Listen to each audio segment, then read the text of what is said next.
Sir, you're charged with especially aggravated kidnapping. You're also charged with aggravated assault, and you're charged with theft of a firearm worth less than $2,500. You're talking about stuff that is not relevant. Hello and welcome to the Court of Public Opinion. I am the recovery addict, and boy, do I have a case for you today. Why is the dog chewing on this guy? I think they have got the wrong guy there. Got the wrong guy, and the dog was biting him. He roughened him up quite a bit. There's a lawsuit. 9 out of 10 judges prefer watching the Recovery Addict live stream in their courtroom. The fireworks are not done. Now we're getting commentary on the case. Dati mihi Anglican police service lucky. Let no dead horse go unbeaten.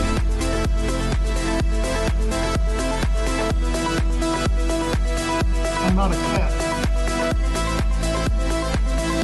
Okay, somebody's been playing with my transitions. That's not what we need. Oh, let's see. Give me a minute here. Let's fix this here. We need a faster transition. Should be half as fast. Like that, maybe. I guess. I don't know. Let's just do a mix. That's the one right there. Boom, boom. Okay. All right. Everything's working. Ish. It's working-ish. Well. We are live. Good morning. Welcome to the Court of Public Opinion. I am the Recovery Addict. Good to have you here today. Welcome. It is fantastic. No dead horse goes unbeaten. Yes. Thank you, Mr. Harpootlian. Court is about to be in session. Let's see. Is that everything? I think we're almost. I have an echo. Do you hear an echo? I was kicked back, taking it easy. Is there any weird echo going on? We're good. I think we're good. I think everything is in order. Other than one thing which I nearly forgot. Wait for it. I'm not a cat. There we go. Mike. What day is it, Mike? Guess what today is? It's hump day. Hump day! Welcome to Wednesday. Good morning. Good morning, Nicole. If that didn't wake you up, I don't know what will. Good morning. It is Wednesday. We're halfway through the work week. We are halfway through. We're more than halfway through this trial. I can tell you that things are speeding up. I wish we could do live streaming. I wish we could live stream because things are happening really fast in the courtroom. Important decisions are going to be made today that we're dying to find out, and we won't be able to watch till tomorrow, which is so frustrating. It's driving me nuts. But luckily, here we are. Anyway, we have the internet up and running. We are on fiber today, which means hold your horses. You have not only won the internet, came in with a membership as well, renewing your membership, got a green courthouse by your name. Congratulations as punishment, as prize for being first in chat. The internet is yours. I'm not a cat. Hold your horses. All things IP related are now firmly within your grasp. It's yours, at least your responsibility. So make it work, make it happen. I will say, I warn you, the fiber is not yet what it's supposed to be. Yes, the upload speed is 10 times faster than what I had on my cable internet, which is still connected as a backup in case something goes wrong. But it's supposed to be 100 times faster. So I am sitting at a measly maybe 250 megabits per second upload, which is pathetic when I'm supposed to have 2 gigabits upload. Not that I need that. I only need 7 megabits for this stream. So I think we're in good shape. Hold your horses, but just keep an eye on that throughout the day if you could. We'll run some speed tests and just make sure everything's happy and good. Let's see. As a matter of fact, let's pull one up here right now. I was kicked back, taking it easy. Quick test. Where can we put that? Let's put this over here. Let's drag this over here. Ready? And can I see that? Can you guys see this? Well, let's do this. You're talking about stuff that is not relevant. Here's what we're going to do. I just clicked the go button. There's our speed test working right now. Yeah, that is not 2 gigabit. That's better than, it's 300 megabits, and that's the upload or the download. Here's the upload. So we're sitting pretty. We have plenty of space, but I want more. I want more. It's not quite enough for me. So anyway, we're gonna take care of that. We'll get it all resolved. I have these fancy Aero routers and I don't know, a Nokia modem now on the wall, and they drilled holes. You guys might have seen yesterday when they were drilling holes. Give him the inch, he wants a mile, says Red Pen. Hey, I'm paying for the mile. I want the mile. Let's see. Share Bear, welcome back. Good to have a green courthouse by your name. Thanks for your continued support. Thank you. Goodman Law Firm. I was kicked back, taking it easy, and the hump day woke me up out of a dream. I'm sitting up now, says Nicole. Nicole, I thought that would do it. The intro was a little quiet. I actually had the effects I have in place for the bad audio that we had a previous day. I had re-enabled those for the intro, and it actually muted everything down. So it was sort of a muted intro. That's why the sound effects came in so loud. And Alex Murdoch stole it. Let's see. We're going to go. Let me turn this one off. We don't need a compressor or a limiter yet.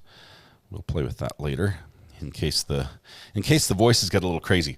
But here we are. We are on day 6 of trial, and I told you we were going to talk a little bit about the judge. Because the judge needs to be talked about a little bit. We have, I know there's some people in town, local, who might be able to help us out a little bit with this, but I'm not sure if they're awake yet. That's what we got. Jamie, I'm not sure if Jamie's on yet. Jamie sent us a great amount of information regarding this case out of Quincy that the judge handled previously, that he's under a lot of pressure over. And this was a case where I believe a teenager, possibly an 18-year-old, was originally convicted of rape. And then the judge reversed his decision and let him walk free, basically said, hey, the time he's spent in jail is enough. And there was a lot of pushback. Investigations for a while. He was moved completely off criminal cases entirely. He barely retained his seat. And there's still an ongoing process of hearing things going on about this. So it's absolutely bizarre. First of all, the judge made a very, very unpopular decision, which does not seem to be the right one for a lot of people. And I don't know how more to go into this. There's allegations that his wife is talking about this case all over on Facebook. I'm still waiting for some of the screenshots of some of what she said to see if there's maybe something inappropriate. Is he sharing something inappropriate? Is that like her, crossing the line as far as that goes? So yeah, locally there's a lot of issues with this case. We've sort of kept our blinders on. We've kept our blinders on these peripheral issues. If this is why he's so particular about streaming cases live, I think this had a big deal to do with it. He's sealed a lot of stuff. In this case, some of the preliminary stuff, there were motions that took a lot of court finanglings by interested parties to get what we have now. So there's probably the two are related in that area. Wife is a Facebook friend with defense attorney. And we get into the defense attorney. Apparently, we thought this was a retained attorney for the defense, and I'm seeing things that say that the city's on the hook for this one, but she was never appointed, so she's getting reimbursed from the state, so the defense not paying. There's something shady going on here. And unfortunately, one day of just digging into the stories on the internet is not enough for me to speak eloquently on this. Luckily, the case is not over. It is getting close. As a matter of fact, in real time today, this morning, in this case, the defendant is deciding if he is going to testify or not. I don't know why Funny is working right now. We need to turn that one off. Funny and cackle. Anyway, we have many things to discuss and learn about this case, and it's going to take some time to dig into it, and it might shed some light on what the judge is doing now. But let's see. A Supreme Court reminder. What's the Supreme Court reminder about? Are they doing something fantastic today? Or very interesting? They have done quite a few interesting things lately. Let's see. Defense attorney once interviewed to do their job as law says, no matter the opinion. Judy, I'm not sure what you were saying there. The spelling got me there. Maybe spell check corrected the meaning out of your statement. Hold Your Horses owns the internet, ups his membership, and then goes ahead and gifts a membership as well. That went to Lisa Hogan. Lisa, congratulations. Appreciate you being here as well, and congratulations on winning that gifted membership by Hold Your Horses. Our internet owner for the day, who I might say came in milliseconds before our internet CEO. And if that's one way you want to impress the boss, it's come in before the boss gets there. And that's what Hold Your Horses did. So congratulations, Hold Your Horses, on that one. All right, we want to kick this off. The internet the internet is big enough for everyone, but we miss those that have to go somewhere else. We'll catch up with you later. We know where you are. We'll just come hunt you down if you go missing for too long. That's all. Ashley said, good afternoon from a lovely cloudy England. Wonderful. It's good to be here. Here's what we have. We have a little over 4 hours of video to watch today that will keep us up to date from what happened yesterday. I'm back in court this afternoon. Alex Murdaugh is back in court this afternoon. New charges or old ones? He's had a few new ones. His final destination may change a little bit, but how long he's there will not. So it's sort of interesting. I sort of want to watch the other 99 plus charges, the financial charges, as that moves forward. But at the same time, I think I already have. stole it as well. I feel like I've already watched that trial once, so I'm not sure if I could sit through it one more time, although I'm sure there would be some juicy moments in that. On the new charges, those are fun ones. Okay, we'll have to watch that. I think that's going to be a brief appearance on the new charges. They haven't progressed far enough to have it be substantial. The sun is shining bright in East Tennessee. Evangeline Light, that's wonderful. Good morning to you. Happy Wednesday. Connie Mustard, been watching with Brandy this week, but missed this channel. I'll be back. Sounds good, Connie. You can always catch us on replay as well. Brandy's doing a great job with that football trial as well. Wonder if he's able to have outside snacks, random thoughts this morning. Okay. Well, here we go. Here's what I want to do. I'm going to keep digging into the judge and digging into the story behind the judge and exactly what is going on there. And we're going to roll the tape on this Bliefnick case. What state is this case in, and what's the judge's name? I'm going to look it up. This is in Illinois, Quincy, Illinois. The judge's name is Judge Adrian. Let's see. The Bliefnick is spelled. Oh, do you need Bliefnick or just the judge? Let's see, just 1 second.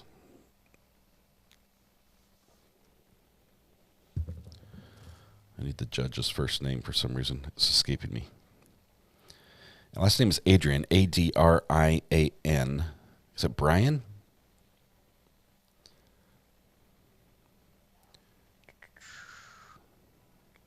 I just remember Judge Adrian. Is that enough? Judge only? Judge Adrian and Quincy? He's all over the press. He's all over. A quick Google will pull him up everywhere. Let's see. Actually, I have the links right here. I can do that. I'm not a cat. I'm not a cat. I need water. That's what I need. Robert Adrian, NBR Grandma, thank you very much. Robert Adrian, I think a million people probably told me that already. Lindy, thank you. Kathy Davidson, if I had only just been reading chat, all of you told me the first name. Judge Robert K. Adrian, thank you, Samantha, as well. You guys had it all. Okay, so let me get the water. Here's your warning.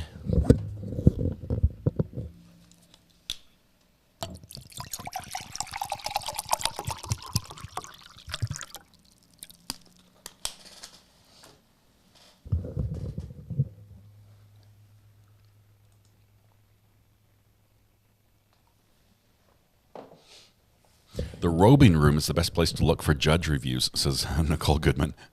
I didn't even know the robing room. If somebody just said to me, search for the robing room on the internet, I'd be like, no. Not going to do that. Not on my computer. No way. Let's see. But apparently it's a thing. I'll let you do that search and get me just a wee bit of information before I just go Google the robing room. Let's see. We have a new membership gifted by Selena K. Thank you very much, as well as Golden Girl comes in with a 4-month membership anniversary message. Thank you for all you do. All right. Thank you, Golden Girl. Thanks for owning the internet the other day, too. You did a great job with that. Appreciate you. Okay, let's get trial started because we have a lot to cover today, and then things are happening fast. And I'm really hoping that that we get the new videos sooner rather than later, because I want to know if the defendant's going to testify, and we don't want like spoilers in here because we're trying to watch this as if it's live. The judge telling us we have to watch it on delay is a little bit of a cramps our style a little bit, but so not too many spoilers in here if that's all right. But let's just give it a go, right? Can we just start with that? Let's see. I need audio here. 6. Let's see.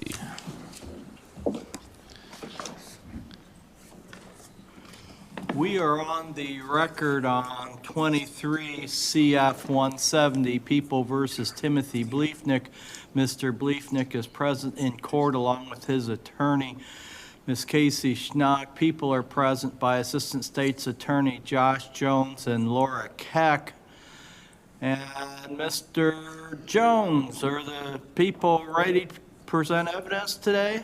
We are, Your Honor. We have 5 witnesses for today, and then once those 5 witnesses, I think 5. Ms. Keck said 6. I'm going to double check because normally she's right and I'm wrong. Okay. All right. It's 6. Okay. And defendant ready to proceed today, Ms. Schnock? Yes, Your Honor. And anything we need to discuss before we bring in the jury? Judge, the only thing I have, there is a new exhibit with regard to one of our witnesses based on how that evidence was, we anticipated it coming in, and then that changed, and now it's going to be People's Exhibit 243, which is Just took like 50 pens out of his pocket. Facebook messages between Becky Bliefnick and Christine Mendel. Okay.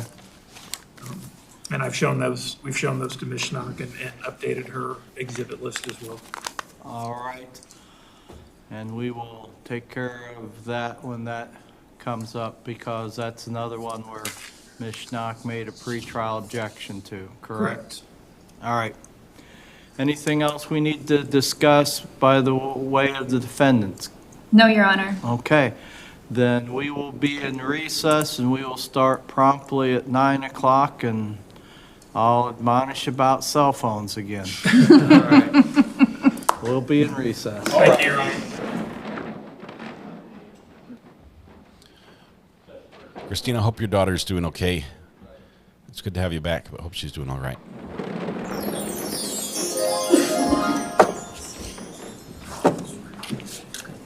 We are on the record on 23 CF 170, People versus Timothy Bliefnick. Mr. Bliefnick is present in court along with his attorney, Ms. Casey Schnock. People are present by Assistant State's Attorney Josh Jones and Laura Keck. And then, ladies and gentlemen, you are allowed to have your cell phones in the courthouse. However, if you are in the courtroom, you must have those cell phones turned completely off and stored away so that they are out of sight. If your cell phone would go off while you are in the courtroom, or if security would see you with your phone out, then you will be asked to leave and you will not be readmitted until the next day. That does not apply to media, who is allowed to have their electronic devices out so they can communicate with the public. But the media needs to wear their badges so that security can identify them as media and will not hassle you if you have your badge on. And then, Mr. Jones, anything before we bring the jury in? No, Your Honor. Ms. Schnock? No, Your Honor. All right, let's bring in the jury. All right. Let's see. My network's giving me all sorts of trouble. I'm working on stuff in the background here. I might have to stand up and run around. So if I'm missing for just a minute, I can still see and hear you. You still have to behave. Regular rules apply.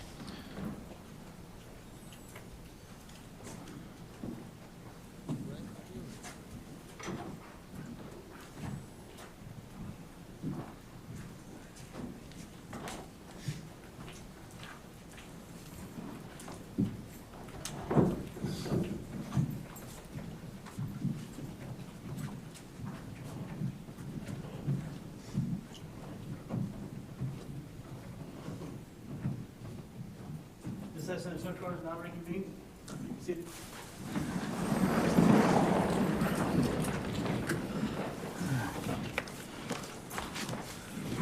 Good morning, ladies and gentlemen of the jury. I hope you all had a long, relaxing weekend, but we are continuing with the prosecution's case in chief. And Mr. Jones or Ms. Keck, do you have evidence for us today? We do, Your Honor. The people would call Christine Mandel. I think this one's going to be good.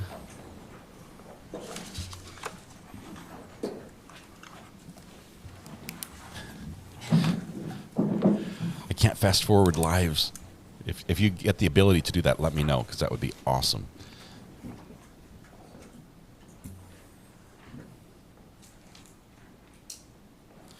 This judge, I guess the big thing in his history is he recently reversed a bench ruling where he found a defendant guilty of rape of a juvenile. Ma'am, if you would step to the front of the courtroom, please. A teenager under the age of consent, I believe, and then reversed his decision And then before raise your sentencing right hand and let him and go be free. sworn by the clerk. You do solemnly swear that the testimony you may give in a cause now pending before this court should be the truth, the whole truth, and nothing but the truth, so help you God. I do. Okay, then if you'll come around here, please, and have a seat right here in this chair. And then kind of scoot up to the table to where you're comfortable, ma'am, and then bend that microphone. We just barely up started. so This is it's the in beginning front of you and yesterday. Speak towards the microphone, please, okay? All right, you may inquire. Thank you, Your Honor. Can you tell us your name, please?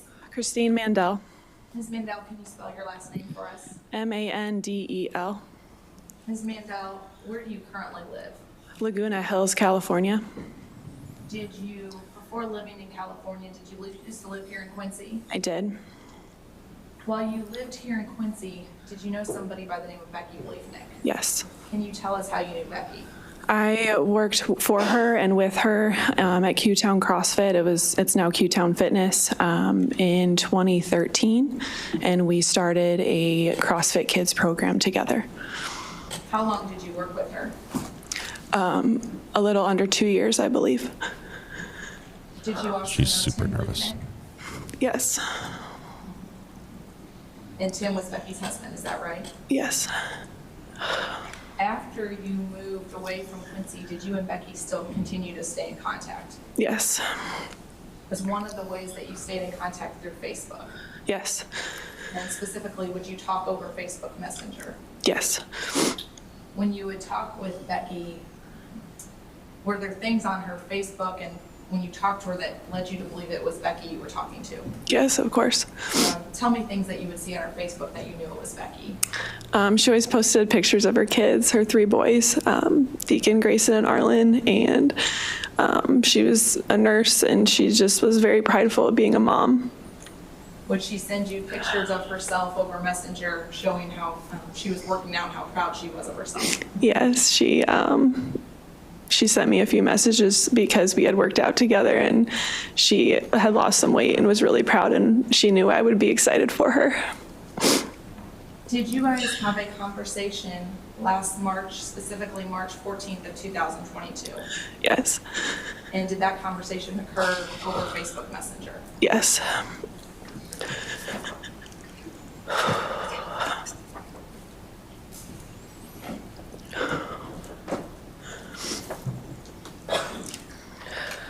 Christine, I'm going to show you, we've marked these as People's Exhibit 243.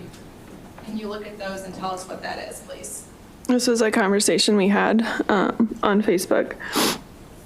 And specifically, was that on that March 14th of 2022 date? Yes. Your Honor, I'd ask that People's Exhibit 243 be admitted and published for the jury, please. Ms. Stock? Objection? I would renew my previous objection for the record, Your Honor, and have no additional objections All right. for the record. That objection was heard pre-trial. The court overruled the objection at that time. The court reconsiders its ruling and would overrule the objection at this time. And People's Exhibit 243 will be admitted and then may be published to the jury.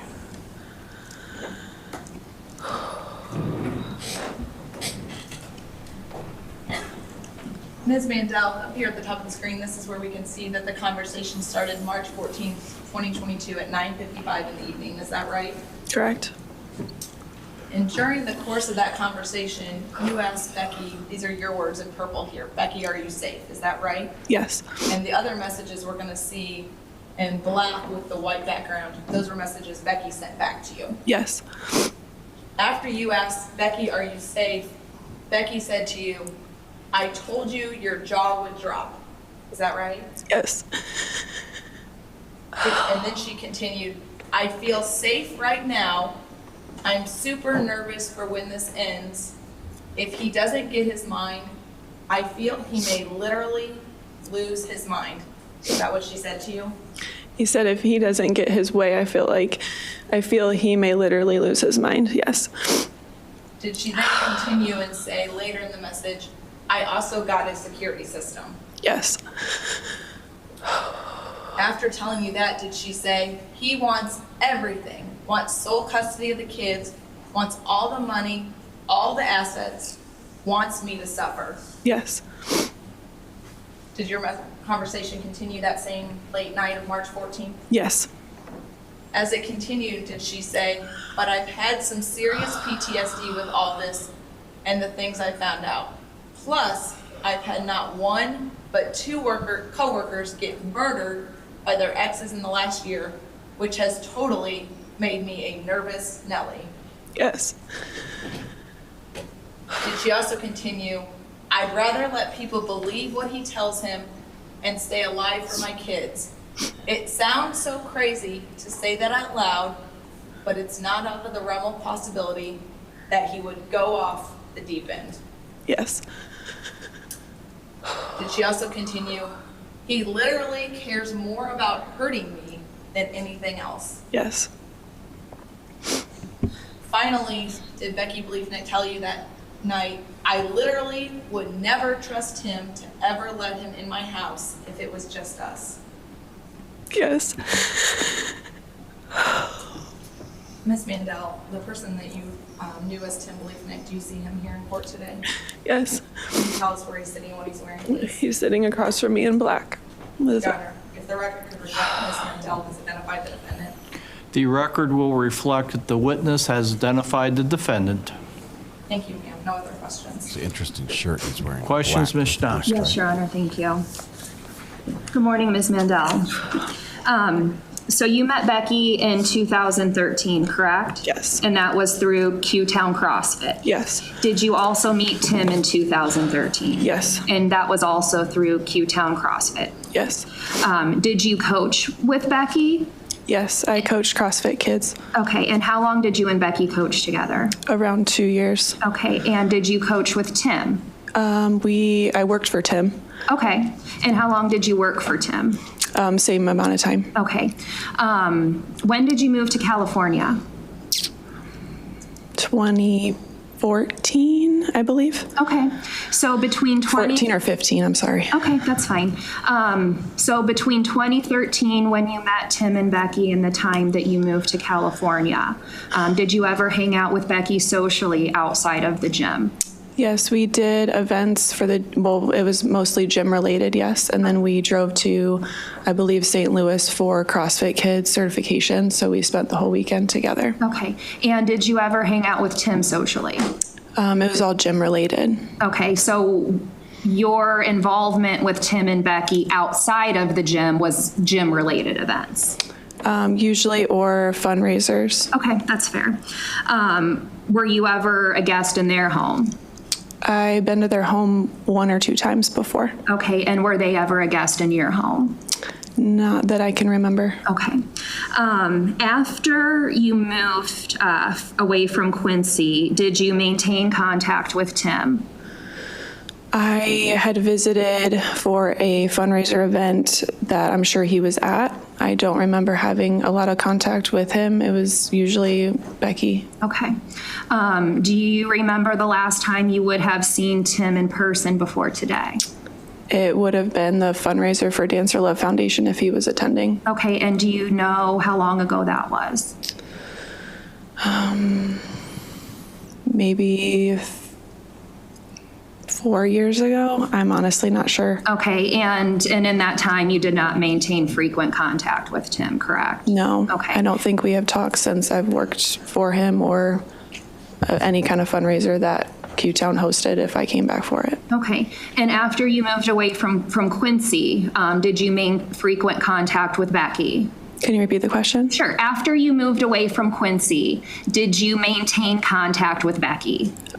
We talked on Facebook. We would say happy birthday to each other, like brief check-ins, just like anyone I was friends with at that gym. Okay, and how often would you and her have contact? We hadn't had to contact for a while. That conversation was maybe a year after the last deep conversation that we had had. Okay, thank you. So 2021, prior to March 14th of 2022, the last substantive conversation that you had with Becky would have been in 2021. That would be my rough guess, other than just small talk, catching up about things that had gone on. Sure. And then you and her had this message in March of 2022, correct? Yes. And at least in March of 2022, she was telling you that she felt safe at that time, correct? At least that's what it said in the message, correct? She said she needed a security system and that she also was fearful that Tim would do something to hurt her. So safe can mean... Ma'am, I'm just asking you what she told you in that message. And in that message, she told you in her own words that she felt safe, correct? Objection. That's not what the message said, and I think the witness answered what the message said. Ms. Stock, you wish to be heard. Yes. Yes, Your Honor. I'm asking her to confirm what the message said, and that was in March of 2022. She felt safe.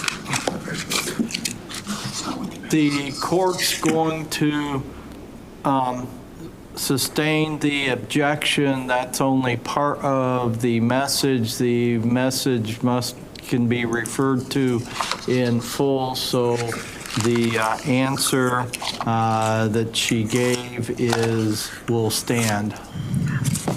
After you had this conversation with Becky, you didn't reach out to any of her family members, correct? No, You didn't call her mom and tell her mom that Becky's in danger, correct? No, You didn't call her dad and say, Becky's scared, she needs help, did you? If she would have asked me to do that, I would have. You didn't do that, did you? I did not. And she did not ask you, did she? She did not. You did not reach out to her sister and tell your sister something might be going on with Becky, correct? I did not. You did not reach out to Becky's brother-in-law and say, Becky's scared, she might need some help, did you? No. You did not reach out to any of her attorneys and say, Becky is scared of Tim, she needs help, did you? I had asked, it's not on that message, but I did ask if she needed help. You didn't reach out to her attorneys, did you? No, but I asked if she needed help. You did not tell her to go, in these messages that you just testified to, you did not tell her to go get an order of protection, did you? I asked if she had gone to the police. There's way more messages than that. Messages that you just testified to, ma'am, you did not tell her to go to the police, did you? There was a very long conversation and not all of it is posted. So it's a yes or no question. Did you tell her? I did. Objection, Your Honor, argumentative. That will be sustained. That's asked and answered. You may go on. Did you refer her to a domestic violence shelter? No.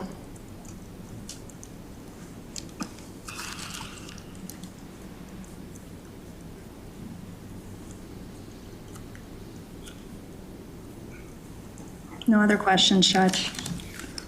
Questions, Ms. Keck? Yes, Your Honor, thank you. Ms. Mandel, do you wish that you would have reached out to Becky's parents or her family? I honestly was scared for her boys because I felt like there was more conversation. Objection, Your Honor. This is non-responsive. There was more conversation. That will be sustained. There was a very long conversation. Oh, sorry. You can't answer that question. Ms. Keck's going to ask you another question. Go ahead. Ms. Mandel, there were other messages between you and Becky that we didn't talk about this morning, correct? Lots of them. And in those messages, you talked to her about... Objection. That will counsel. Wow. This is how we start the day. With just a little banter back and forth. It is getting spicy in here.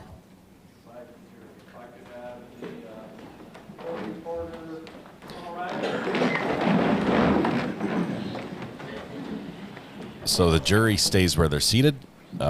Judge is up. Court reporter goes with them. And we've been here before.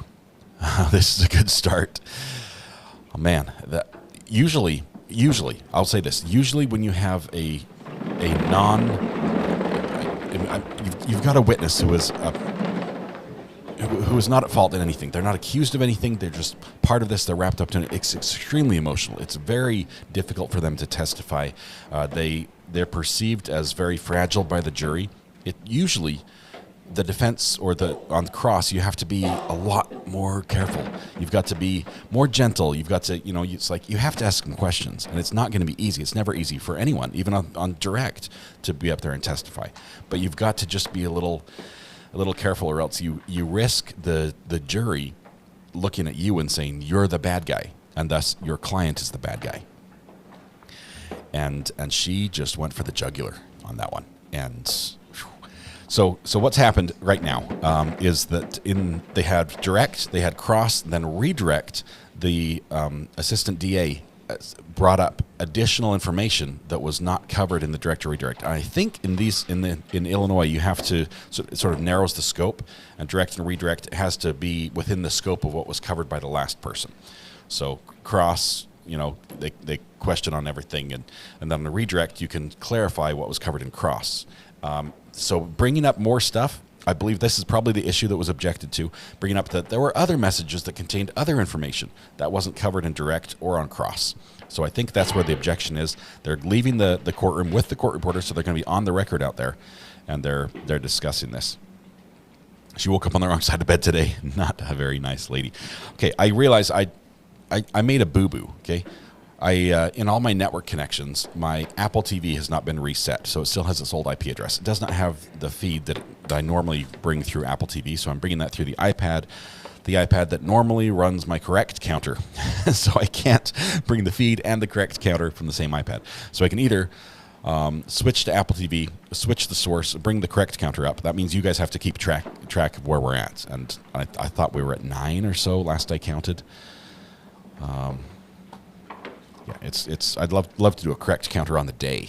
That would be fun. You guys tell me what would you rather? Would you like me to fix my Apple TV and get it working that way and get the correct counter?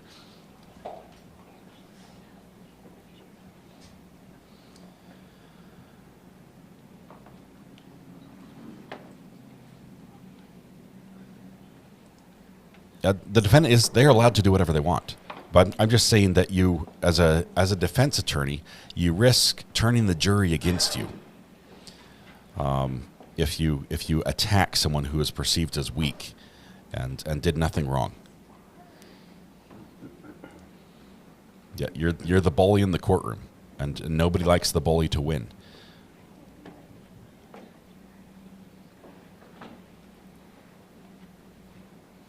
Correct as a 9. You're gonna have to keep counting. I'm gonna hurry and try to get a new IP address for my Apple TV. Just one second.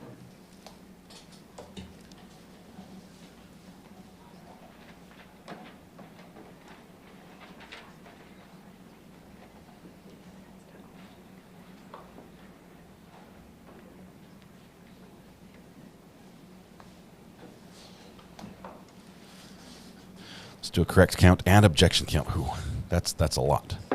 Give me a minute, waiting for the Apple TV to boot up. And, of course, now I've got a green screen of death on it. There it goes. Here it goes. It's booting.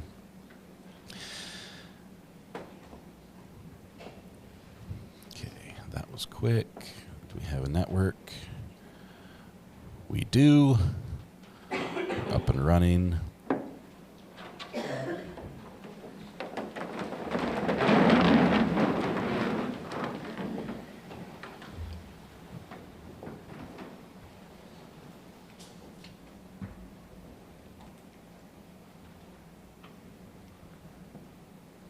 All right.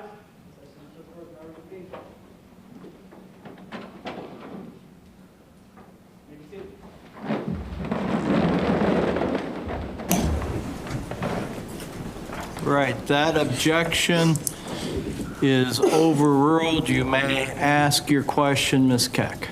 Thank you, Your Honor. Ms. Mandel, during this March 14th conversation, did you discuss with Becky different options to keep her safe? Yes. Tell us what you discussed. I know for sure that I wanted to do something to help her, and I wanted her to tell me what that could be. I know that she tried to file for a restraining order, and I just thought, Objection. That will be sustained. You guys discussed different options during that conversation. Is that fair to say? Yes. No other questions, Your Honor. I'm going to give you another chance, Ms. Schnock, if you wish. Despite all those options, you did nothing, correct?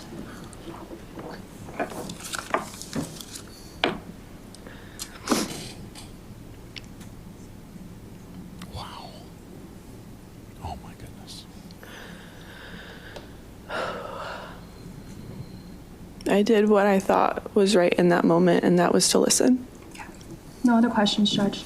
Any other questions, Ms. Keck? No, Your Honor, All thank right, you. ma'am, you may step down.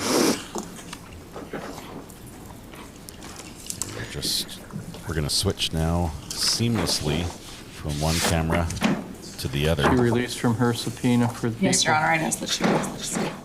Any objection, Ms. Schnock? No. All right. You're free to go, ma'am. You guys keeping Call your track next of the witness. corrects? People would call Kelly Massachusetts. Okay. What are they can't pronounce Do her you name. have her spell her last name? Okay, we're doing a daily counter here, so let me know where we're at. Are we at 9 or 10? 10 corrects, okay.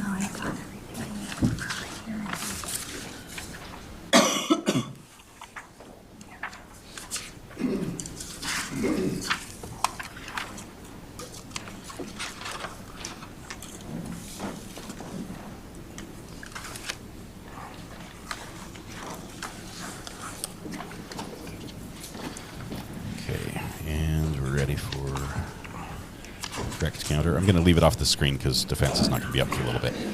Okay, correct counter is working. If you could step to the front of the courtroom, please. And then raise your right hand and be sworn by the clerk. You do solemnly swear that the testimony may give in a cause now pending before this court shall be the truth, the whole truth, and nothing but the truth, so help you God? I do. Okay, and if you'll come around here and have a seat right here in this chair.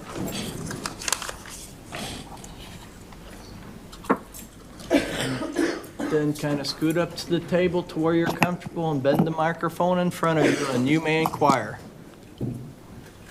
Can you tell me your name and please spell your last name? Yes, my name is Kelly Massajuski. The last name is Maciejeweski. Ms. Massajuski, what do you do for a living? I work at the Illinois State Police Forensic Science Laboratory in Springfield. What do you do for a living? I primarily, solely work in the biology and DNA section. How long have you been?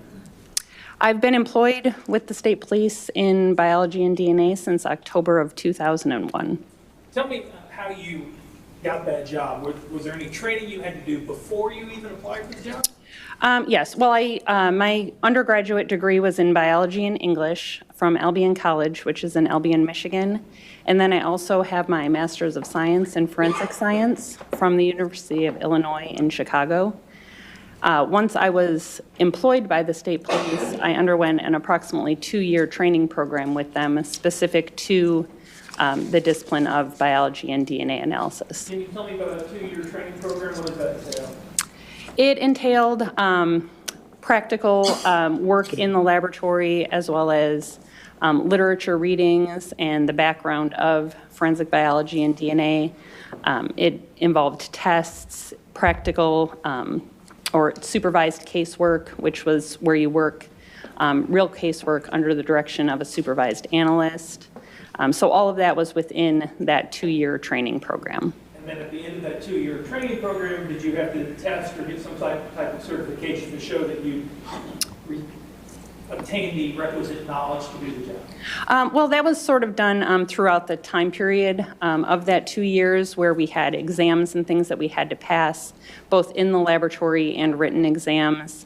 And then, of course, that supervised casework where you're working the actual casework under the direction of an analyst. They had to agree that you were knowledgeable and trained in the discipline. And did you pass all those tests? Yes, I did. After passing those tests and doing the job with the Illinois State Police, do you have to continue to be retested and recertified during those years? Yes, we take 2 proficiency tests every year. And what that is it's just an outside vendor sends us a test with where they obviously know the results, and then we have to do the testing and report our results out to them and obtain the correct results. And have you passed all those tests as well? Yes, I have. At this point, we'd ask that this Massachusetts subject to any cross-examination be certified as an expert in the area of DNA biology. Any objection? Give me a second. No, Let me Your put She will the be closed certified captioning as on an for you expert. guys, if you'd like. Just 1 second. Ms. Massachusetts, first I want to talk to you about some testing you did in this case, specifically with regard to a set of bike handlebars. Do you remember that item? Yes, I do. And can you tell me, let's talk in general sense with relation to that bike handlebars, how DNA works. What is DNA? DNA stands for deoxyribonucleic acid, and essentially what it is it's the building block of life. It's present in all cells, and it's what makes us who we are. It makes us human as compared to any other animal. It gives us our distinguishing characteristics then, which make us different from one another. Most of our DNA is, of course, the same, which is what makes us human, but there are differences among our DNA, which is what makes us all unique. Your job then in that DNA section is to find DNA on different items and compare it to known standards to see if you can make the comparison. Is that fair to say? Yes. The primary goal is to try and determine who may have been a contributor to any specific item. In this case, with the set of the bike handlebars, explain for me how you go about that process. What's your first step? The first step in the DNA process? The first step in the DNA process is what I tend to think of as just a washing machine for DNA. It's to remove the DNA off of the surface that it's on. So in the case of the bike handlebars, I collected a swab from those handlebars, and then I needed to perform the DNA extraction to remove the DNA from that swab and get it into a purified form. So it basically takes the DNA off of the swab, but also gets rid of all of the other cellular material, so that what I'm left with is purified DNA in a tube. Once you have that purified DNA, what do you do? From that point, I would do the quantitation step, which is to determine how much DNA I was able to recover. And after you determine, why is that important, how much DNA you've recovered? For our testing system, which I will get into as I further explain the process, we have to have specific amounts of DNA to even attempt to try to get a profile, and really to determine if any human DNA is present there at all. In this case, with regard to bike handles, were you able to recover any DNA? Yes, I was. And what was your next step? After you recovered the DNA, after you determined if there was enough, what did you do next? I did have a limited amount of DNA from those handlebars, in which case then I performed what's called an amplification step, which is more or less a Xerox machine for DNA. It makes millions of identical copies of the DNA that I was able to recover. And that step is necessary for the DNA profiling, which is putting on the instrumentation that we use, which generates the end product or the DNA profile. You did that in this case. After you did that, after you did the amplification process, what's the next step? From that point, then I will take a look at the data. I will determine how many contributors there may be present from that sample. DNA is not just always from a single person. Anything that is touched or handled, DNA is left behind. So it could be from multiple people to 3 or more people. So I have to take a look at the data to determine how many contributors I believe to be present on that. And then I use a program that I input my data into, and it will sort out the contributors to that sample and give DNA types that are the possible or plausible types into that DNA sample. And what's that program called? That program is StarMix, STRMIX. Has StarMix been testified about in other cases? Yes, it has. It's been accepted in the scientific community as the best test to be using at this point for DNA testing? Yes, it's a program that's used throughout the country in order to evaluate the DNA profiles. In this case, after you amplified the DNA from the bike and put it into the StarMix program, what's the next step after that? The next step after that is if you have standards for comparison to that profile or profiles, if it's a mixture, you then can input those standards into the StarMix program.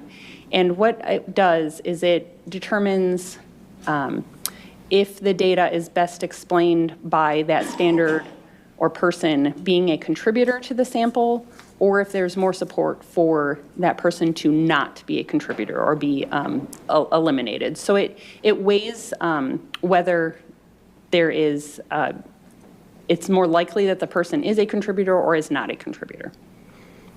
In this case, you had some known standards. I did, yes. And you had known standards for the defendant, is that right? Correct. You had known standards for an individual by the name of Ted Johnson. Correct. And you had known standards for 3 young children, is that right? Yes. And those 3 young children were Becky's 3 children, is that right? That's my understanding, yes. You also had a known standard, I believe, for the victims, Becky Bliefnick. Yes. I think that's all the known standards you have, is that correct? Yes. With regard to the bike handlebars, when you compared through your StarMix program, the unknown sample with the known standards, were all of those individuals excluded from the bike handlebars? Yes, the bike handlebars I determined to be from a single individual on the ones, I had 2 swabs that I had collected from the handlebars, but the one swab was a single source profile, and that single source profile, all of the standards I had were excluded from that profile. I want to move on then to item 2A and 2B, which were swabs from a chair that were found outside the victim's residence. Are you referring to my item numbers? I apologize. 20A and 20B, I said 2. Yes, correct. That's correct. Did you test those swabs? Yes, I did. And was there any DNA on those swabs? There was an extremely limited amount of DNA present on those swabs. I did attempt to profile them, but the data was so limited in nature that it was not suitable for any sort of comparisons. I want to move on then to items 17A and 17B. Those are swabs from a bedroom door, correct? Yes, correct. And you tested those as well? Yes, I did. And you put those into that StarMix program because I believe in this case there was a mixture of DNA, is that right? Yes, that's correct. With regard to 17B and Ted Johnson was excluded from providing that sample, correct? Yes, that's correct. And with regard to Ted Johnson in 17A, there was limited support for the proposition that Ted Johnson is not a contributor to that DNA, correct? Yes, there was more support that he was not a contributor to that sample. With regard to the defendant in both 17A and 17B, there was limited support for the proposition that Tim Bliefnick, the defendant, is not a contributor for both 17A and 17B. Is that correct? Yes, that's correct. There was more support that he was not a contributor to that sample. And with regard to who it was likely the DNA was from, there was moderate support or strong support for both 17A and 17B that the DNA belonged to Rebecca Bliefnick and one of the children. Yes, that is correct. I want to move on then to item 10A, which is a piece of plastic material that was found around the victim's body. Is that correct? Yes. And again, you did all that testing on it, and it was a mixture of DNA, correct? Yes, it was. And one of those individuals, the DNA on that was strong support that it was Rebecca Bliefnick's DNA. Yes, there was strong support that she was a contributor to that sample. You tested that sample against Ted Johnson. Correct. And in your expert opinion, there was very strong support for the proposition that Ted Johnson was not a contributor to that DNA profile. Yes, that's correct. It is more likely to be explained by it being unknown individuals as opposed to him being a contributor to that sample. In fact, it's 2.6 million times more likely, correct? Yes, that is correct. You also tested that sample against the defendant's DNA. Yes, I did. And there was limited support for the proposition that the defendant is a contributor to that DNA sample. Yes, there was more support for him being a contributor to that sample as opposed to not being a contributor. However, that support was limited in nature. In fact, it's 8 times more likely that the DNA originated from the defendant and an unknown, unrelated individual than if it came from 2 unknown, unrelated individuals. Yes, there's more support for him being a contributor to that sample as opposed to not being a contributor. I want to talk to you then about one other area of testing that you did, and that was specifically some fingernail clippings. Okay. You did some testing on some fingernail clippings? Yes, I did. Specifically the fingernail clippings of the victim, Becky Bliefnick, is that right? Correct. Now that was a different type of testing than the StarMix, correct? Yes, I did not use StarMix for the final interpretation step of those samples, and that is because when I did the quantitation step from the fingernails, the swabs that I had collected from the fingernails, it gave me an indication that I had a much larger amount of female DNA present as opposed to male DNA, and the level of male DNA that I was detecting would have never been observed in our standard type of testing that we perform. So based on that, did you do a different type of testing? Yes, I did. And that's called YSTR testing? Yes, it is. Can you describe for me just briefly what YSTR testing is? Yes, YSTR testing, what it is it's looking at DNA on the Y chromosome, which is only present in males. And so when I perform YSTR testing, I have the ability to essentially ignore all of the female DNA that is present because I'm targeting DNA specific on that Y chromosome, which females do not have. So when I perform the YSTR testing, I'm only going to pick up the male DNA that is present on that Y chromosome. And in this case, you did that testing? Yes, I did. And is it fair to say, in your expert opinion, that it is 3 times more likely that the DNA profile that you observed underneath the victim's fingernails came from the defendant or the boys than anyone else? Yes, in testing the 3 standards from the children as well as from Timothy Bliefnick, all of those individuals would be included as a potential contributor of the YSTR profile. And I should clarify with YSTRs that YSTR types are carried down a paternal line. So any male DNA that is present will also be the same DNA profile that is present in a father's sons, any brothers that he may have, his father. They will all have the same YSTR DNA profile. And that DNA profile, Ted Johnson was completely excluded from the DNA under Becky Bliefnick's fingernail. Yes, that is correct. In a general sense, is it fair to say that of the items in the crime scene, there are no items that support the conclusion that Ted Johnson is associated or his DNA is associated with them? Correct. None of the items that I tested. And is it fair to say that there are items that support the conclusion that Tim Bliefnick and his DNA are associated with them? Yes, I did have the items, the fingernails, as well as the plastic pieces that were found on Becky Bliefnick's body that had some support for that being a contribution from Timothy Bliefnick. And one of those was 8 times more likely, and the other was 3 times. Yes, that is correct. Just a moment, Your Honor.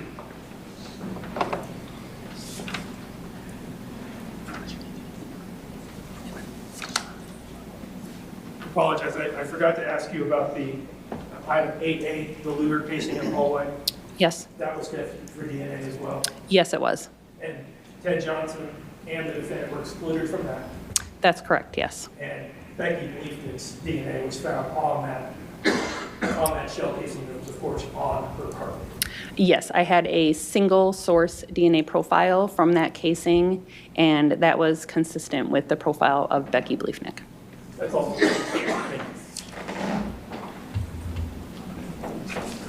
Cross, Ms. Schultz. Ms. Masajewski, I have some questions for you. Okay. If you don't understand my questions or if they don't make sense, let me know, okay? Okay. All right, so generally speaking, in your field, can DNA be transferred from one item to another? Yes. Okay, so if, say, for example, I have a bag and I send this bag with my son to his grandparents' house, would you likely find my DNA on my son's bag? It's hard to say likely, but depending on your extent of contact with it and amount of touching, that it's definitely a possibility. Yes. Okay, so again, if I pack that bag and I send that bag to Grandma and Grandpa's house, you could very well find my DNA at Grandma and Grandpa's house, even though I hadn't personally been in Grandma and Grandpa's house. Again, potentially, yes. Again, depending on the extent of where the bag was put, how it was handled, how much DNA was originally on it. There are a lot of factors, but it's a possibility, All right, yes. thank you. The first item that you talked about that you tested were bike handlebars. Yes. When you received those, were the bike handlebars attached to the bike or had they been removed? They had been removed. Okay, and did you personally swab the bike handlebars or did somebody else do that for you and then provided you the sample? I collected the swabs off of the handlebars. I collected one swab from the right side and then one swab from the left side. All right. And one of those samples, there was not enough DNA for you to test, correct? Yes, I did profile the sample, but there was not enough DNA. It was very limited in nature, that it was not suitable for interpretations. Okay. And then the other swab had that single source profile that did not match any of the standards that I had testified to previously. Okay, and those, through your testing, you were able to come up with one DNA profile for those bike handlebars, correct? That's correct. And Tim Bliefnick was excluded as a contributor for those bike handlebars, correct? That is correct. Okay, and during your investigation and your testing, you were unable to come up with any DNA match for those bike handlebars, correct? Yes, that is correct. You also talked about swabbing some outside chairs, and I think those would have been lab item 20 and agency number 26, correct? It was our items. I received 2 swabs. Those were not collected by me. They were collected by someone else, and the swabs were sent to our laboratory. I received 2 swabs, and I labeled them as 20A and 20B. Throughout my testing, I then combined those swabs because both were extremely limited in how much DNA was able to be obtained from them, so I combined them to try to get the best possible DNA profile. And there was nothing that you were able to come up with, correct? Yes, the DNA was still so limited in nature, it was not suitable for any comparisons. All right.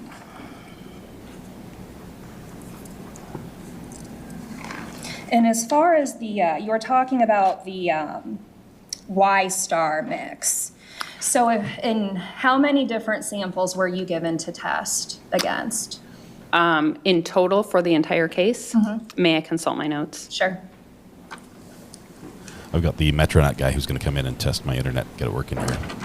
So you guys have to follow the correct counter.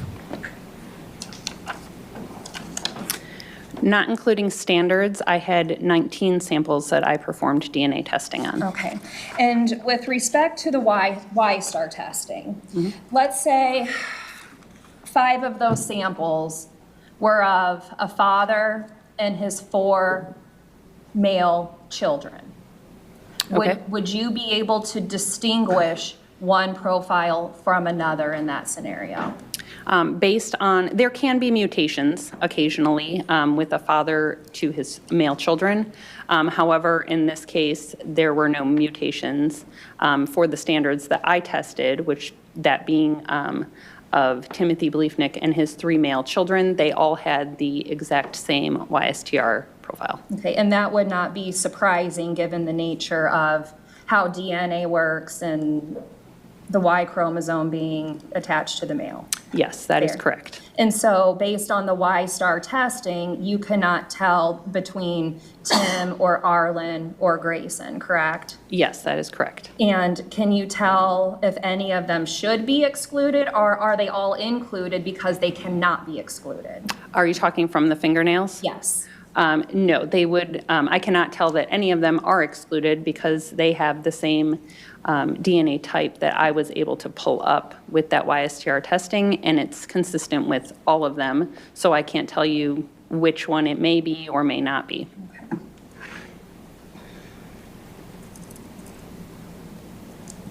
You also tested some shell casings, correct? Yes. And none of those shell casings had matched, or you were unable to pull a DNA profile from any of those shell casings that matched Tim's DNA profile, correct? Are you referring to the shell casings that were my item 1A? Yes. Yes, that is correct. I had 7 shell casings that were swabbed. They were all found in a similar location. They were swabbed all together, and I did attempt to DNA profile them. However, the DNA recovered was so limited in nature, it was not suitable to do anything further with and not suitable for comparison to any standards. Were you given any hair fibers to test against? Not to my knowledge, no. Okay. Were you given any clothing items to test against? I don't believe so. Okay, I'm back. What's the correct counter?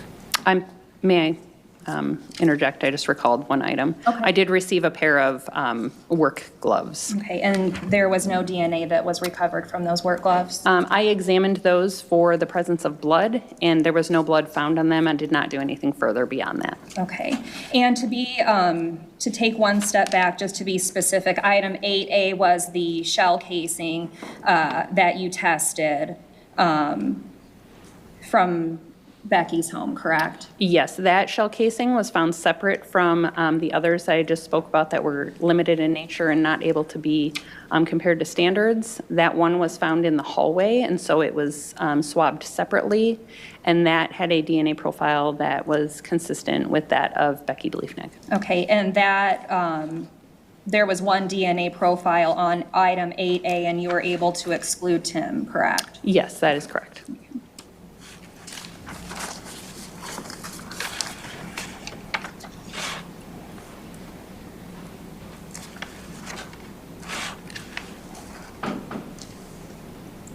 Your Honor, if I could have a moment. You may.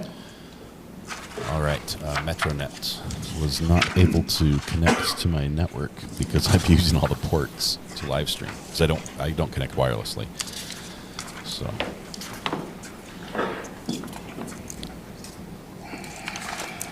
18, as I realize a couple people think the number should be a little higher. What's the official count? Who's the best counter out there that was tracking correct for me while I was dealing with Metronet?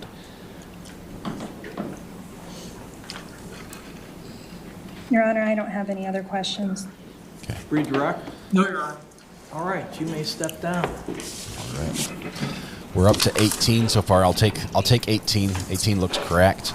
So we're going to leave that. She released from her subpoena and free to go? Yes, Your Honor. All right.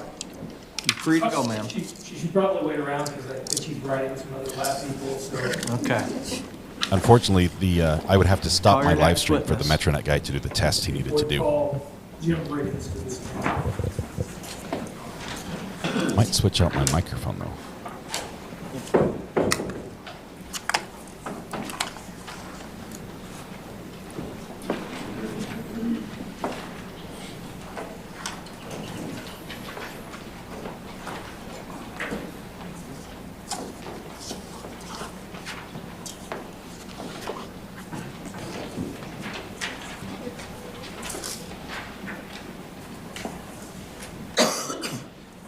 Sir, if you will step up to the front of the courtroom, please. And then raise your right hand and be sworn by the clerk. You do solemnly swear that the testimony you may give in the cause now pending before this court shall be the truth, the whole truth, and nothing but the truth, so help you God? Yes. Okay, and then if you'll come around here, please, have a seat right here.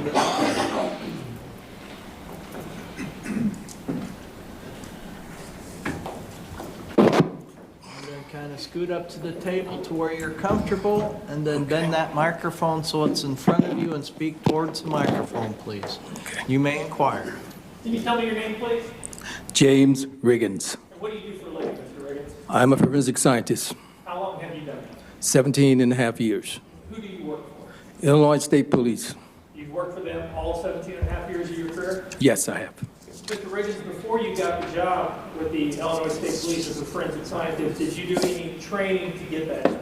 Yes. Can you tell us briefly what that training consisted of? Well, it included 7 months of training in paint analysis, 8 months of training in glass analysis, 9 months of training in fire debris analysis, week training in physical match analysis, and also a couple of days of primary gunshot residue collection. I guess I should ask you, as a forensic scientist, is there a particular area that you are tasked with doing that job? It's called trace chemistry analysis. After you did that training and got the job with the Illinois State Police, are there additional tests or certifications that you have to receive on a yearly basis to continue your employment? Yes, they're called proficiency tests. You must complete them. It's a 100%, and you're given an unknown to where you have to match it. And it has to be 100%. You miss any, you're gone. You're gone. Have you passed all those tests? Yes, I have. Every test for the last 17 and a half years? Yes, I have. Your Honor, at this point, we would ask that the witness be identified as an expert in the area of trace chemistry and lab analysis. Any objection, Ms. Schnock? No, Your Honor. He will be so certified.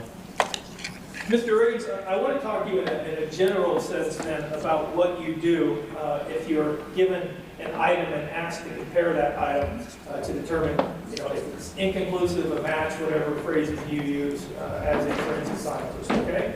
Yes. Can you tell us in a general sense what it is when you receive some sample or an ask to compare it? Yes, I examine it microscopically and then by way of visual acuity. Just examine the class characteristics of it, and that includes things like the color, the dimensions, size, if there are perforations, and then I analyze that information to propose that if there's a physical match or not. In this case, were you given some items and asked to do such a comparison? Yes, I will. When you do that examination, do you also take photographs that are to document your work in a sense? Yes, they're called record shots, yes. They're called what? Record shots. Record shots? Yes. If I could approach your witness. You may. I'm going to hand you a group exhibit. Well, they're marked individually with different exhibit numbers. Ask you to take a look at those photographs and tell me when you've had a chance to review all those photographs.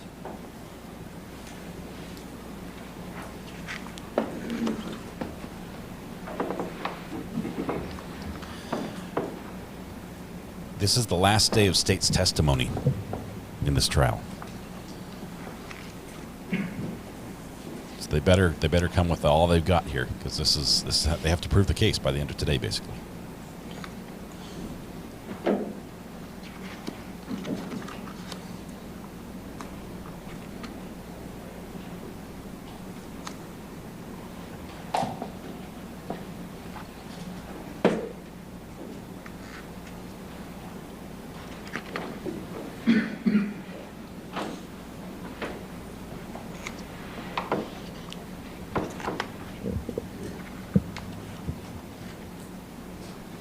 Yes, complete.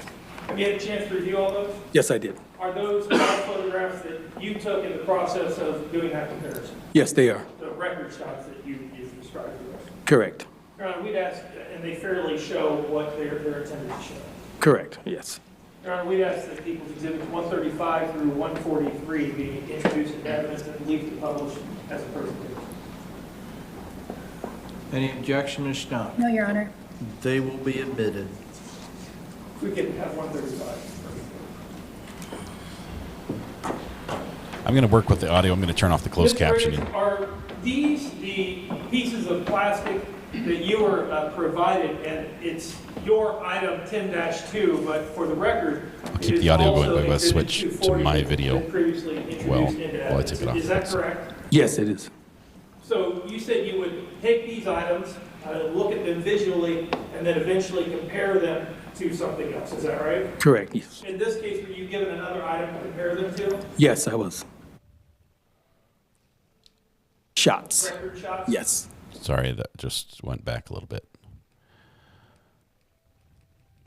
Hold tight. I've got to fix this because I broke it. Next slide. Okay, On the screen now, in the middle of the screen is exhibit, or what we have up on the screen is exhibit 136. In the middle of the screen, we have item 33-6. Is that the item that you were given to compare it to? Yes. And again, for the record, that is our exhibit 240, which is all the bags from the defendant saw, correct? Yes. And next to the side of it is item 10-2, one of those pieces of plastic. Correct. Tell me how you compare that piece of plastic to the Aldi bag. Similarities, I look at the class characteristics, which include color, surface markings, and also the texture, the type of material that are included in both of those items. Well, let's talk about first the texture of item 33-6 and item 10-2. Did the texture of the item appear to be the same to you? Yes. You said you also talked about color, so would you look at the pink that's on the Aldi bag and the pink that's on the piece of plastic? Yes. It appear to be the same color? It's similar in characteristics, yes. And then next to the pink is a green piece of plastic, right?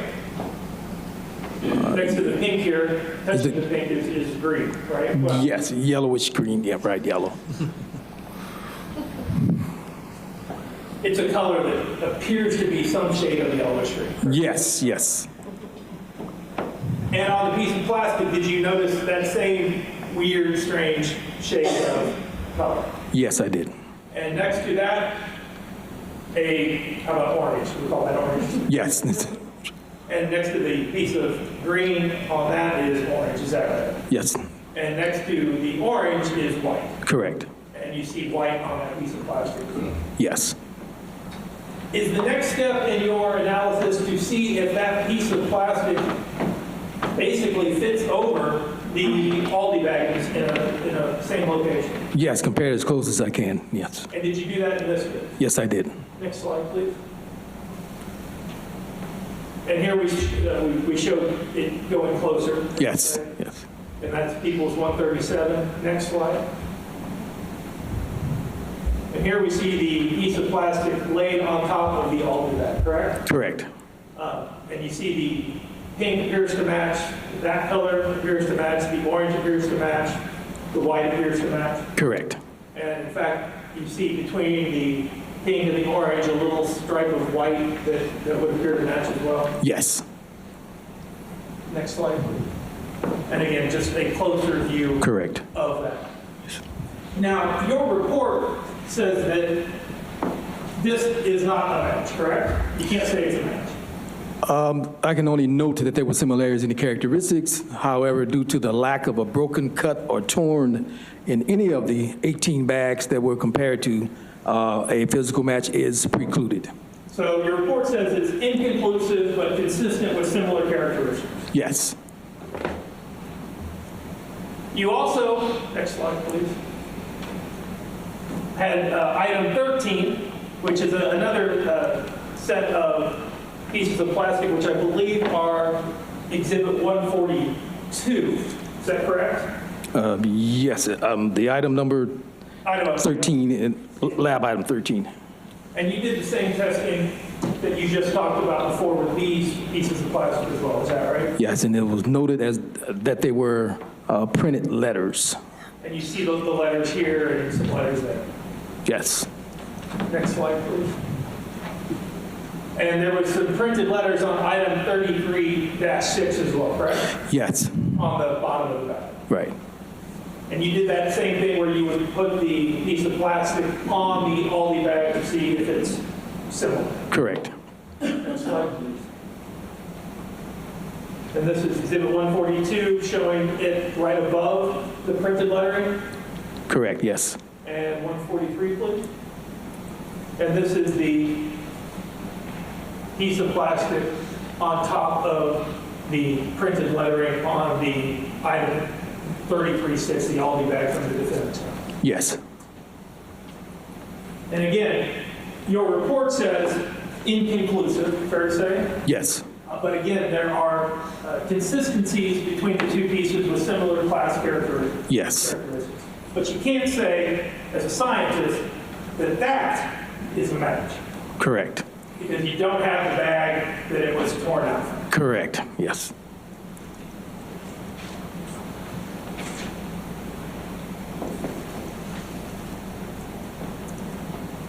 That's all the questions I have. Questions, Ms. Stein? Yes, Your Honor, thank you. Sir, in conducting your testing, you were given 18 whole grocery bags, is that fair? That is fair, yes. And then you were given partial fragments to compare that to, correct? Yes, correct. And the only thing that you can tell us that there were similarities between the little pieces of plastic that you were given and the larger grocery bags that were provided, correct? Correct, yes. And you cannot say with scientific certainty that they are a match, correct? Correct, that's correct. And you cannot tell us where the bags came from, correct? Correct. You can't tell us where they were produced, correct? Correct. You can't tell us how old they are, correct? Correct. The only thing that you can tell us is that those 18 bags looked similar to the plastic pieces, but you can't say with scientific certainty that there's any correlation or that there's a match between those two, correct? That is correct, not a match. No other questions, Judge? Can you redirect? No, Your Honor. All right, you may step down. And is he related to the subpoena? Yes, Your Honor. Any objection, Ms. Stein? No. All right. Free to go, sir. Thank you.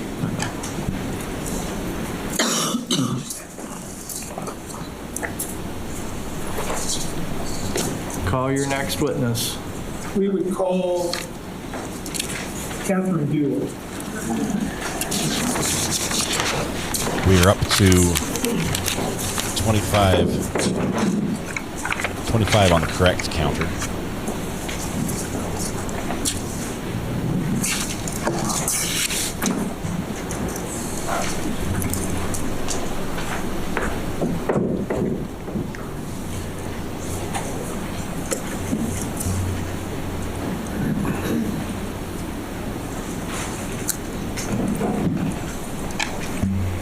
Ma'am, if you could step up to the front of the courtroom, please. You may. Go ahead and raise your right hand and be sworn by the clerk. You do solemnly swear that the testimony may give in the cause and opinion before this court should be the truth, the whole truth, and nothing but the truth, so help you God? Okay. Then if you come around here. Judy, we're counting the number of times the defense attorney says Have a seat correct. right here in this chair. And kind of scoot up to the table to where you're comfortable, and then bend that microphone so it's in front of you. And then in just a minute, when we're ready, we're going to have you speak towards the microphone, okay? Okay. She's nervous too.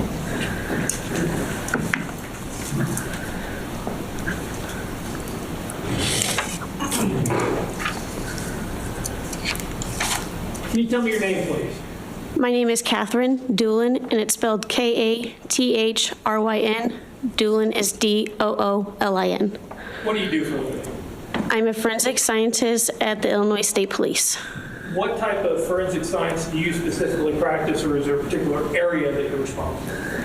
I'm a forensic scientist specializing in firearms, tool marks, tire track, and footwear analysis. Ms. Doolin, how did you get that job? Was there any specialized training you had to do? I graduated from the University of Missouri Columbia with a Bachelor in Science in 2013 and a minor in psychology. And is when I was trained by the Illinois State Police during my employment for the specialized fields. How long was that training? For firearms, it was an 18-month modular-based program. For tool marks, and for tool marks, it was 6 months, and for footwear and tire track, it was 8 months. In that program, are there required testing that you have to complete in order to pass that program? Yes, there are. And did you pass all those tests? Yes, I did. Since you've been working for the Illinois State Police, and how long have you been working for them? I've been working since February of 2015. Since you've been working for them for about the last 8 years, are there continuing testing that you have to do on a yearly basis in order to show proficiency in keeping it up? Yes, we have yearly proficiency tests that I'm required to pass. And those are 100%, you have to pass that with a 100% score or you're gone. Correct. And you've done that every year, right? Yes, I have. Your Honor, we would ask that the witness be identified as an expert in the area of tool marks and shoe prints. Any objection, Ms. Schnock? No, Your Honor. She will be so certified as an expert. Ms. Newland, in this case, I want to start with a shoe print that you were provided, okay? Okay. And you were in fact provided a shoe print. We've seen some pictures of that. Is that right? That's correct. When you were provided with that shoe print, did you make any notice anything about it? I received a piece of carpet with a left partial footwear impression on it. Well, when you say partial, what does that mean when you say partial shoe print? That the shoe print was not complete, that it did not go from toe to heel and was not complete. It only showed the toe and the arch area. Because of that, because you did not have a complete heel, is it limited in what you can do? Yes, it is. So, for example, if I ask you to tell me what size that shoe print was, can you do that? I cannot. Can you even give us a range of what size it could be? I cannot give a size based on a shoe print or an outsole itself due to different shoes having various outsole sizes, and different manufacturers can have a different size. Say Adidas can have the same size, size 13 versus a work boot could be a different size 13. So is it fair to say that different manufacturers could have different sizes? So an Adidas 13 might not be the same as a Nike 13. That's correct. And an Adidas outsole on a size 13 might be bigger or smaller than a work boot outsole, the bottom of the shoe. That's correct. In fact, it's more correct to call it a shoe print than a footprint. Is that fair to say? That's correct.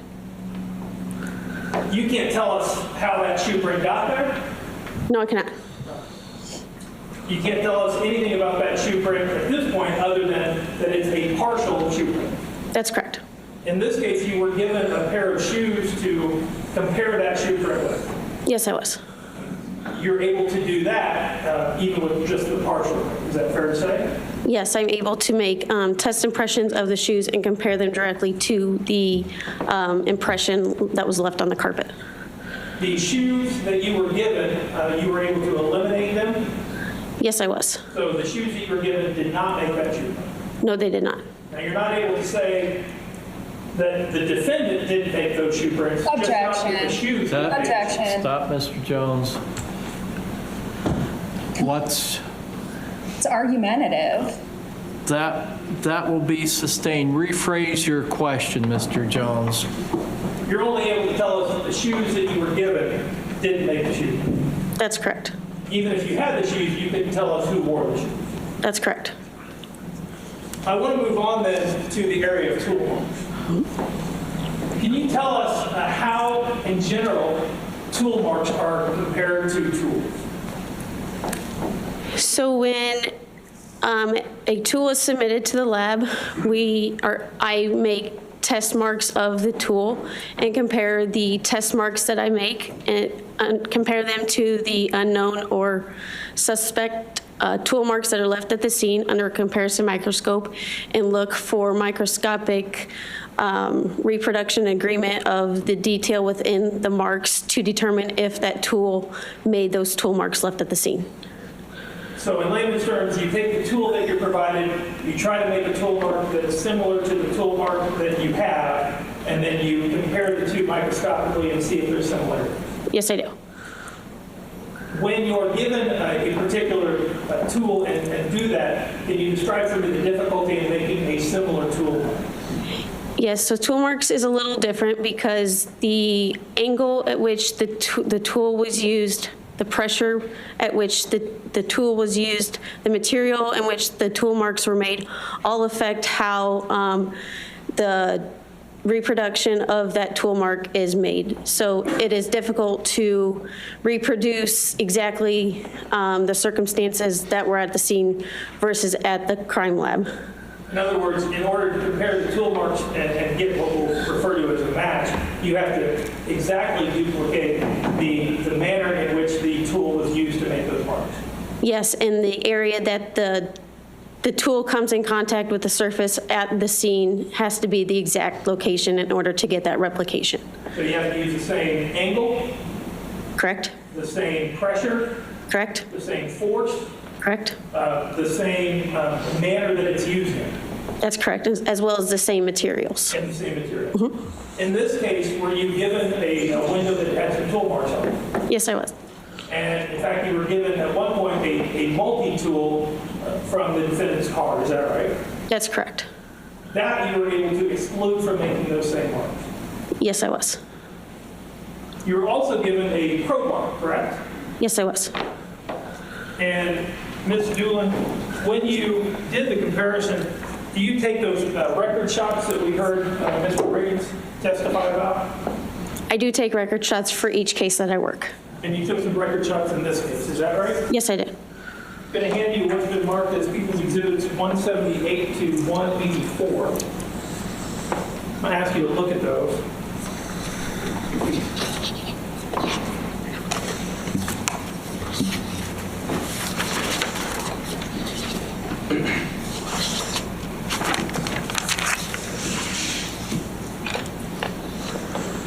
Have you had a chance to look at those? Yes, I have. Are those the record shots, the photographs that you took in this case of that examination?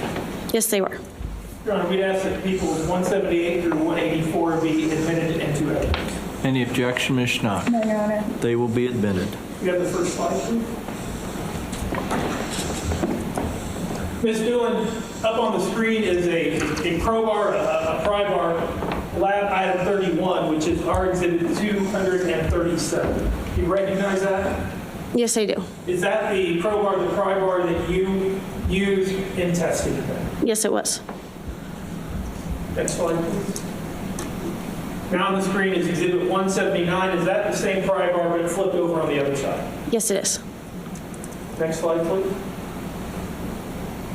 Here we have a close-up of what you call working edges A and B. Can you tell me what that means, working edges?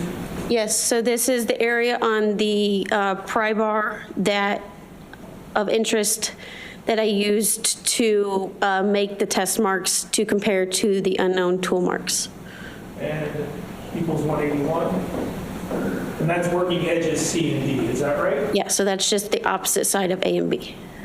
Moving on to equals 182. What are we looking at here?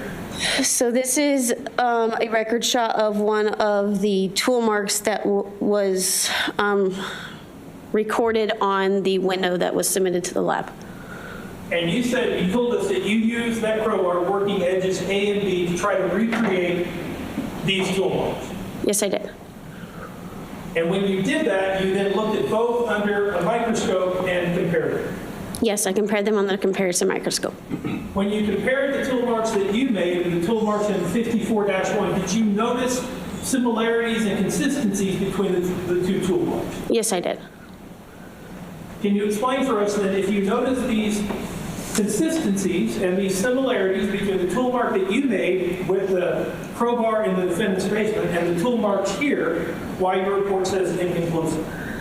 I went inconclusive between the pry bar and the tool marks on the window because there was not enough detail in the microscopic detail in the tool mark between this unknown tool mark and the test marks I made to make a complete identification. But again, you notice similarities and consistencies between the two? Correct. People's 183. Again, just a close-up of that tool mark that had the similarities and consistencies with the tool mark that you made? That's correct.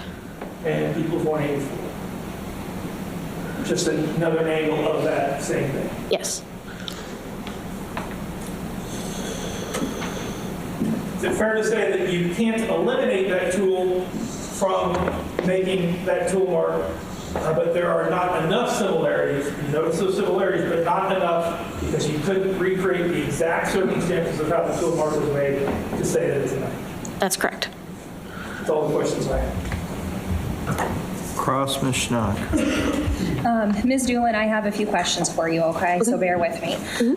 When you're doing testing, whether it's in this case or any other case, you put your findings into a report, correct? That's correct. Okay. And in those reports, you tell us what you tested and what your findings are, correct? That's correct. And you did that in this case with respect to the footwear impression as well as the pry bar marks, correct? That's correct. And I want to first talk about the footwear impressions, okay? You were given one left shoe that was a size 13 Reebok CrossFit athletic shoe, correct? Correct. And you were also given a right Reebok CrossFit athletic shoe that was a size 13, correct? Correct. You were not given any other shoes to test, correct? No, I was not. And you were not given any photographs of any other shoes to compare or test against, correct? No, I did not. Okay. And in your testing, you were able to eliminate both the left and right shoe, correct? That's correct. And that was put into a report, correct? Correct. Your Honor, may I approach? You may. Ms.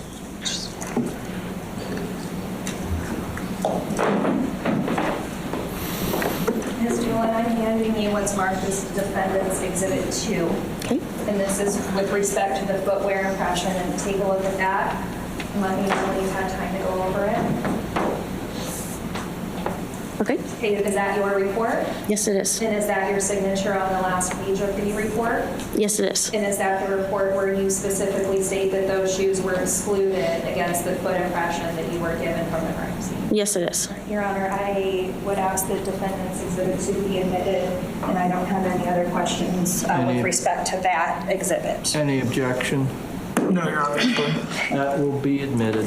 Now, with respect to the pry bar and the multi-tool, again, you did a similar report after you did your testing, correct? Correct. And with respect to the multi-tool and the pry bar, you were given those to test against some casts that were made on the window from the crime scene, correct? I was given them to compare to the tool marks made on the window. Okay, and were you given the actual window from the crime scene, or were you given a cast? I was given the actual window, and I made casts myself during my examination. Okay, fair enough. And during your testing, you were able to eliminate completely the multi-tool, I guess, if that's what you want to call it, correct? That's correct. And you cannot say with scientific certainty whether or not the crowbar made those marks, correct? That's correct. And your report indicated that those findings were inconclusive, fair? It's fair. So you can't say with scientific certainty one way or another whether that tool made those marks, correct? Correct. And what's marked as Defendant's Exhibit 3.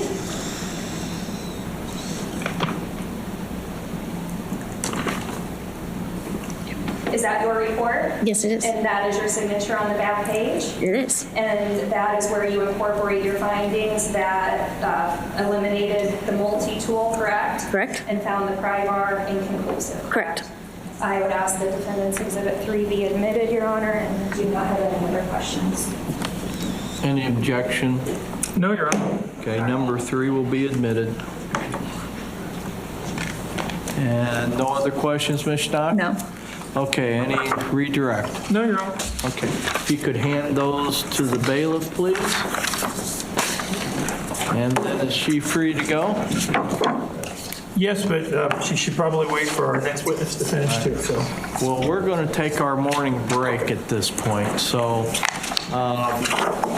since we're in between witnesses, and we'll give the jury 20 minutes, which will be approximately then 10:40. All right?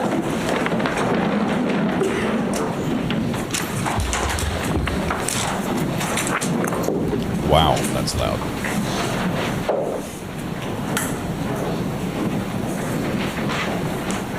Let's do the magic, see if we can speed it up.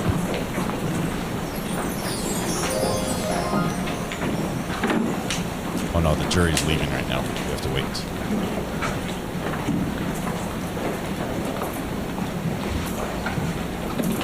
I believe, Matthew, I think you're correct. They all got strikes simultaneously. That was the sound of all the jurors getting strikes.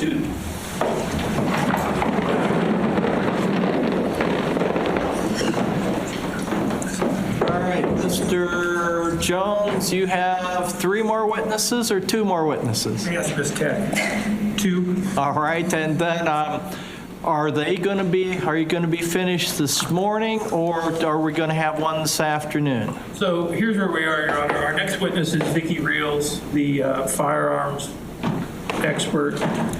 I would anticipate her going 20 to 30 minutes. Okay. So at that point, I'm figuring we're at 11:15 or so. Our problem is the next witness, Nick Eddy, is our last witness. He's going to be a while. All right, so let's leave him till this afternoon. All right, and then we'll give the jury that. And then I've told defense they don't need to have any witnesses until tomorrow anyway. So then we'll have several things to take care of, which have to be done outside the jury. So if we wait till Mr. Eddy till this afternoon, then we'll still leave us time to do those things outside the presence of the jury, and we'll just have the jury come back in tomorrow morning. Any problem with that, Mr. Jones? Not at all, Your Honor. Any problem with that, Ms. Schnock? No, Your Honor. All right. We will be in recess, and we'll be back at 10:40. All right. Another round of strikes for everybody.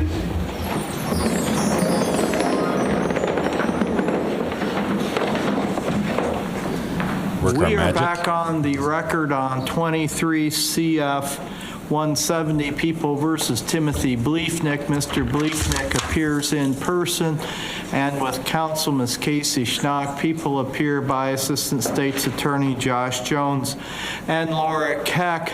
And Mr. Jones, anything before we bring in the jury? No, Your Honor. Ms. Schnock? No, Your Honor. All right, let's bring in the jury. And again, I believe this makes it a turkey when you get 3 strikes in a row. Isn't that a turkey? It happens to me a lot. That's why I know. I'm quite the bowler. It's my numbers, although my score went up significantly once I realized how you could use the bumpers as opposed to the gutters. I'm a better bowler with bumpers than I am with gutters. Yes, Richard, I got your email, and you got your emoji. It's there. It's been lurking. No one's found it yet. Of course, now they will. The session's recorded now. May you see?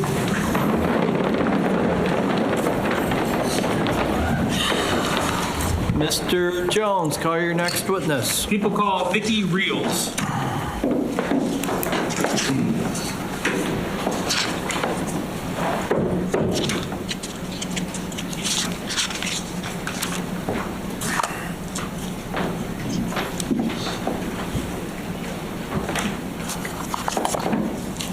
Thank you, bite me. Maui Bell. You got a membership.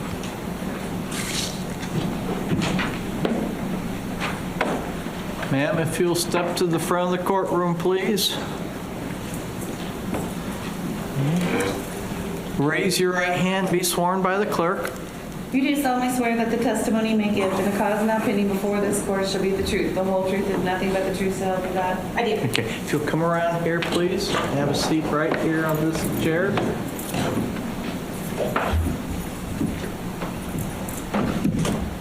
Okay, and kind of scoot up to the table to where you're comfortable and bend that microphone so it's in front of you and speak towards the microphone, please. Okay. You may inquire. Can you tell me your name, please? Vicki Reels. And Ms. Reels, what do you do for a living? I am a forensic scientist that specializes in firearms, footwear, and tire track examinations. Do you do that for the Illinois State Police? I do. How long have you done that for? I was hired in June of 1997. 26 years. 26? Yeah. Makes us so old, doesn't it? Yeah. Ms. Real, tell me how you got that job with the Illinois State Police. I want someone to respond. My family member got me the Well, job. I have a degree in biology from Illinois State University, and then once hired by the Illinois State Police, you go through specialized training depending on what discipline you're being hired into. So I participated in a formal training program with the Illinois State Police that was approximately 2 years in length. The training was conducted at the Forensic Science Center at Chicago. And that training was in the area of firearms, tool marks, firearms. That was exclusively firearms. Footwear and tire tracks, I was trained in about 10 years later, and I am not specialized for tool mark examination. With regard to firearms, you've been doing that over the last 26 years. Yes. And every year, do you have to do another proficiency test, if you will, to keep your job? Yes. Can you describe that test for me?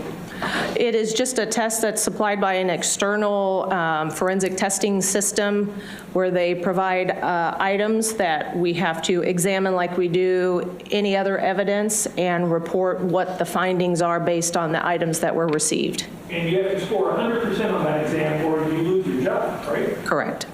Every year that you've taken that test for the last 26 years, have you passed that test? Yes. Your Honor, we'd ask that this witness be certified as an expert in the area of firearms and firearm identification. Any objection, Ms. Schnott? No, Your Honor. She will be so certified. Let's talk in a general sense then first about firearm identification and why that works. Can you explain to me the process of how a gun fires, a bullet fires a projectile? Sure. Well, when the ammunition before it's fired is a cartridge, and that's made up of your cartridge case, your primer, your powder, and your projectile or projectiles. And when a firearm is fired and a cartridge is discharged, the bullet's going to travel down the barrel of the firearm, and at that point, oh, go ahead. And when the bullet travels down the barrel, does the barrel leave specific marks on that bullet? Yes, it does. It picks up the microscopic machining marks from the manufacturing process. And does every gun have slightly different marks that it leaves on that bullet? Yes. And every gun leaves different marks on the bullet based on the gun. Is that fair to say? Yes, based on the manufacturing process, beyond the classification of the class characteristics that the gun is designed with. So is it fair to say if you have two separate guns, even of the same brand, let's say you had two different 9mm guns, same brand, everything else is the same, when that bullet is fired and it goes down the barrel, you're going to be able to tell the difference between those bullets and which guns they came out of based on the marks that are left on the bullet. Yes, and there have been studies conducted with both bullets and cartridge cases where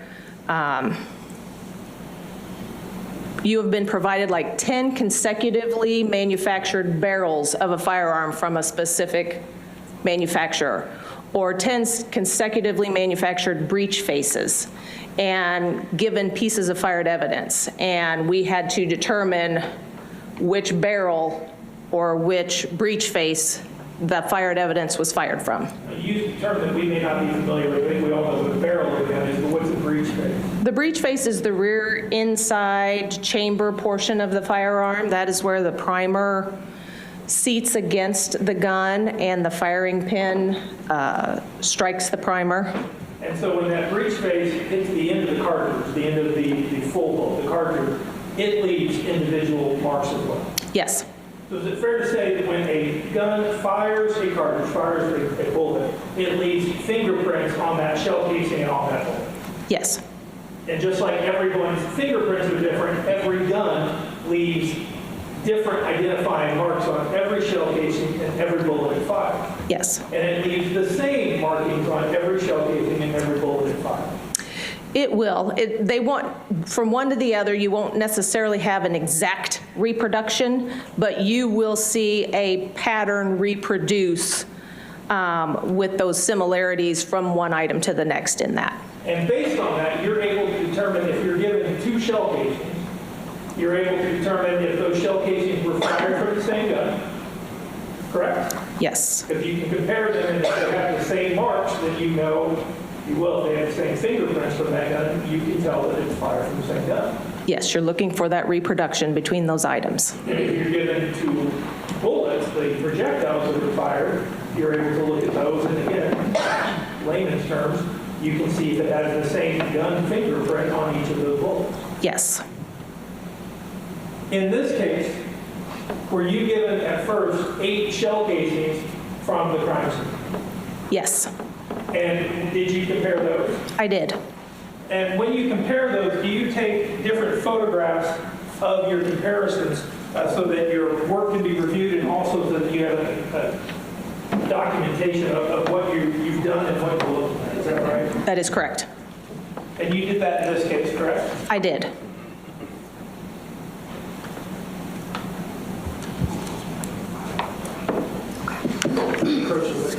You may.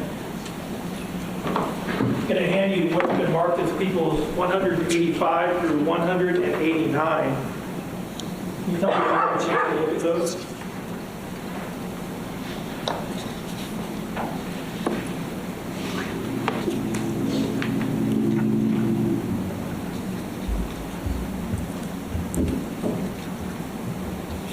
Okay. Are those photographs that you took, your record shots, if you will, to record your work in this case? Yes. Your Honor, and do you accurately show what you observed and what you saw in your life? Yes. Your Honor, we'd ask that People's Exhibits 185 through 189 be introduced to that. Any objection, Ms. Schnapp? No, Your Honor. 185 through 189 will be admitted and may be shown. Roxy, under judge's order, we can't live stream right now, so this is yesterday's video we're catching up on. How you compare 2 shell casings? How do you do that? Well, we use a comparison microscope when comparing any 2 items, whether it's 2 bullets to each other, 2 cartridge cases to each other, or if we have test shots from a gun, if a gun is submitted, we can compare the bullets or cartridge cases that are known to be from that firearm to the unknown evidence. And what a comparison microscope is essentially 2 compound microscopes that are joined by an optical bridge. So they allow you to see 2 separate items on 2 separate stages through the same field of view, and they are actually side by side, so you can see both right next to each other. And how does that help you compare those, let's say in this case, 2 shell casings? Well, what that allows you to do is to look for the reproduction of those marks, because what we're looking at is that overall pattern. So that's the length, the width, the depth, and the spatial relationship between the marks that are left on these items. And so it allows you to move across the surface of those 2 items and evaluate from one side to the other if those marks continue to reproduce between the 2. And in your record chart, the photographs that you take, you use that comparison microscope to take those photographs? Yes. We have the first slide.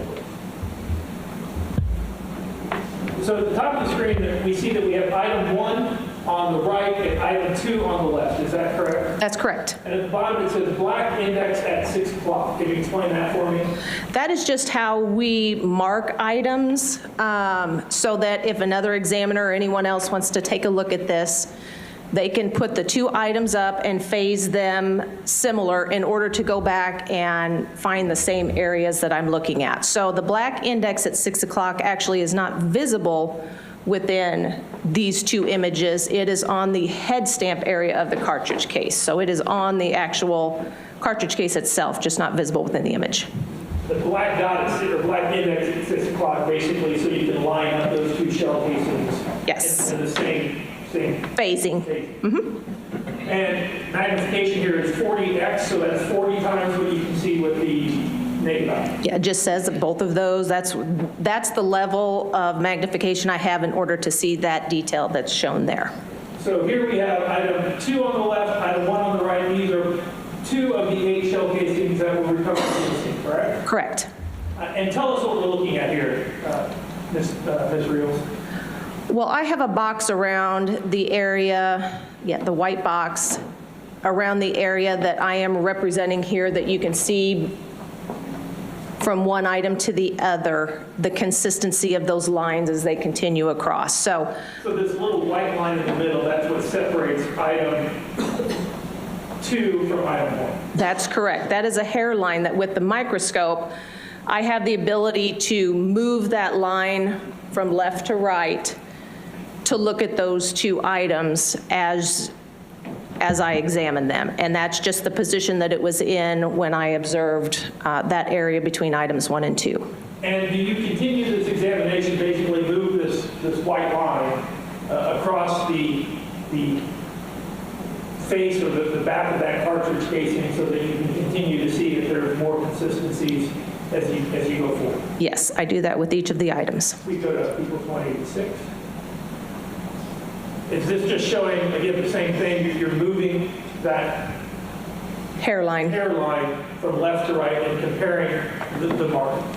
Yes, that's correct. That's actually the firing pin area that I have marked there. So that's the piece that actually strikes the primer and ignites the powder within the cartridge that burns and allows the projectile to travel down the barrel. And equals 187.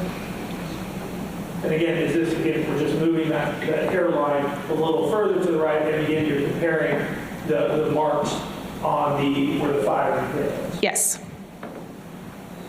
And again, all of these are item 1 and item 2, and it's 6 o'clock magnification 40. Correct. You did the same comparison on all 8 of those shell casings. Yes. In your scientific opinion, and in the 26, using the training that you've received at the Illinois State Police, and the 26 years of experience where you've passed every test 100%, can you tell us what you can tell about those 8 shell casings?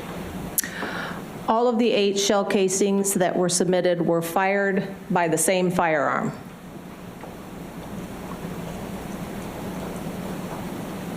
I want to move on then to the bullets, the projectiles that were recovered at the scene, okay? And from Becky Bliefnick's spot. I'll talk about those. Those were lab items 16, 18, 23, 24, and 25. 16 and 18 were recovered at the scene. 23, 24, and 25 were removed during the autopsy from Becky's body, correct? That's my understanding. Did you do the same type of testing on those projectiles? Yes. Use the comparison microscope just like you did here? Correct.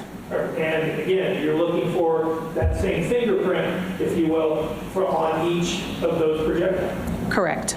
And looking at lab items 16, 18, 23, 24, and 25, what can you tell me about those items? As far as my determination? Yes. That those items were all identified as being fired by the same firearm.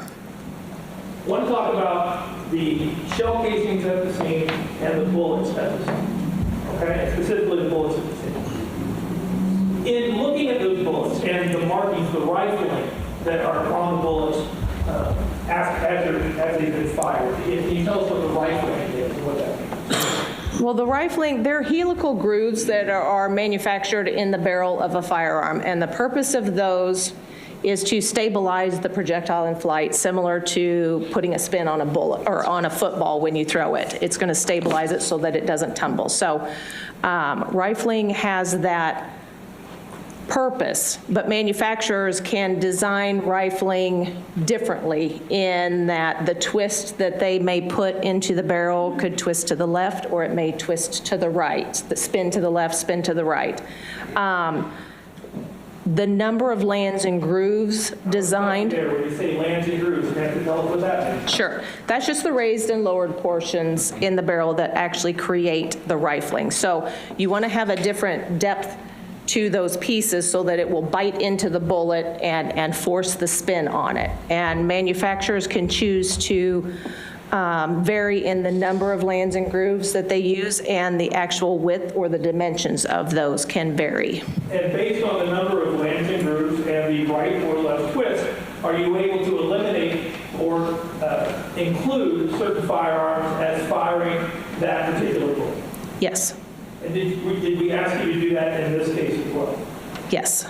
And in doing that, did you determine that both a CZ and a Ruger could fire, could have the same characteristics, lance and grooves, right and left twist, as the bullets that were removed from Becky's body and that were found as?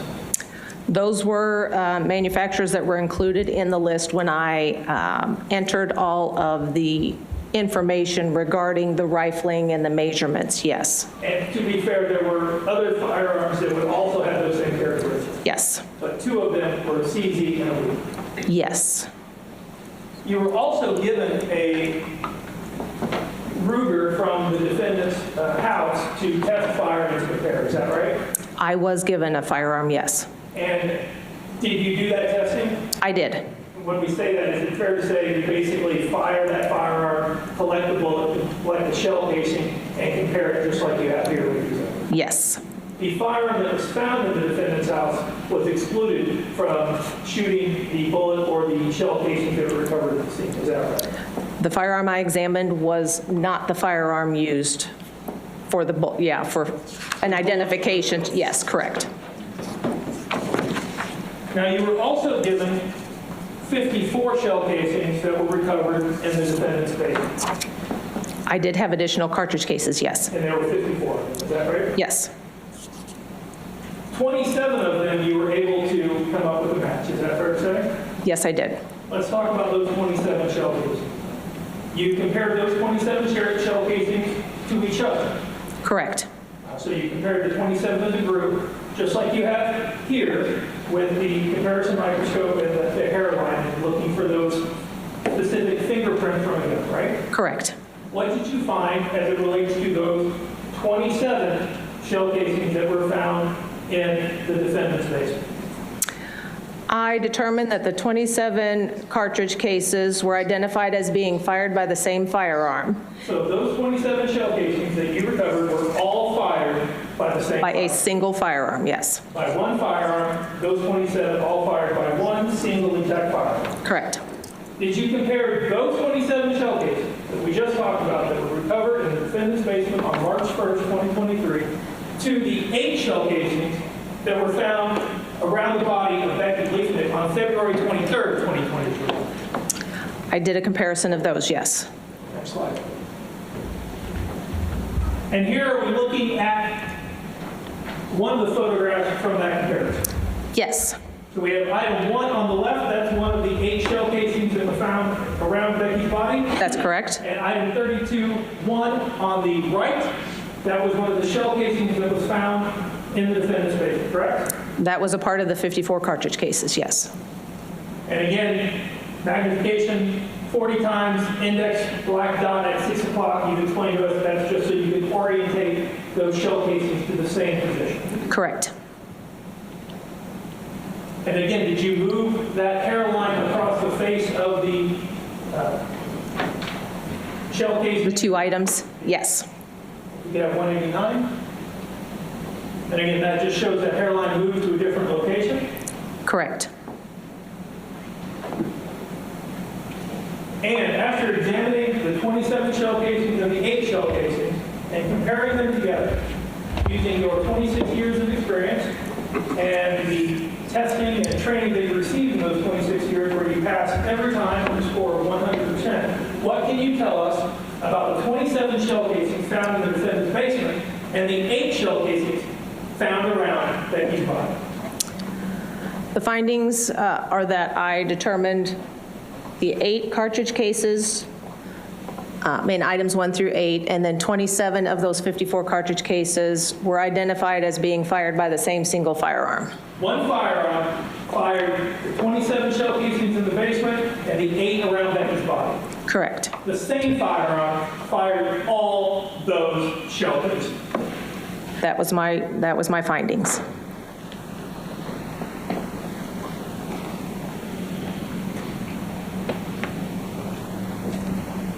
Thank you. That's all the questions I have. So the same gun, filter Yes, as thank you. Ma'am, I fired the have some rounds in questions his for you basement. this morning, okay? Sure. Bear with me. If you don't understand my question, just let me know. I ask bad questions a lot. So let's get into end it. with correct. So in your particular line of work, when you're comparing projectiles or shell casings, you use a really sophisticated microscope, correct? Yes. And your findings are not based on something that a computer program told us or that a specific algorithm told you, correct? That's correct. This is based off of what you see under your microscope, correct? Yes. Okay, And so based on my training and experience. absolutely. Yes. So in an area, in a field like yours, where there's human interpretation, it's also subject to human error. Is that a fair statement? It is a subjective, opinion-based science. So two people can look at under the same microscope and have two differing opinions. Is that fair? Someone could have a different opinion. All right. So in your testimony with Mr. Jones, when you are doing these comparisons, I believe that you said that you look for similarities because there is no exact reproduction when a bullet is fired out of a gun. Is that fair? Yes. So you look for similarities and you look for consistencies. You're correct? looking for that overall pattern to reproduce. It's not a line counting situation. It's not that we have a number of points that we have to look for an identification. There's no minimum amount required. It is truly just the pattern of the spatial relationship of those elements, the depth, the width, the height that we're looking at, realizing that these are three-dimensional objects that we're looking at. And when you did your specific comparisons in this case, you compared the 8 shell casings that were found at the crime scene against each other, correct? Yes. So you compared 1 to 2 and 1 to 3 and 1 to 4 and so on and so forth? It can vary. Typically, we have a standard, and I might have that either item 1 or item 2 was used as a standard. Sometimes I will use a couple. So it's not that every time I'm going to use the same one because, again, what it is looking for that reproduction between those two items. So in this case, and I'm looking at agency items 3 through 10, which would be lab items 1 through 8, which would be the 9mm Luger fired cartridge cases, okay? Yes. Were all 8 of those compared against each other individually? Yes. Okay. And then were each of those 8 cartridge cases compared against all of the cartridge cases that were submitted to you from Tim's house individually? No. Okay. So did you take specific cartridge cases from items 1 through 8 and then compare them to random items with respect to items 32-1 through 32-54? Yes, because as it was explained before, I looked at 1 through 8 to each other, determined they were fired by the same firearm. So now at this point, teasing me. I have a single source among those 8. Then of the others, in the 27 that were identified to the same source, at that point then, all I need to do is take 1 from the one group and compare it to 1 from the other because the findings of those 2 groups independently had already been determined. So is it entirely possible that there would be similarities in item 6 that may not be found in item 3210?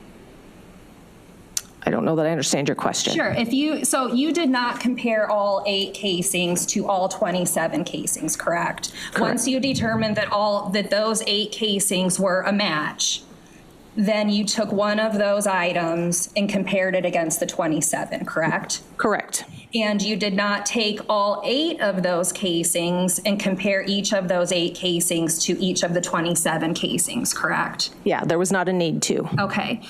Is it possible that one of those items, 1 through 8, could have different similarities as a casing in items 1 through 27?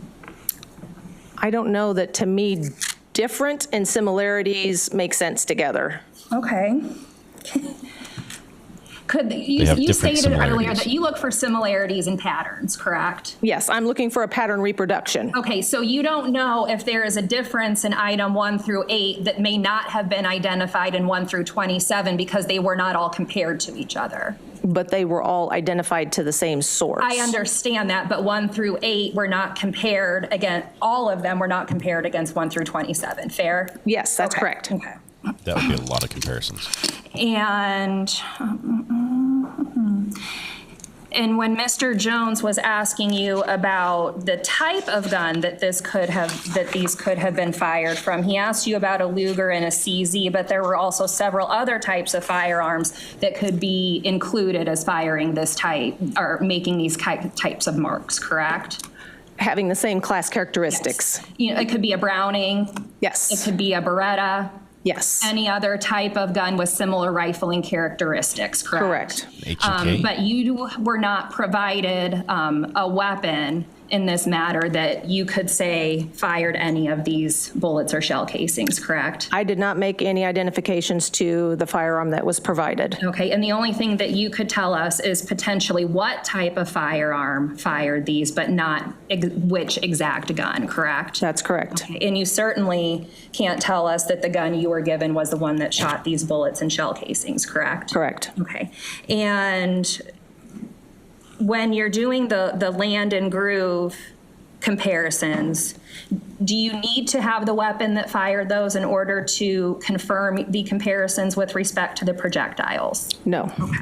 And is that the same with Did I miss respect one? to the casings? Yes. And would the casings and the projectiles have the same types of markings, or would they be different? Meaning in just how a bullet marks and a cartridge case, or between the two items? Correct. They will mark different because a bullet is actually traveling down the barrel, picking up marks as it moves from one end down to the muzzle end, where the cartridge case itself, is picking up an impressed mark.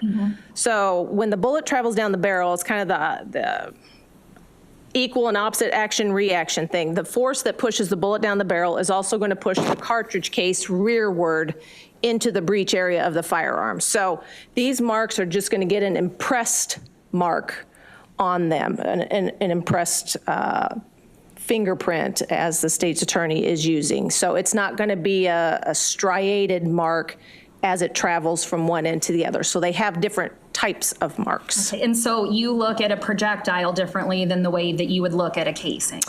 I look at it the same, doing a side-by-side comparison. It's just a different type of mark. It's a striation versus an impressed mark. So what you're looking for is different, in a sense. I'm still looking for a reproduction. You're looking for a reproduction, but there wouldn't be an exact reproduction. Correct. Okay. And when you're looking for these reproductions and you're looking for these patterns, this is something that you're looking for and not a program or an algorithm. That's correct. Okay. No other questions, Judge? Redirect. Just a couple questions. Ma'am, after you do the testing and issue your opinion, there's a peer review process, correct? Yes, So your findings have to be confirmed by other people in the lab. that's correct. Any identification that is, before an identification can be reported out, it has to be confirmed by another examiner. And that was done in this case. Yes, Your identification that these groups of shell casings were fired by the exact same gun was confirmed by another examiner. that was their opinion also, yes. And in 26 years of testing, you've gotten everything right every time in those 26 years of testing, correct? Objection. That's what she testified to. On the proficiency That's tests, what I'm saying. Now, on the proficiency test, you got 100% every time for 26 years. yes. That's all the questions I have. Ms. Stock? No other questions, Judge? All right, you may step down. Okay. And she's free to go. Yes, Your Honor. Okay, I do realize that real time, the court is coming to an end. We are trying to catch up. I don't want to skip the last day of testimony, jump straight to the live streaming of the closing statements. Counsel, step up. The idea is we can catch up. Hopefully, while deliberation is going on. So that's the idea.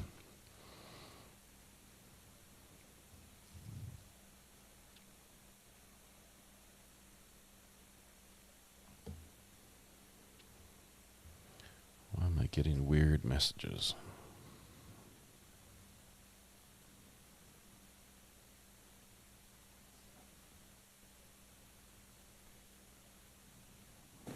Weird. Ladies and gentlemen of the jury, we still have more evidence to present, but because of the length of the next witness, then we are going to take lunch now. And what I'd ask is you'll have till 12:45 for your lunch, and then we will try and start at 12:45, all right? So we will be adjourned. All right.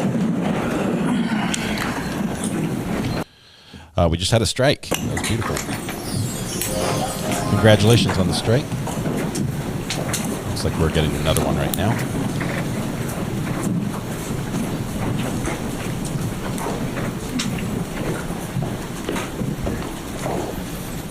Should be coming back.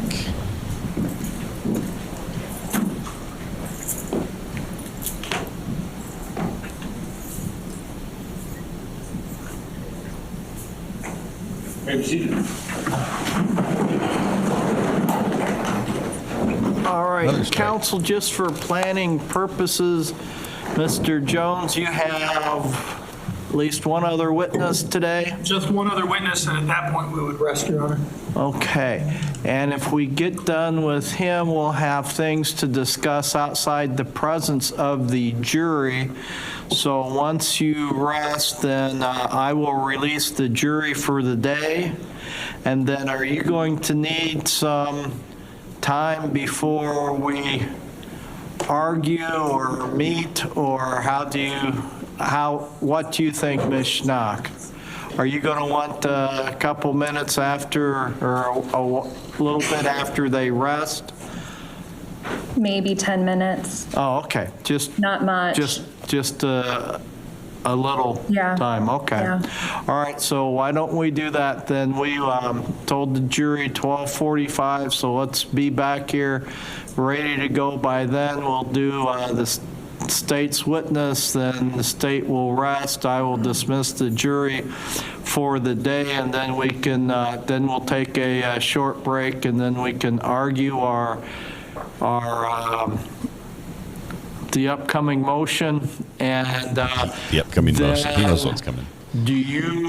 I will then go into for the first time whether or not the defendant's going to testify, and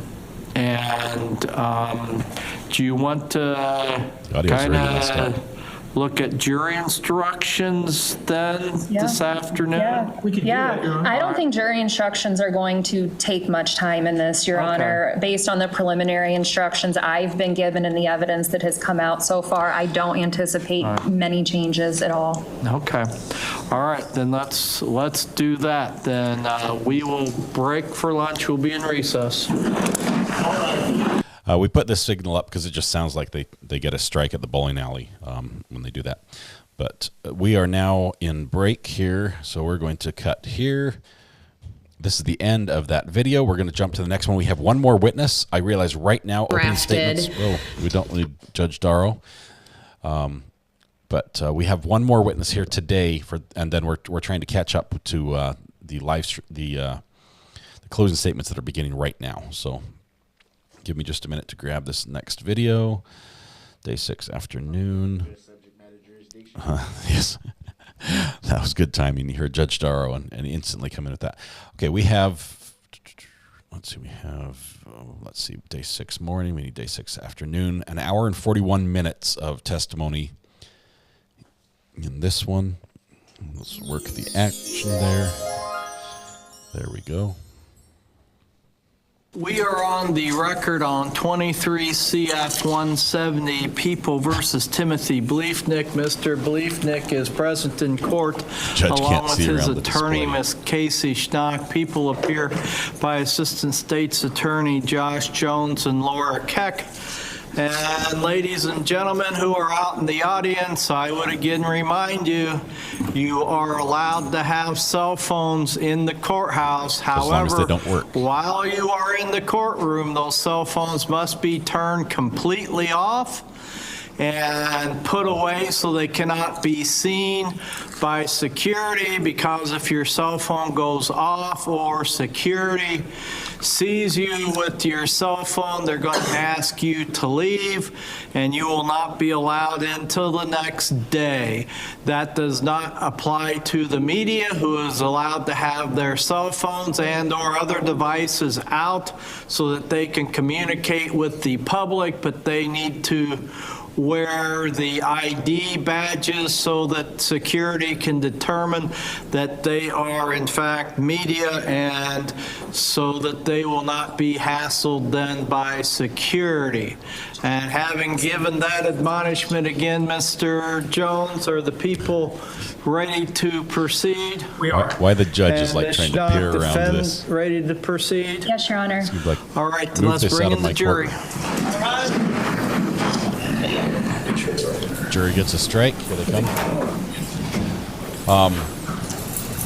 Yeah, no cell phones. We're almost done with those no cell phone things. How does one become a member of the media? It's easy. You just report to the public on YouTube, Twitter, Facebook, any social media platform. You can write a letter to the editor, be a member of the media.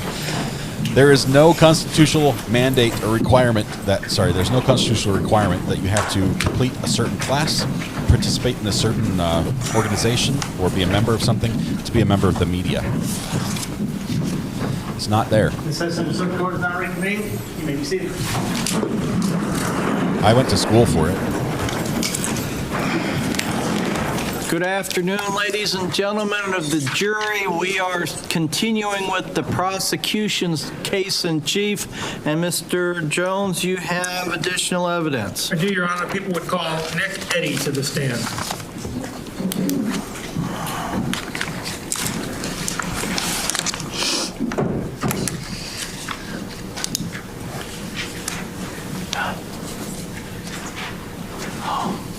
I'll swear him in. All right. I'll swear him in.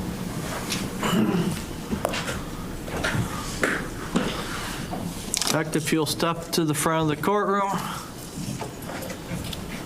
And then raise your right hand, and since you can't see the clerk, I'll swear you in.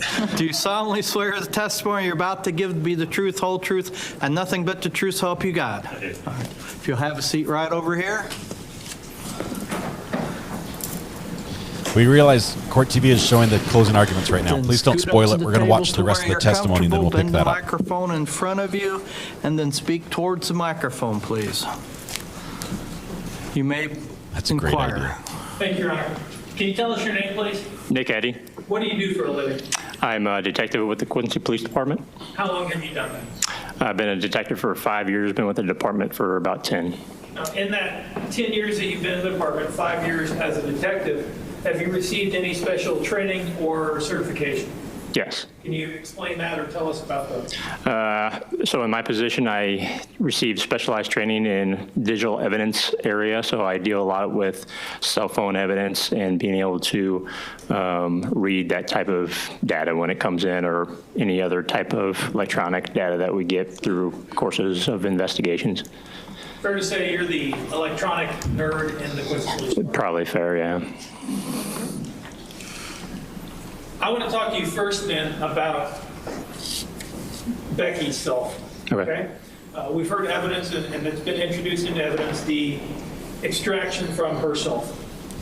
Did you get a chance as the detective who looks at that type of evidence to review the information from her cell phone? Yes, I looked at it. When you reviewed the information from her cell phone specifically, did you look at text messages? Yes. And in those text messages, did you review text messages between Becky and Ted Johnson? Yes. When you reviewed those text messages, at any point did you see any fights in text message between Becky and Ted? No. Any disagreements or arguments between Becky and Ted? Not that I can recall. In reviewing the text messages on Becky's phone, did you see anyone that Becky had fights or disagreements with over text messages? No. Did you see any text messages where Becky said she was scared of anyone? There were conversations she's had with other people that... Apart from what we've already heard from other witnesses? Yes. Other than that, no. I want to talk specifically then about February 23rd, 2023 in Becky's cell phone. Okay. On February 23rd, 2023, at 1:11 and 10 seconds, we've heard testimony and seen the evidence about a cell phone call to 91126, correct? Yes. After that 1:11 and 10 seconds in the morning, was there any other activity outgoing from Becky's cell phone? No. In your role as a detective in this case, were you also involved in the processing of the defendant's car? A search warrant was obtained for his car, and that car was searched. Is that right? Yes.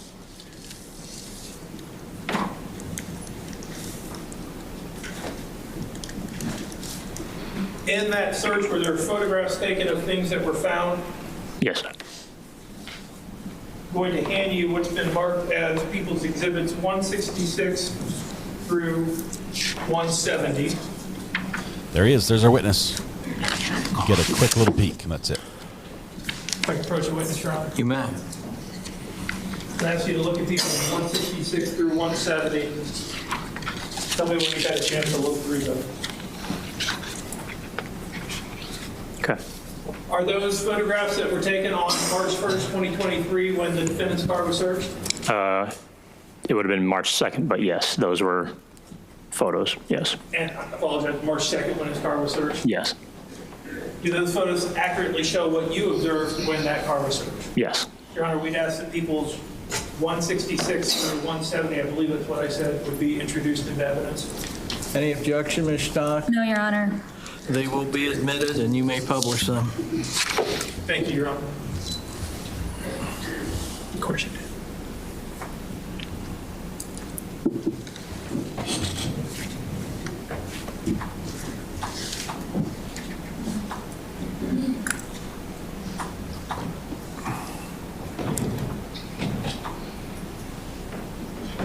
On the screen now is People's Exhibit 166. Detective Eddie, what are we looking at here? There's a pair of gloves on the dash. Where the laser is pointed? Yes. And again, just as for the record, the area of the car, this is the defendant's car. Yes. And People's 167, please. Can you tell us where we're looking at here? This would be underneath the driver's seat, the front driver's seat. And you see a black pair of gloves and a white pair of gloves. Is that fair to say? Yes. People's 168. Would this be the black pair of gloves that were pulled out from underneath the driver's seat? Yes. And 169, the white pair of gloves that were pulled out from beneath the driver's seat? Yes. And in the back of the car, People's 170, what are we looking at here? The rear compartment of the car where there's all these bags sitting there.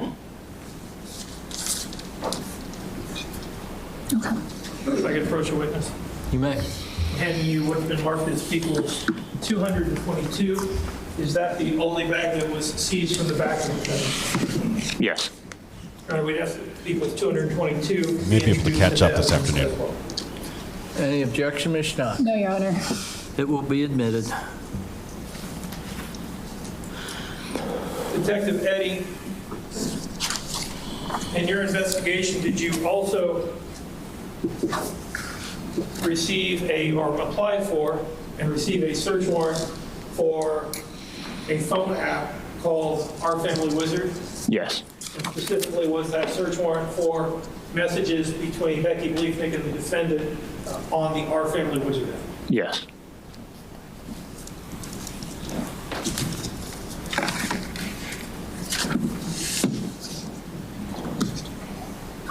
I'm fine with skipping the jury instructions if you guys are.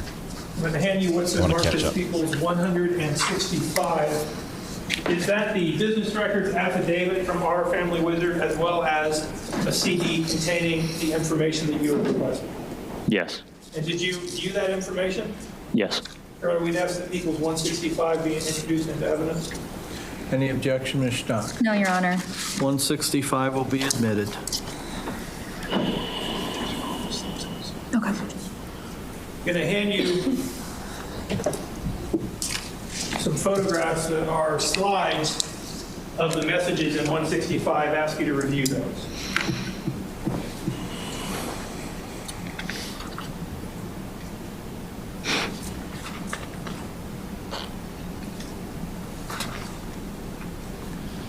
just got a hammock And are from those, in fact, Amazon. messages that you saw on the Our Family Wizard app, I believe on February 21st, 22nd of 2023, between Becky Bliefnick and the defendant?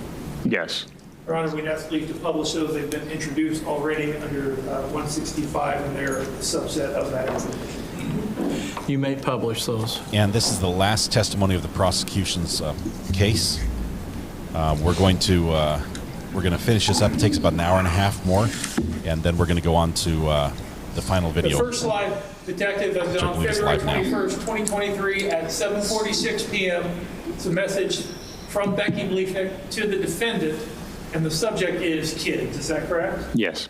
The message is, are you able to keep the kids tomorrow? I do not feel good today and feeling worse as the night goes on. Is that correct? Yes. And was there a response to that message? There was. Next slide, please. And on February 21st, 2023 at 8:53 p.m., did the defendant send a message back to Becky Bliefnick, again with the subject, kids? Yes. The message is, yes, I can keep them. I assume you're referring to overnight as well, unless something drastic changes tomorrow during the day with how you feel. Correct? Yes. And did Becky respond to that? Yes. Next slide, please. And at 8:55 on the 21st, Becky sends the defendant a message, correct, overnight, so you would pick them up from school and keep them Wednesday overnight. Yes. Next slide, please. And then at 8:55 p.m., the defendant responds to Becky, yes, I can. Yes.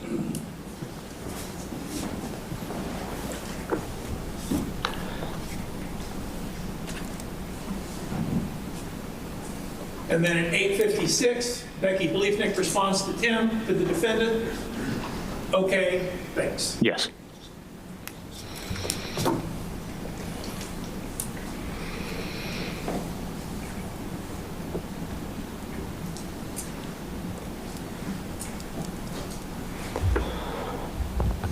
I want to move on now and talk to you about a bike that was found, okay? Okay. Are you familiar with the blue bike that was found? Yes. It was found approximately a half block from the defendant's residence, is that right? Yes.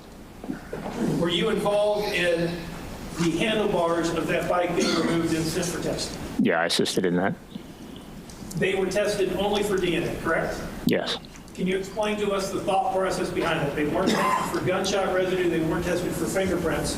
Explain that to me. We felt that the likelihood for DNA was the greatest out of those options. It had been sitting out in the weather for 4 days, essentially. So this was our, however small chance it was, this was the best chance we thought was to make. I also want to talk to you about Ted Johnson. When was Ted Johnson interviewed? The same evening, the 23rd February. In the evening? Yes. Later in the evening, 7, something around? Yes, it was later. And he was given a gunshot residue test, is that right? Yes. Can you explain that to me? Why was that done? Just gathering as much information as we can, as much evidence as we can, because we don't, at that point, have an idea of exactly what is going on. When you interviewed Mr. Johnson, did you have any idea about a possible time of death? No. In fact, until you got the report on the victim's phone, we didn't know that she tried to call 911 at 1:11 a.m. Yes. Mr. Johnson was interviewed way more than 6 hours after 1:11 a.m., is that right? He was. And in the course of your investigation, did you find any evidence that would lead you to believe that Mr. Johnson was a suspect in this homicide? No.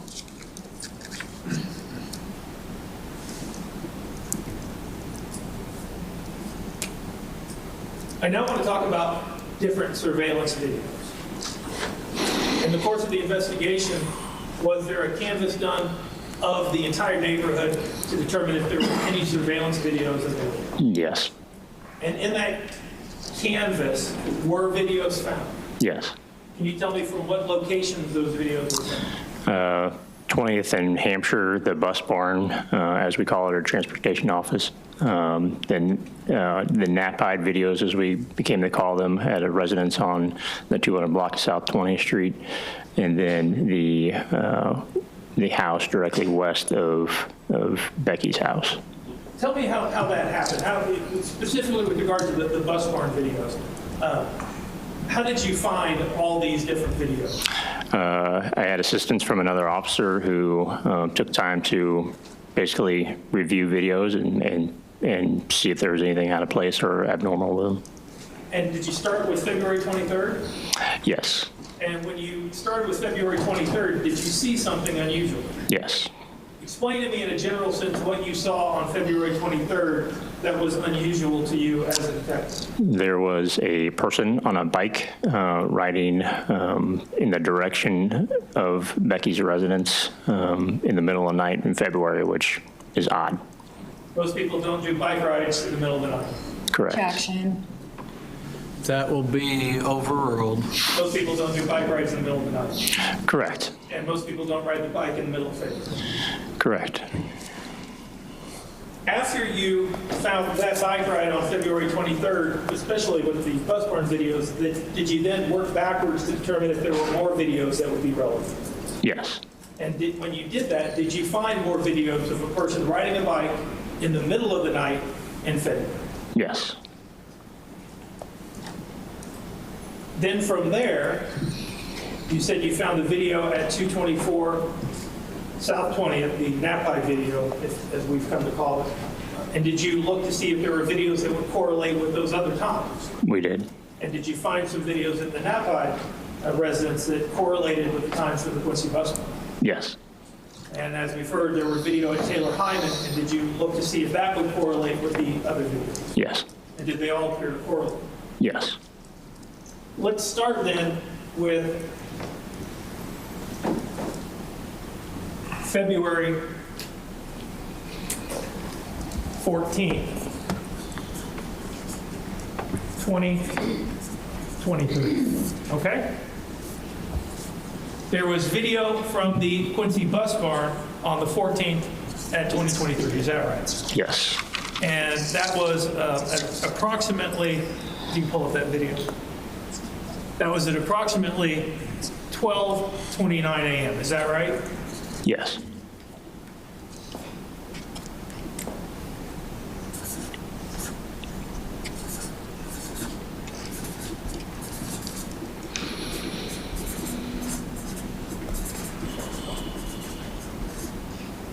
Ms. Keck, if you could play that video.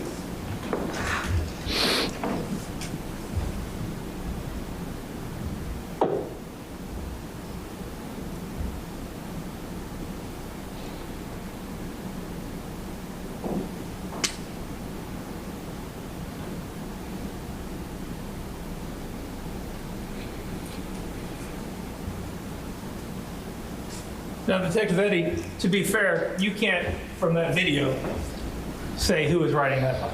No. No. Can't tell if it's a man or a woman.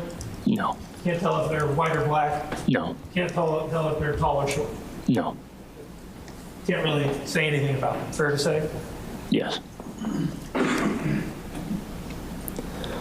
After watching that video at 12:29 a.m., was there a video at the Napide residence at 224 South 20th, nearly immediately after that, about a minute and a half later? Yes. Ms. Cook, if you could play that video, please. Hit pause for just a second, please. At the top of the screen, it says 2:14:23 at 1:31 a.m. We've already heard testimony that that was actually an hour off, and that the time was 12:31 a.m. Is that correct? Yes.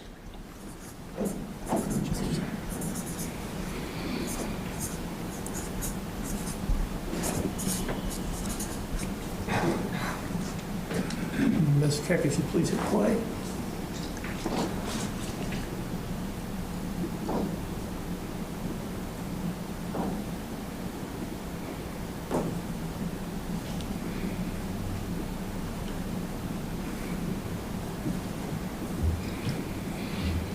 Are we looking at something at the very top of the screen?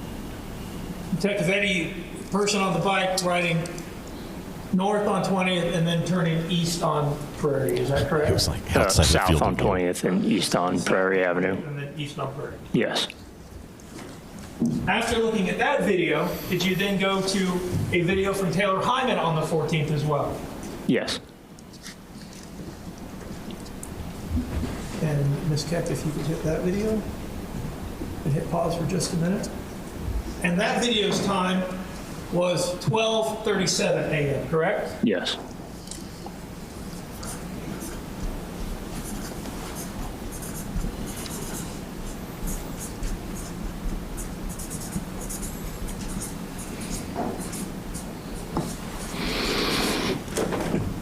Ms. Keck, if you could hit play, please.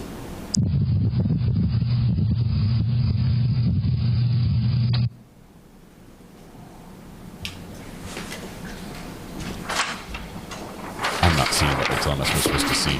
Maybe I'm not looking in time. Detective Eddie, did you find more video on February 21st, 2023? Yes. Now, before we talk about that, on the 15th, the 16th, the 17th, the 18th, the 19th, and the 20th, were there any midnight bike rides? No. You watched from midnight to 4 or 5 a.m., no bike rides on any of those other days? No. Then let's talk about February 20. Oh, I apologize. There's one more video on the 14th. I forgot about that. There was another video at 12:52 at the Quincy Bus Barn, correct? Yes.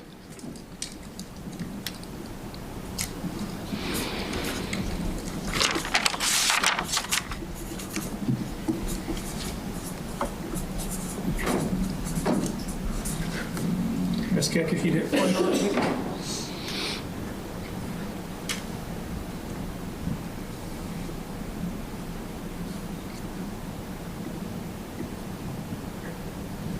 I see a laser pointer, but I see See nothing a person else. on a bike headed north on 20th Street, correct? Yes.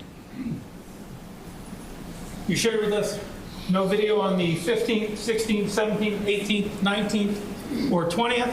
Yes. Was there video on the 21st? Yes.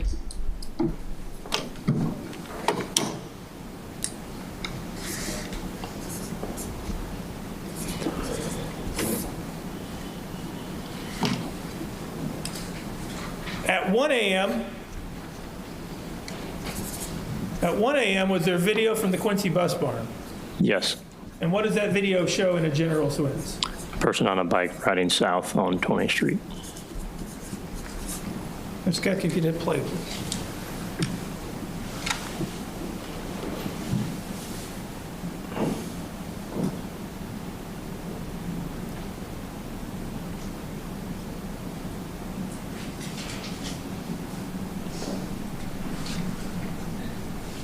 Go back to the cover story.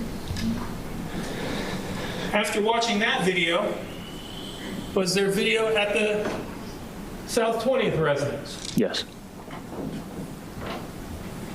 And that video is at 1:01 a.m., is that right? About a minute and a half later. Yes.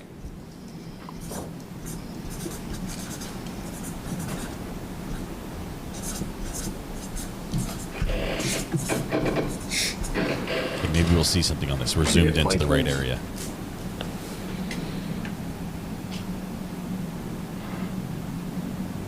That was a car. There's...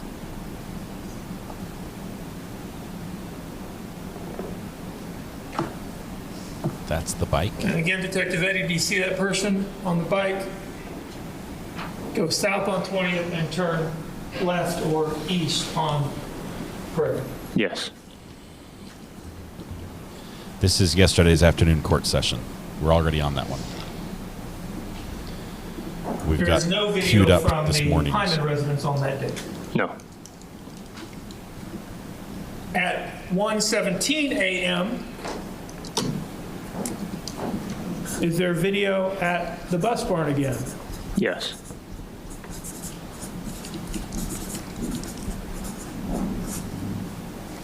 I want to see his Pictionary picture. I can tell he's drawing, but I'm going to look really hard on this one, make it full screen here.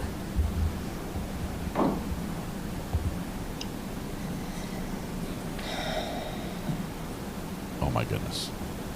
This is the equivalent of a ghost hunter. And again, Detective Eddie, you see a person on a bike headed north. It's like, did you see the glowing orb in the background? Then again, at 1:41 a.m., is there video from the bus barn? Yes. Ms. Keck, if you hit play.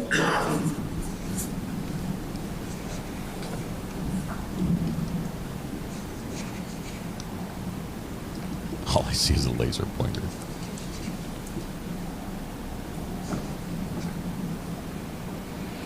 It's like, maybe if you hadn't shined the bright laser pointer at it, I would be able to see the movement. But I just see a still picture and a laser pointer going back and forth.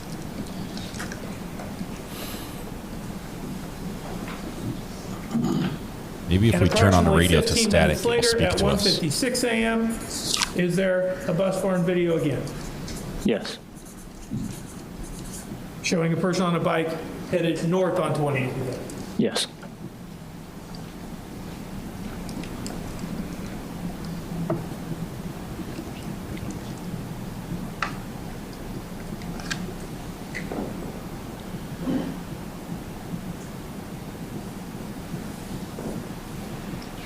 Wow.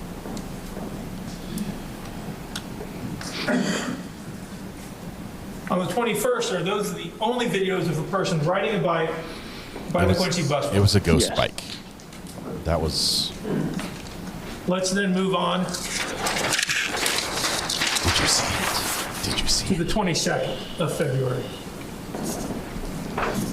You know, the harder I look at this, all I hear is, don't go. That's what happens. At 12:57 a.m., do you once again see a person riding a bike south on 20th Street by the Quincy bus barn? Yes.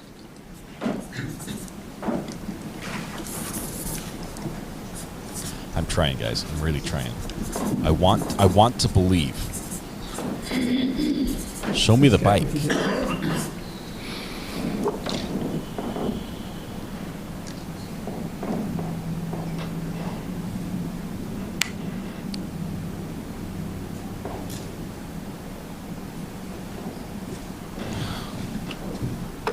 Back to the cover screen. Approximately a minute and a half later, at 12:59 a.m., is there video of a person riding south on 20th Street and then turning left or east on Prairie again? Yes.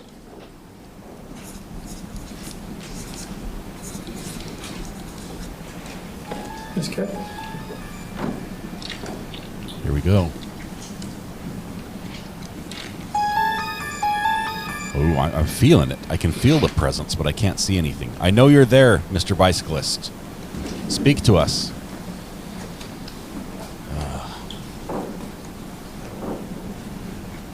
And I thought bank robbery videos were bad.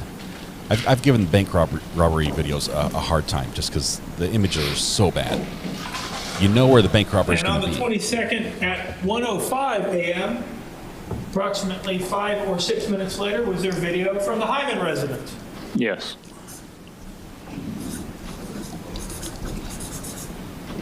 Ms. Keck, if you could hit play.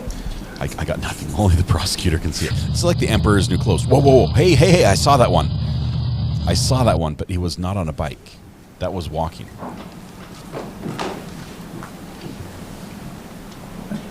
The bike doesn't have any reflectors. That's part of the problem. And approximately 5 minutes after that, at 1:10 a.m., is there video at the Quincy bus barn of a person headed north on 20th Street on a bike?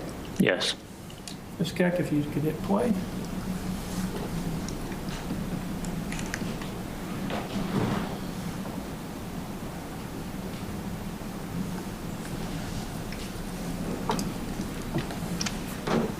The bike looks a lot like a laser pointer. I mean, they're very, very similar.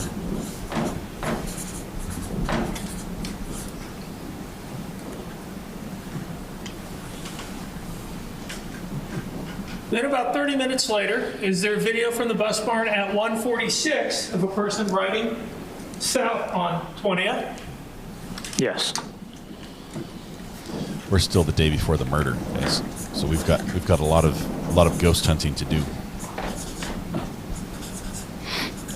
Play, please.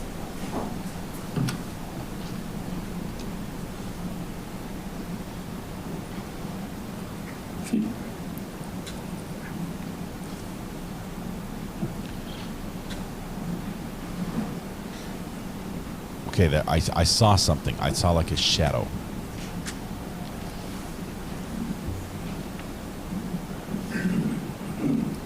And approximately a minute and a half later at 1:48 a.m., is there video at that South 20th residence Yes. showing a person riding south on 20th and turning east on Prairie? Yes. Ms. Keck?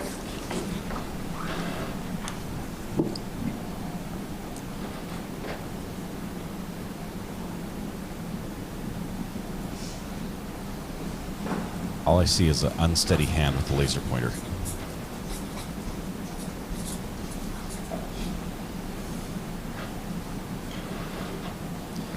You guys all need Ring doorbells up there in Quincy. And at approximately 1:53 a.m., 5 minutes later, was there video at Taylor Hyman's residence again? Yes. Okay, this is the one that worked last time for me. Okay. I really saw this one. I mean, Yep. There's definitely something's present. It materialized right in the center of the screen and then drifted off to the left.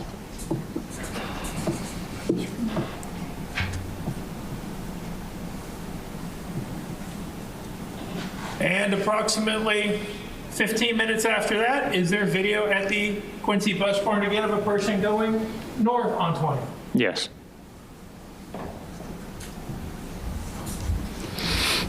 Where's it at? Where's it at? Okay, let's see it.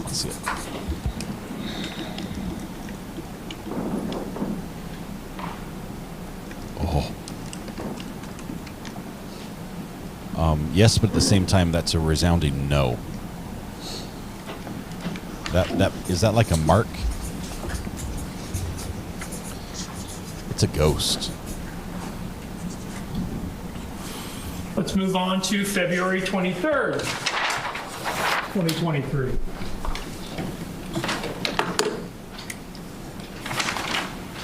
Okay, this is the day of the murder. Of all days, the video has to show something here for the jury to convict. I think they've got to. Are there video from the Quincy Bus Barn and 224 South 20th on the night, early morning hours of Becky's murder? Yes.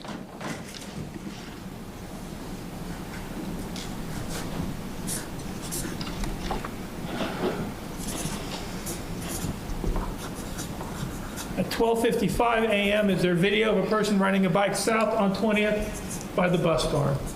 Yes. Ms. Keck?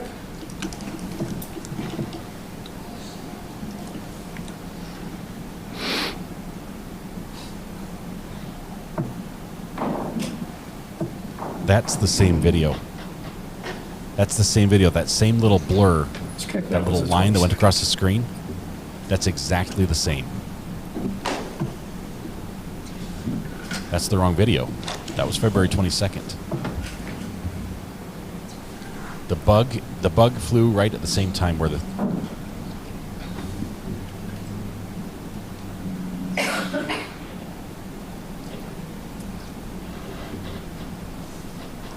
Yeah, I remember. Okay, this is the right one. 23rd at 12:55 a.m. If you hit play, please.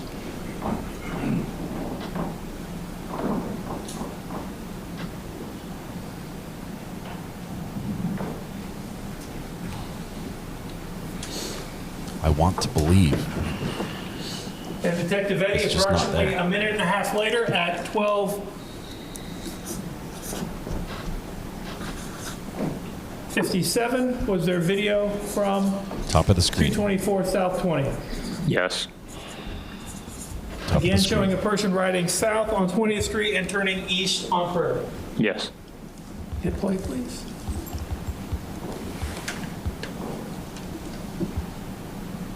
Okay, there's something. He's walking.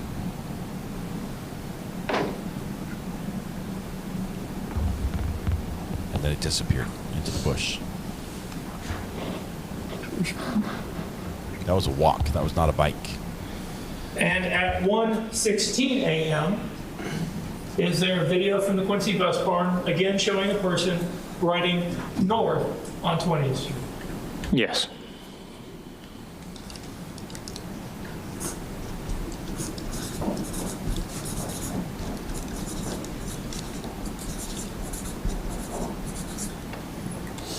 If you'd hit play. We've determined the bike is invisible. I see something. There's like an energy that's moving down the road. On that one. Mostly I just see 2 parking stalls that are reserved and the no parking zone. That's all I see there. Detective Eddie, in the course of your investigation, was there a test bike ride that was done by another officer, specifically, I believe it was Zach Demas, is that right? Yes. Did he do that at night as well? He did. And was there bus barn video of that ride as well? Yes. The bike that he used, did it have reflectors on the front and rear wheel? Yes. Did it have a front reflector on the bike as well? Yes.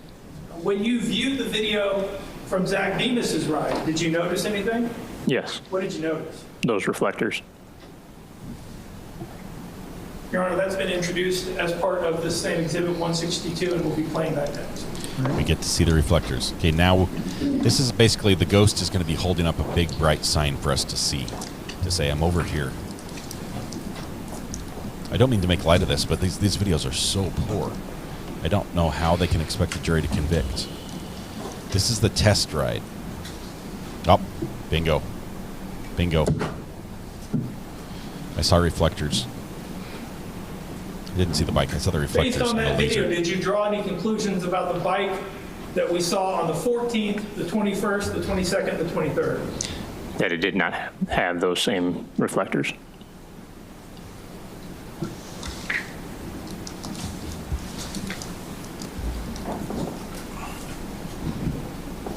I now want to move on and talk about the defendant's cell phone records. You've had a chance to review those, and they've been introduced into evidence. We'd ask permission to publish those again, Your Honor. You may publish them.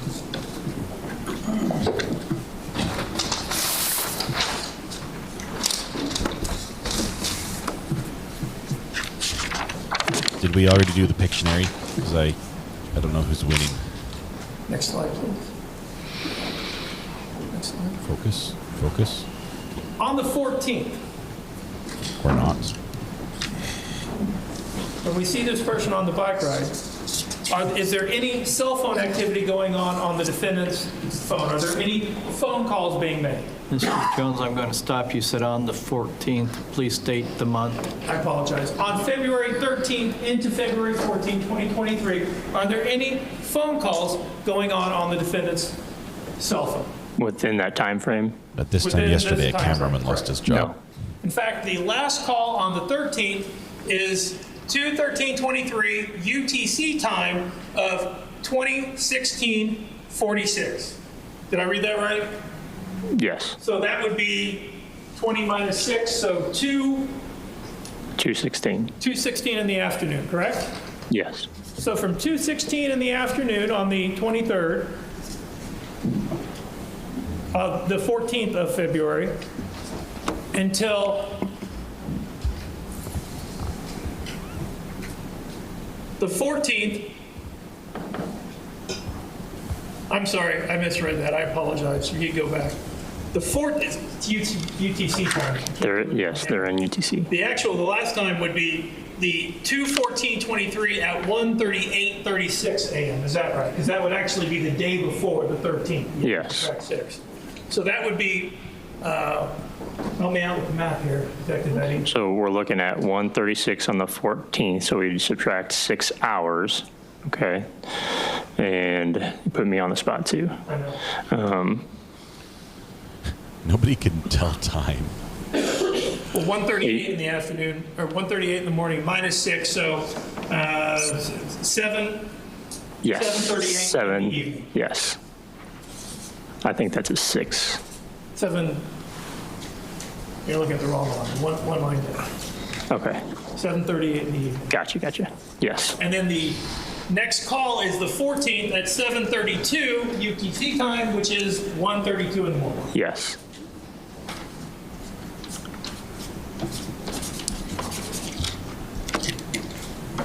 And on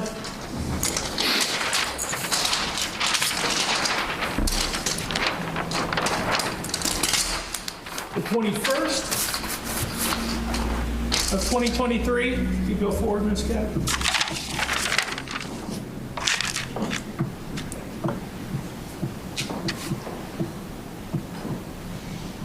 The last phone call on the 21st, I think it's the next slide.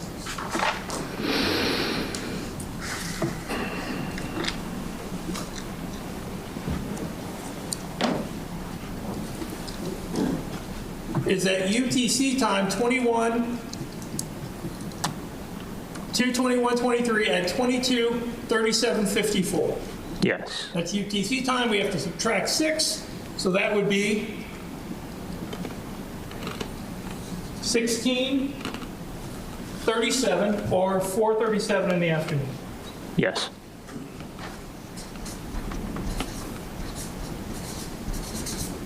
And the next phone call on his phone is on the 22nd at 15:29 UTC time, which is 15 minus 6, 9:29 in the morning, correct? Yes.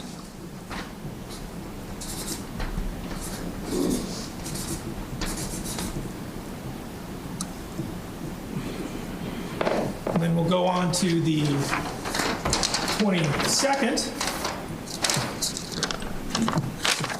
Why are all the and pages into stuck the together? 23rd. And again, if you look at the bottom of the screen, the last phone call on the 22nd, it's line 122, is at 18:32 UTC time, which would be 12:32 Quincy time, correct? Yes.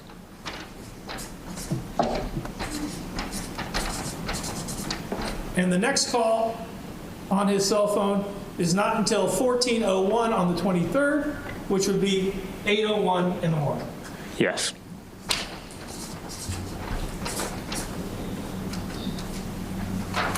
Next slide, please. I have no idea. He's just writing like random numbers. I'm sorry. That's all the slides. Guess we're done.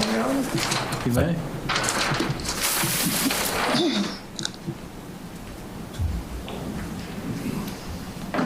Thought he tore that page Let's off then and now it's go stuck back to on. That's magic. The defendant's laptop. You had a chance to review that as well? Yes. And the activity report on his laptop. Yes. Could you pull that up, Ms. Kemp? That's been introduced into mitigating evidence.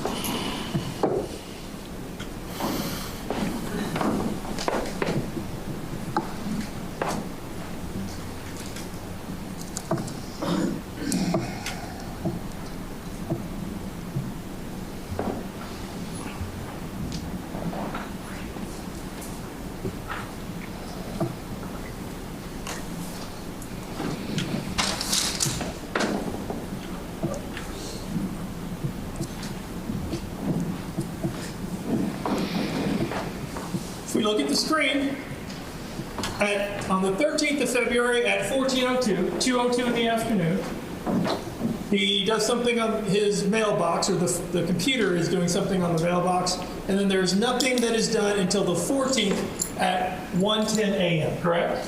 Yes. There's no other activity on the laptop between 2:02 in the afternoon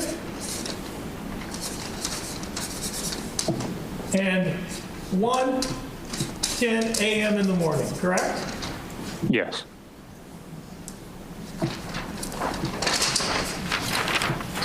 Then on the 21st,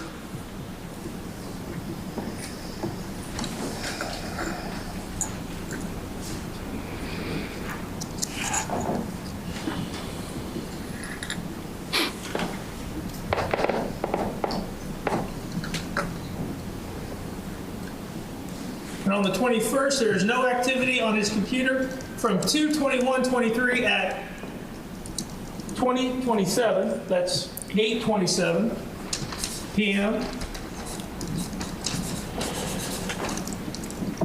to the next morning, the 22nd, at 7:01 a.m. Correct? Yes. Then on the 22nd,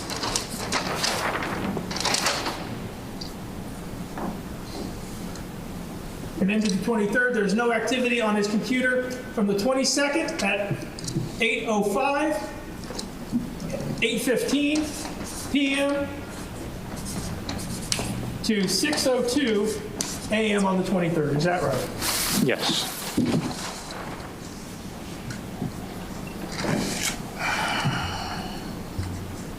When you were, did you have a chance to look at the defendant's cell phone?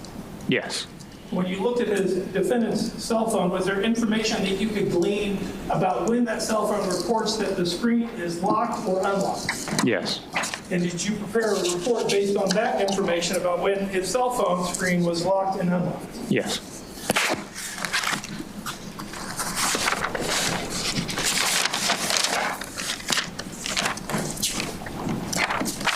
Can I hand you what's been marked as Exhibit 162-1? Are these the slides that we prepared in connection with your testimony for this issue?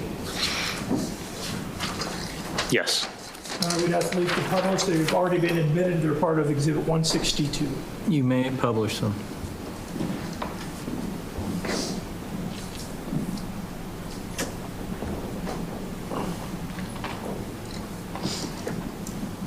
Detective Addy, starting on February 21st, 2023, what time did the defendant's cell phone lock? The screen was locked and the phone wasn't being used. So we're looking at the second line where it's locked at 00:44:52 on the 21st. And that's Quincy time, so that'd be 12:44 in the morning? Yeah, so the -6 indicates that the adjustment has been made, so it's local time. And it unlocks at what time? It unlocks at 5:30 on the 21st. And on the 22nd, his phone locks at what time? His phone is locked on February 22nd, 2023 at 00:50, which is 12:50 a.m. And what time does it unlock? It is unlocked at 1:15 a.m. on the 22nd. Yeah, this And does does it come together lock quite again? nicely. Yes, At what time? it locks on February 22nd, 2023 at 1:39, that's a.m. And what time does it unlock? At 2:22 a.m. on the 22nd. And on February 23rd? What time does his phone lock? His phone is locked on the 23rd at 00:38 or 12:38 a.m. And what time does it unlock? It is unlocked at 2:07 a.m.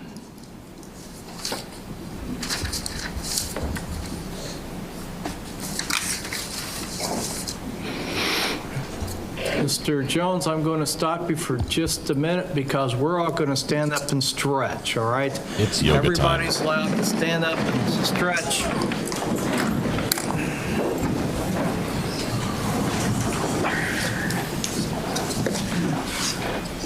No.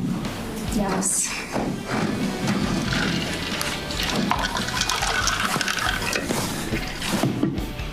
You're welcome.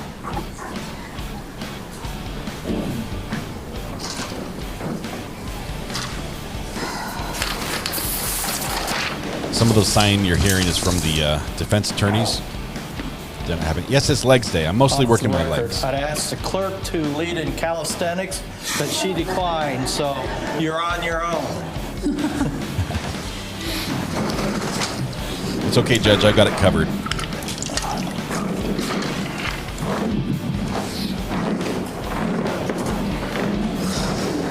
All right, please be seated.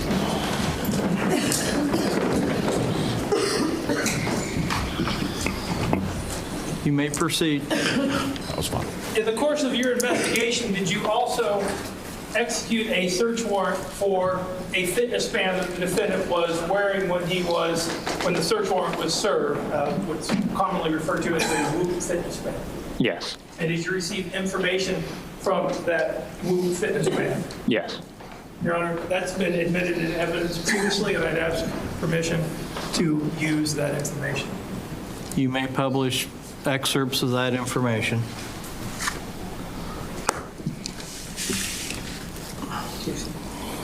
Okay.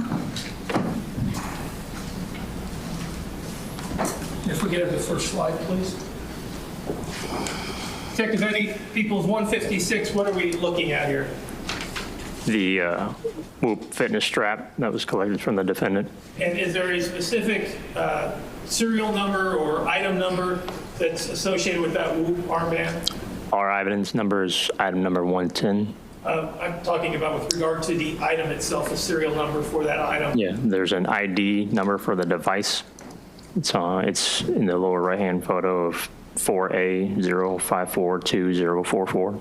And is that the item number that was used in requesting a search warrant for information for that specific Whoop fitness armband? Yes. Next slide, please. Again, the defendant was wearing that on March 1st when he was, when the search warrants were executed. Is that right? Yes. For the record, we have 157. If we go to the next slide, 158. And when you got that information from Whoop, first, can you tell me, was there information about the user? Yes, there's account information that they provided. And are we, the account information here on the left where it says first name Tim, last name Bliefnick, country US, city Quincy, Illinois, is that right? Yes. And there's also a email account, timbleefnick@gmail.com. Yes. The information that you got, let's talk about the information that you got. First of all, when you got that information, how many lines of data did you receive? So in the metric data set alone was 1,474,818 lines of data. Get the first slide. That's a lot. I just did the math. Is this basically what we're looking at, that metric data that you're talking about? Yes. And it's got a strap ID number that we just talked about, 4A0542044, correct? Yes. And there's a date, February 13, 2023, correct? Yes. And there's a time. What can you tell me about the time? So each line was represented in this timestamp, and they would go up estimate of a second, but it would, if you did the math, it's less than a second. Is this time Central Standard Time or UTC time? It is in UTC time. So to get to Quincy time, we would have to subtract 6. Do that math, yes. The Whoop armband, do you know how it charges? It uses a battery pack that would slip on to the device as you wear it, so you do not have to remove the device to charge it, so it can charge with that battery pack on your wrist. Also, when you got the information from Whoop, is there any GPS data that's included with that?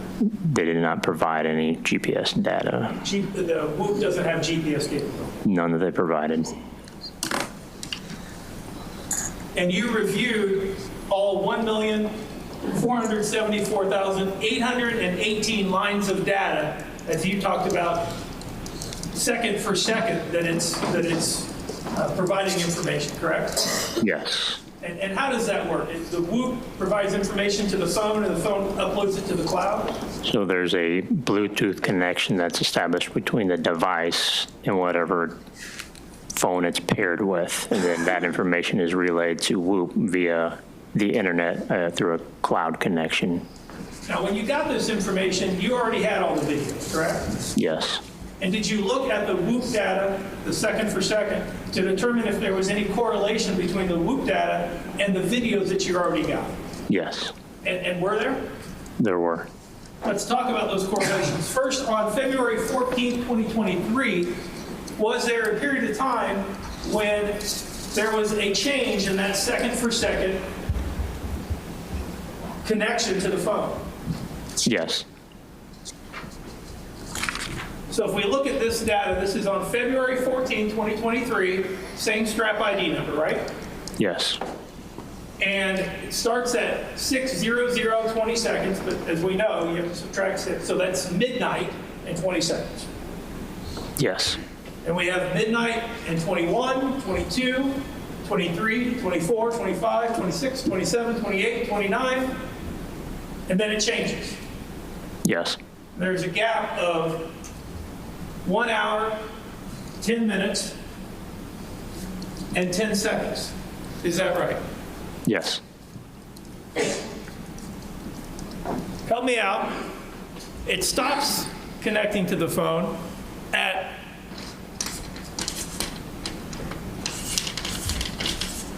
basically midnight, fair to say? Yes. And on the 14th, it reconnects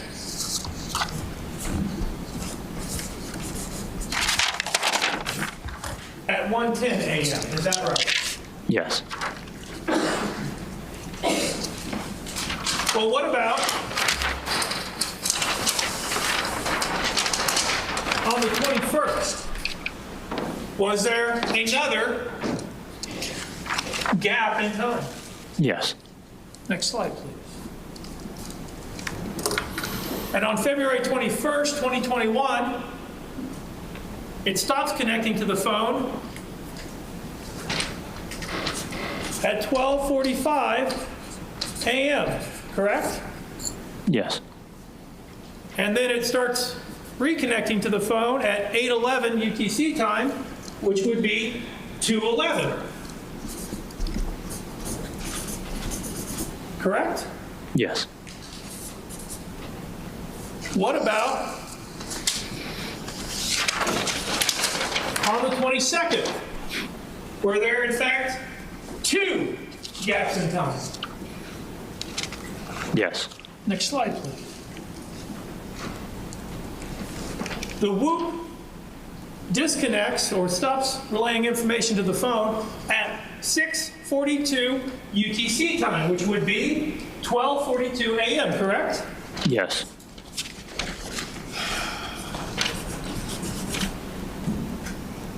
And it reconnects to the phone at 1:16 a.m. Yes. Is there another gap right after that? There is. Next slide. Again, 7:39, 19, 20, 21, 22, 23, 24, 25, 26, 27, 28. And at 7:39:28, it stops connecting to the phone, right? Yes.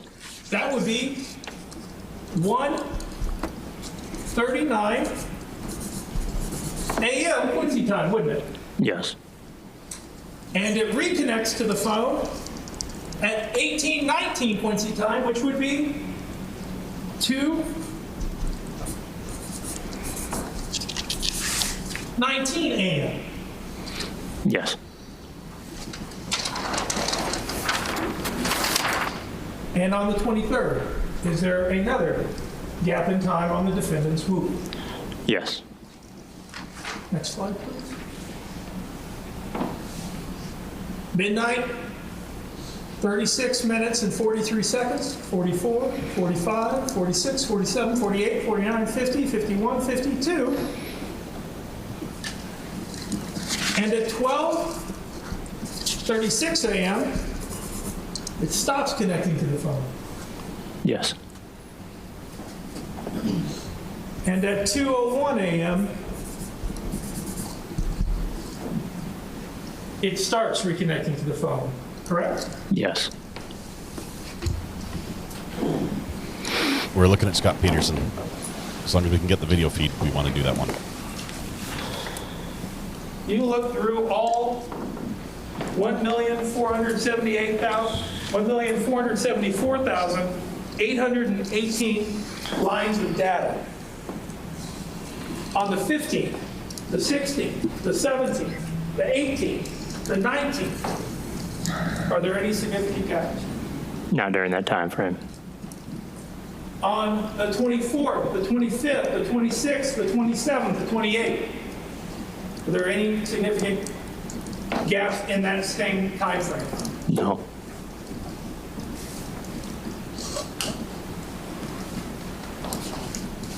He says he read every line. If I got just a moment, Your It Honor. would take 16.2 days at 1 second per line to review every line. I think he reviewed it digitally. Thank you, Detective Eddie. That's all the questions I have. You know what that means? Oh, not that one. Yes, Your Honor. This one right here. All right, That's what we need. Detective, while it's all fresh in our minds, I'm going to start talking about this WHOOP stuff, okay? Okay. Have you ever worked for the WHOOP company? No. Have you ever received any specialized training in how the WHOOP device works? No. Have you ever received any specialized training with how to interpret the WHOOP data? No. Okay. As far as what we are looking at is concerned, do you know how the WHOOP tracker is different from other fitness trackers? Just for my own research that I've read up on it. Did I miss one? Is there anything proprietary about the WHOOP device that is different from other devices? I don't know. They have their own proprietary algorithm, correct? I would imagine they do. Okay, but you're not aware of what that algorithm is or what it means or anything in that regard, correct? Correct. As far as how you charge a WHOOP is concerned, you said that there's a battery pack on it's a wristband, correct? Yes. And is it rubber? Is it a cloth material? What kind of material is it? The band itself. Okay. And then there's a battery pack on it, correct? I mean, are you asking The what band itself. is? What's it made of? Yes. I do not know. Okay. And then, but it's a strap. Yes. And then there's a battery pack on the strap. Is that correct? There's a battery pack you can place over the strap. Yes. Okay. And that is what keeps the tracker going while it's on your wrist and not charging and connected to a wall, correct? It can do charging while it's on your wrist. And you can also remove it and connect it into a wall and do wall charging, correct? The strap itself.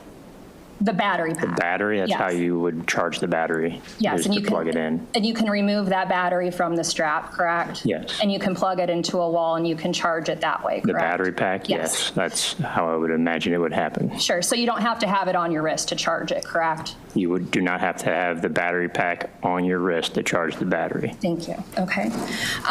Do you know, does the WHOOP track data even if you aren't wearing it?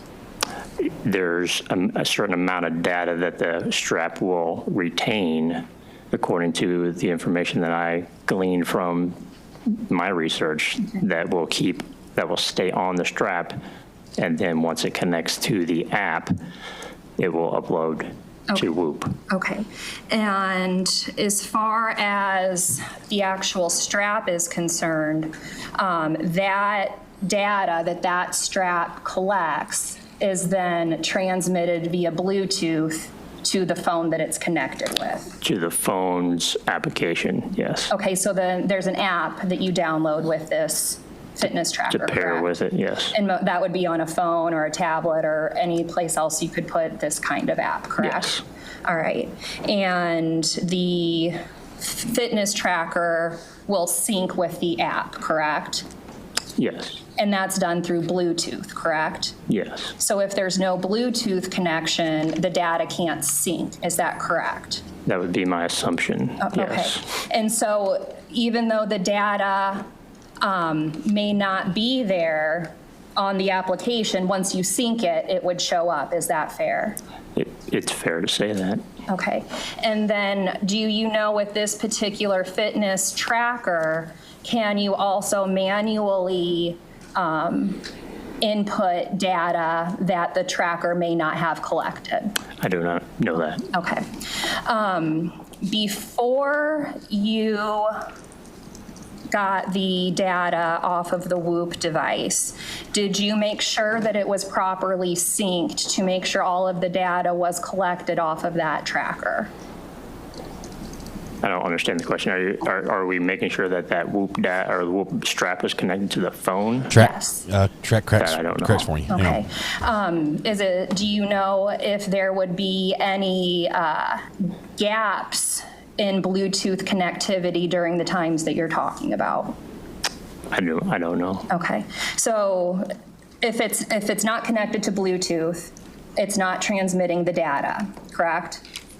If you're referring to the metrics database that we're Yes. looking at, Yes. then that would be my assumption based on what we saw. Okay, and then if there's a disruption in the Bluetooth, if you sync it after the fact, is it your understanding that then that should fill in whatever gaps that there were during that time? Again, I don't know how that metrics database works. That data set is unique to me on this situation, so I couldn't tell you how it's going to backfill and catch up that data. Okay, did you do any follow-up extractions to see if there was any back-end data in this case? On the device? On any device that you found? No. Okay.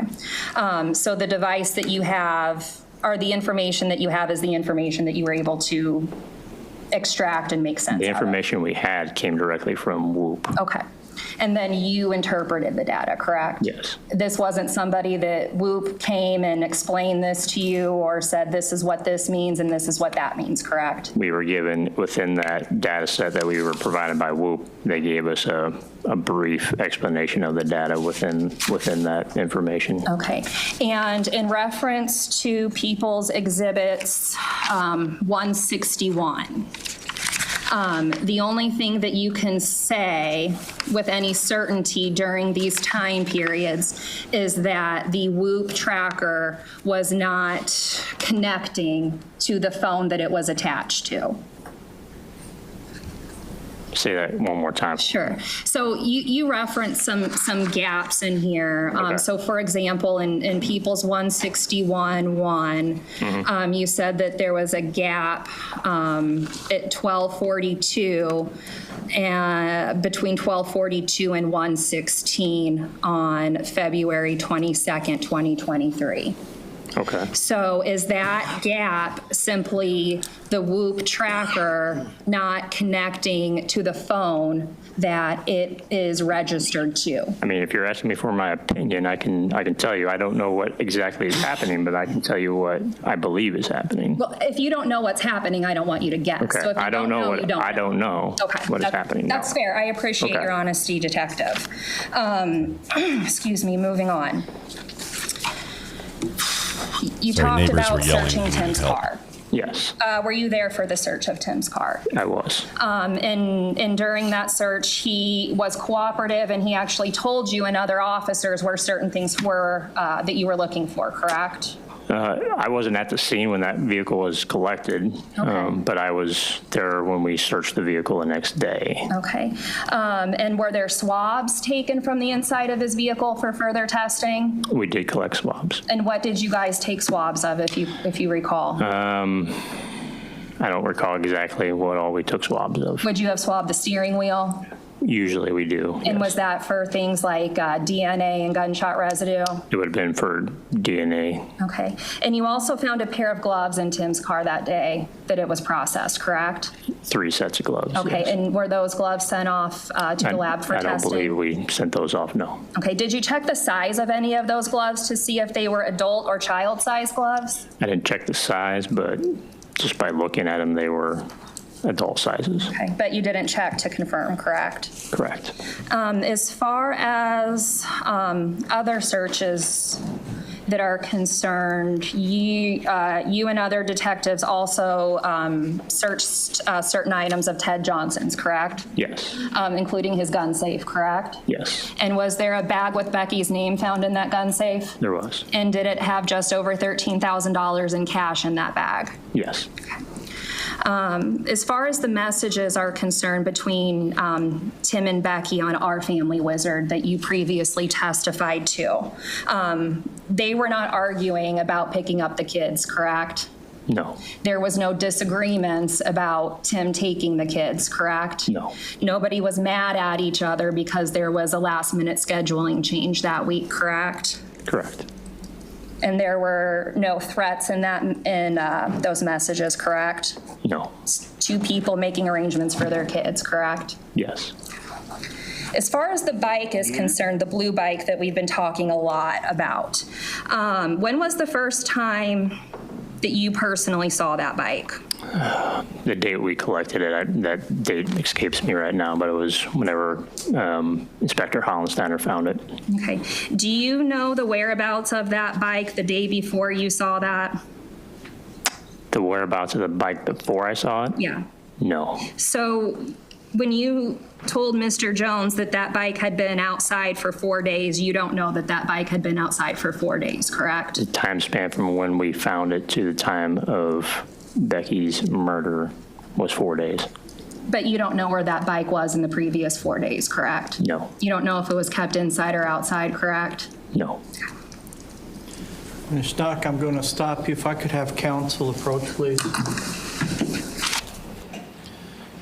Even if she just alternate back and forth between correct and is that fair or right? Maybe just those three. If she could just rotate those three words, that would be better.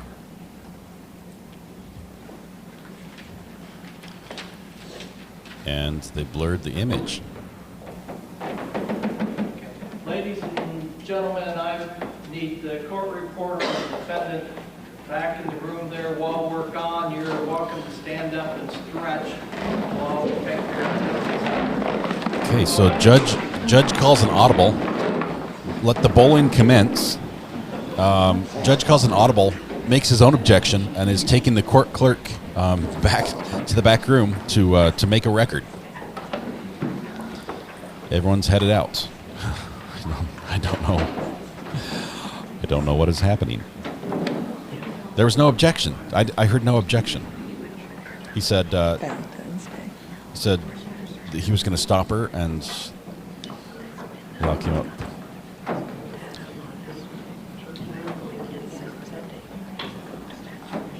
This is crazy. Maybe he didn't know who it was until the camera. There's the license plate. It might be. But already.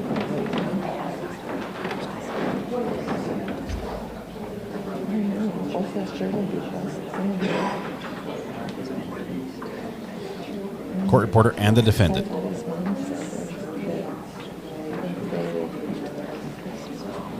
She works at the camera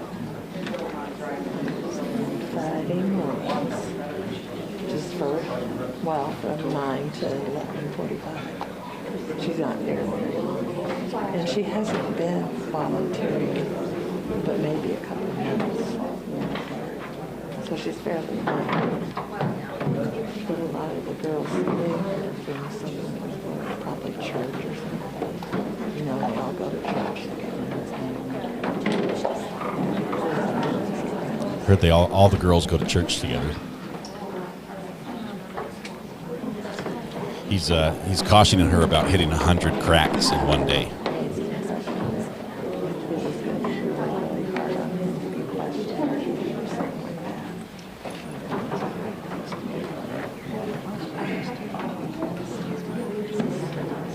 I haven't seen him in years.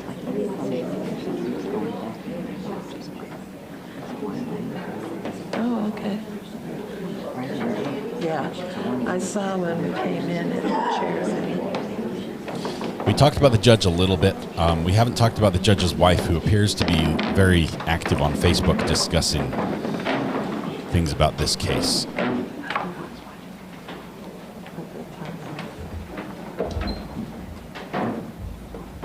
All right.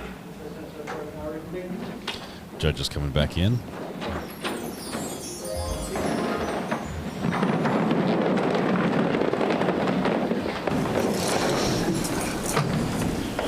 Ms. Schnock, you may continue with your cross-examination. Thank you. Detective, I'm going to re-ask this so that we can all get back on track here, but you don't know where that bike had been for the previous 4 days prior to finding it, where you found it on the day that it was found, correct? Yes. Okay. And you also talked about the videos, and we saw the videos that were played today, and some of them were even played last week. We don't know if the bike that's played in that video is the same bike that Quincy Police found behind that garage, correct? Correct. And as far as the videos are concerned, Did you request any videos from the bus barn before February 14th of 2023? I believe we had the 13th available to us. Okay. Did you ask for anything before February 13th of 2023? I believe we did, but they were purged or no longer there from by the time we got back that far. Okay, and then what was the latest date that you requested? The 13th, February 13th, I believe is all we got.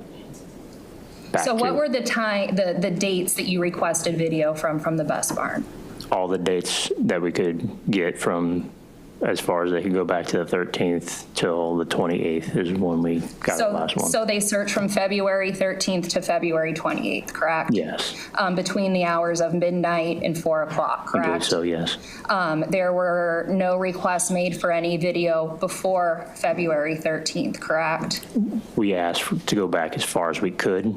So the 13th was as far back as they would go. Okay, and so there's no viable video before February 13th? That's what I was made aware of. And then the last date that you would have requested viable video would have been February 28th, correct? Yes. And were there any requests made outside of the hours of midnight to 4 o'clock? For our purposes of our review, Yes. no. Okay. As far as the canvassing of the neighborhoods is concerned, did you have any personal responsibility with going door to door and looking and asking for video? On the evening of, I did a quick survey of houses in that area. Okay, and how many houses did you do a quick survey of that evening? I don't know, half dozen or more. Okay. Was there anybody that you had to follow up with after that evening with respect to video? I did not. Okay. How many officers working under you did you have going door to door canvassing? There was at least 2 officers that did a lot of the canvassing. Do you know how many hours those officers spent going door to door and canvassing? I do not. Do you know how many doors they knocked on canvassing? I do not. Do you know if they followed up with anybody that they had failed to make contact with previously? I'm sure they did, but I didn't ask that question. And as far as the video is concerned, in these videos that we're looking at off of 20th Street and by the bus barn, just by looking at those videos, we can't say that that's the same person in each video, correct? Yes. And we can't say where that person is coming from, correct? Here we go. And we can't say where they're going, correct? Yes. As far as the phone activity that you previously testified to in People's Exhibit 164, that purely just tells us what calls are coming in and coming out, correct? Are you referring to the AT&T records? Yes. Is that 164? Yes. Okay, so that doesn't tell us data activity that may be going on, correct? In that exhibit, no. Okay, so when you say that there's no activity on certain dates at certain times, it doesn't mean that there's no activity, it just means that there's no calls made during that time, correct? Yes. All right, and then the same thing with the laptop. You talked about the laptop and you referred to People's 162.2 and stated that there was no activity during certain days and certain times. People's 162.2 is not a comprehensive exhibit of all of the activity of that laptop, correct? Correct. I believe it's labeled online activity. Those are just searches that were done on Google, correct? We have a Y2K. So it doesn't mean that there was no activity. It just means that there was no activity on Google at that time. Online. Oh, she didn't Okay, say that's fair. That doesn't mean there wasn't activity someplace else. Correct. No further questions? It's the last witness. I don't know if we... Your Honor, if I may have a moment. You may. She's done. She's done. We hit 99, that's it. We'll never know if the counter can go to 100. Were you personally present for the search of Tim's house on Hampshire Street? Yes. Are you familiar with the area where the large crowbar was found that was seized and collected and sent off for testing? I believe it was in the basement. Were there other work items in the basement, like a workbench and miter saws and other tools that you would normally see together? There were. Okay. She didn't do it. During the course of your investigation, did Quincy Police also search a pond and I think 3 waste lagoons at a trailer park outside of town? Yes. And nothing valuable was found there, correct? Boom. Also by that trailer park, there's about 20 acres of timber and woods, correct? Yes. Was that acreage searched? To the best of our ability. And nothing valuable was found there, correct? Yes. There was also trash that Quincy Police looked through, correct? Yes. Not only Tim's personal trash at his house, but I think somewhere in upwards of just south of 800 tons of trash was also sifted through by Quincy Police, correct? Yes. And nothing valuable was found there either, correct? Yes. Oh, she's just rubbing it in now.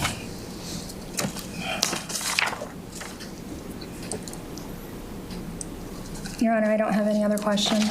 Redirect. Just a couple questions.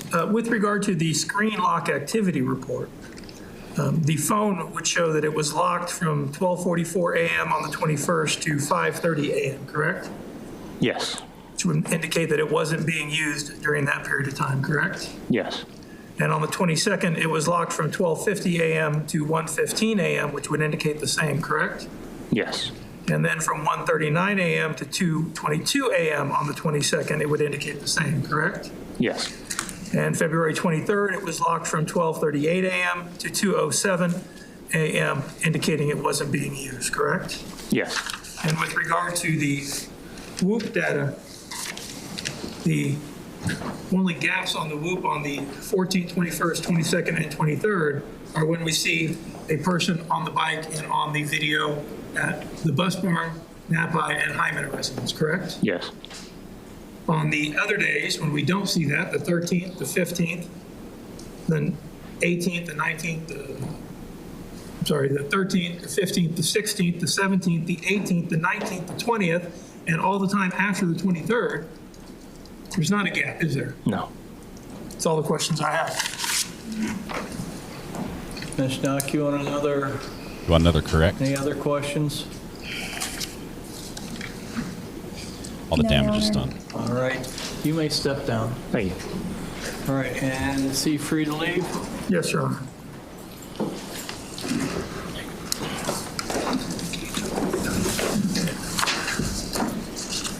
Okay, 105. 105 is what we had. That's a lot of cracks.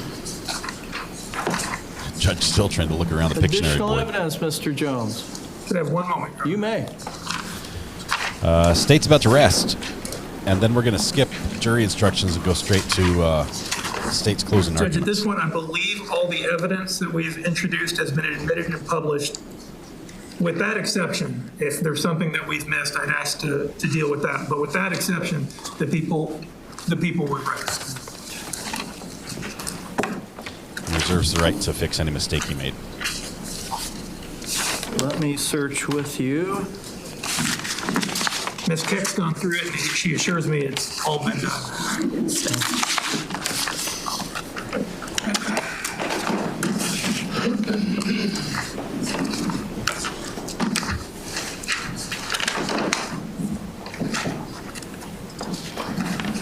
Hey, Dodie, can you send me the site for that trial, the Scott Peterson trial on the burner phone?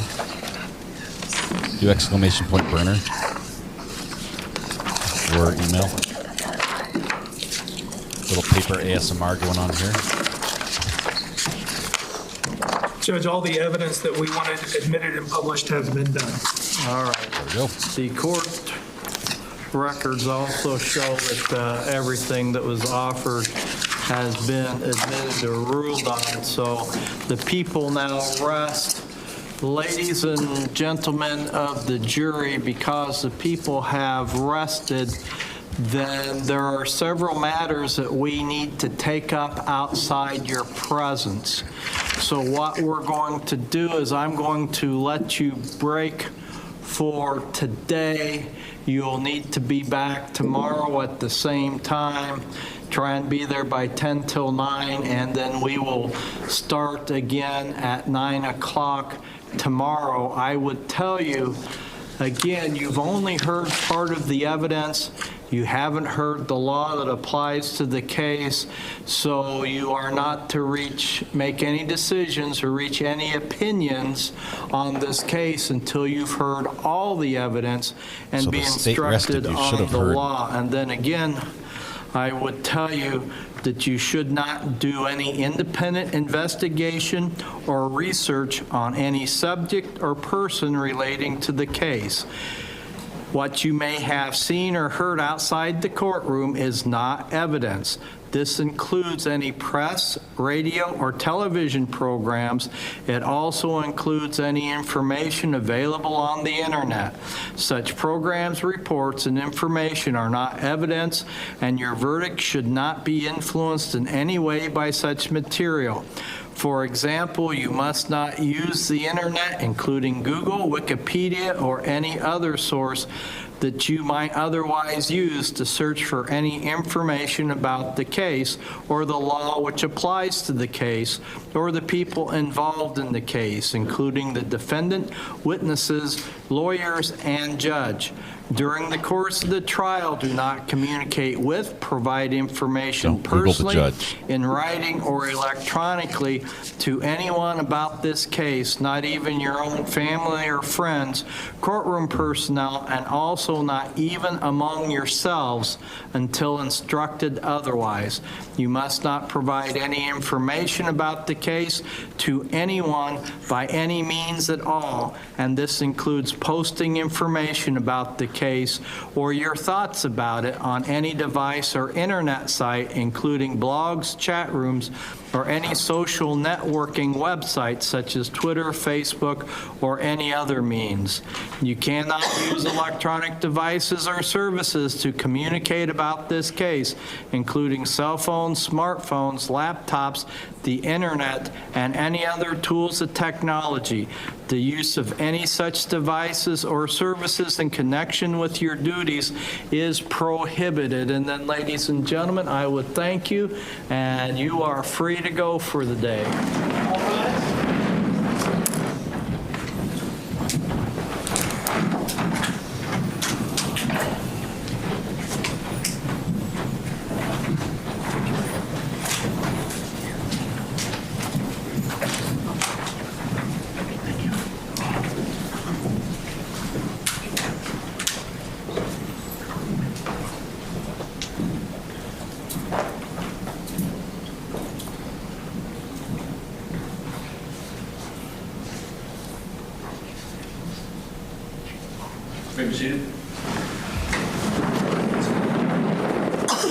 Let's take 15 minutes, counsel, and then Mr. Jones, can you have... We're going to print out juries. Okay, well, good. That's what I was going to ask, because either you have to print them out or I have to print them out. I think there's a motion. Do you want to hear the motion? Thank you. We'll be in recess for 15 minutes. Thank you, Your Honor. I think we're going to skip to closing arguments. Do you want to skip the motion as well? I think we just did. I need to play the harp sound. We are back on the record on 23 CF 170, People versus Timothy Bliefnick. Mr. Bliefnick is present in court along with his attorney, Ms. Casey Schnock.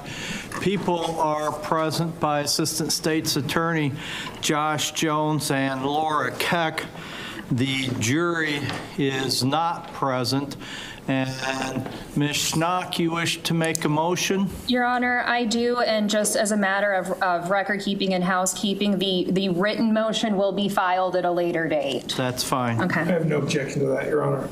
All right, you may be heard. Thank you, and may it please the court and counsel. At this point, I would be asking for a directed verdict in light of the evidence or lack of evidence that the people have failed to present over the course of the last week. In order to sustain a guilty verdict, our jurors are going to have to believe that Tim left a 12-year-old, 10-year-old, and 5-year-old home alone, got on a bike, rode his bike from 1641 Hampshire to 24th and Kentucky Road, murdered Becky, and rode back home. That theory is not supported by the evidence. If you look at the video that Quincy police were able to recover, there is no identification on those videos. Definitely no positive identification with respect to Tim. It has been testified to ad nauseum that we don't know anything about this person on the video. We don't know their age, we don't know their race, we don't know their gender, we don't know where they're coming from, we don't know where they're going to. We don't even know that this is the same person on each one of these videos, and that hasn't been disputed. I think every single person that has been questioned about that agrees you cannot identify the individual on that video. Secondly, was with respect to the bike. Just 1 second. The bike handlebars were removed. Cut that out. We're going to come over here to me. We're going to ready camera 3. Let me get some audio going here. We're going to skip right to the beginning of closing arguments. Audio on. Where's my audio? Why is it not working? Let's see. Roadcaster. Let's see. Oh, I've got it muted. Hold on just 1 second.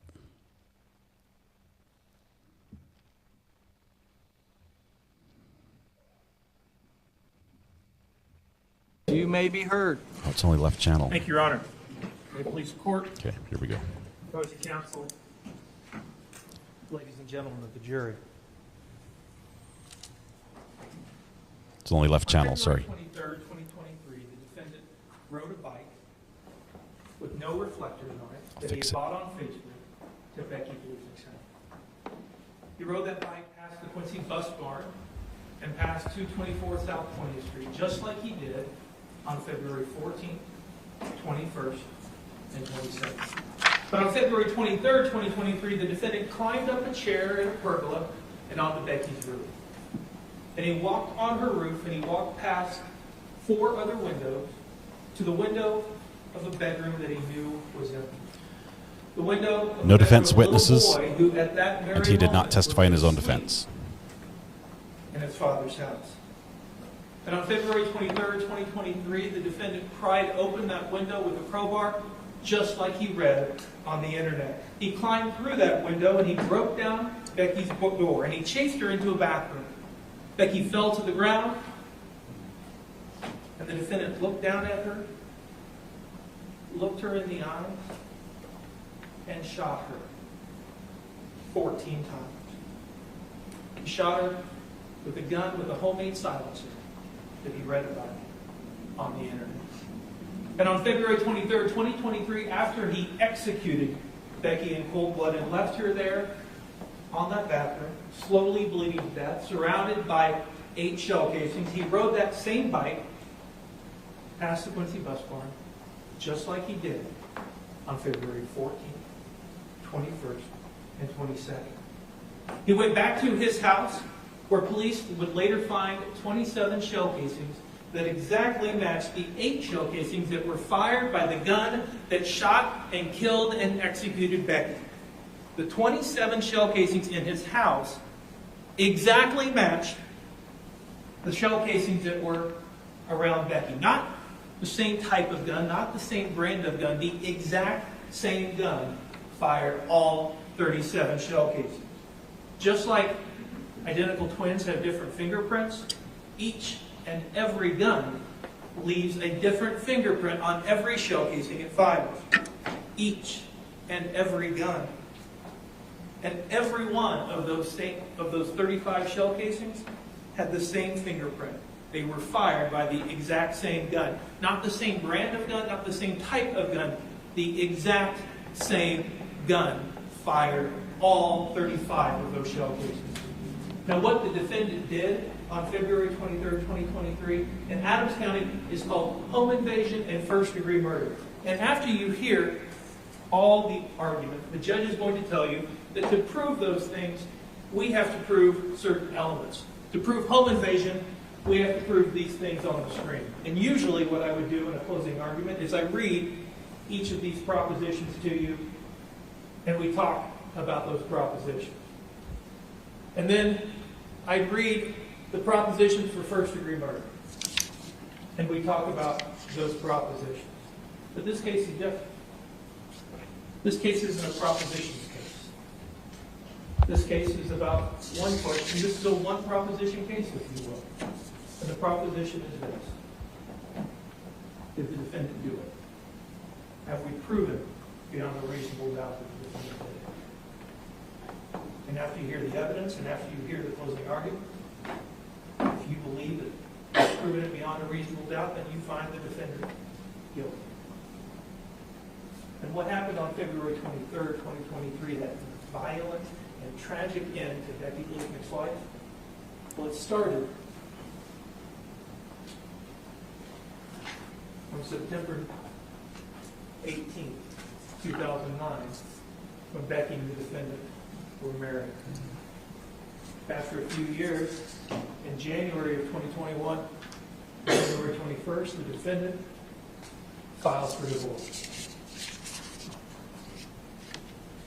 A few months later, in May of 2021, Becky starts to tell people about her fears that something's not right. She tells Christine Moore, he screamed in my face. He shoved me in front of the kids. He's thrown things across the room where the kids and I were standing. He's punched a hole in the wall. If things really don't go his way, I feel he can be very unstable and unpredictable.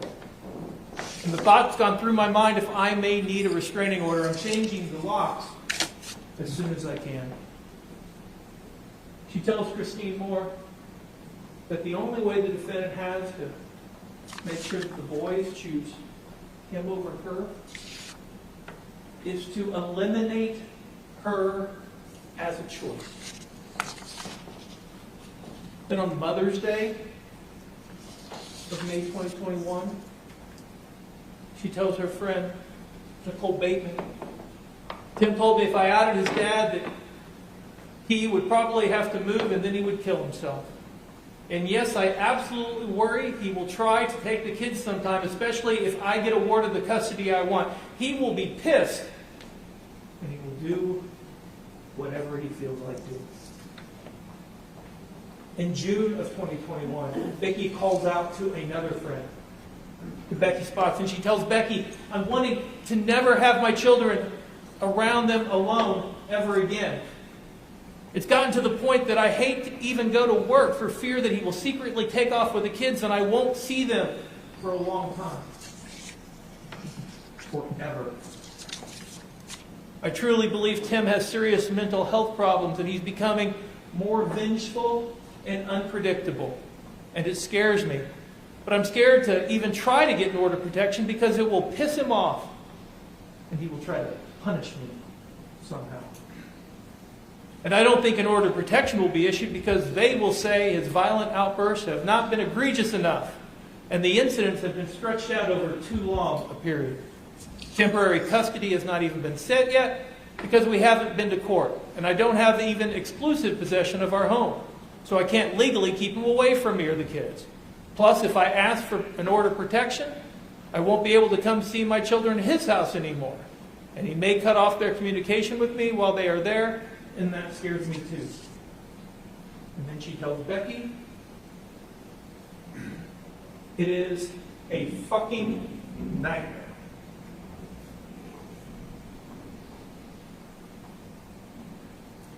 In August of 2021, she gets a court order. She gets a court order that says Ray Bliefnick, the defendant's father, can have no unsupervised contact with the boys. August of 2021. The defendant's required to pay her alimony of $2,100 a month and child support of $472 a month. September of 2021, she sends a message to her sister. If something ever happens to me, please make sure the number one person of interest is Tim, as that is who would do something to me. I'm putting this in writing that I'm fearful he will somehow harm me, come after me, or will try to do something to me that takes me away from the kids, or the kids away from me. He already has lied multiple times to paint himself as a victim and me as the perpetrator when it is the other way around. No, I have not sent this to Mom or Dad as I don't want them to be out of their mind with worry. And just 4 days later, she messages her friend Nicole Bateman again. A friend of mine from the ER was murdered last Friday by her ex. I literally had a panic attack Friday night thinking Tim is going to come after me and do the same if he continues to not get his way.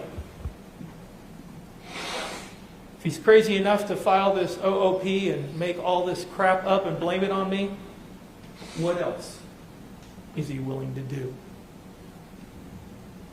On top of the fact that he has all our guns and ammunition, including mine. And in October of 2021, we learned on October 15th, the defendant's cell phone was factory reset. So when the defense says, well, we don't know how old those searches were on his phone, that we'll talk about, remember, his phone was factory reset on October 15th. Then on October 22nd, Becky gets another court order. This time, it's an order of injunction. Neither party shall go to the other party's residence except for the exchange of the minor children.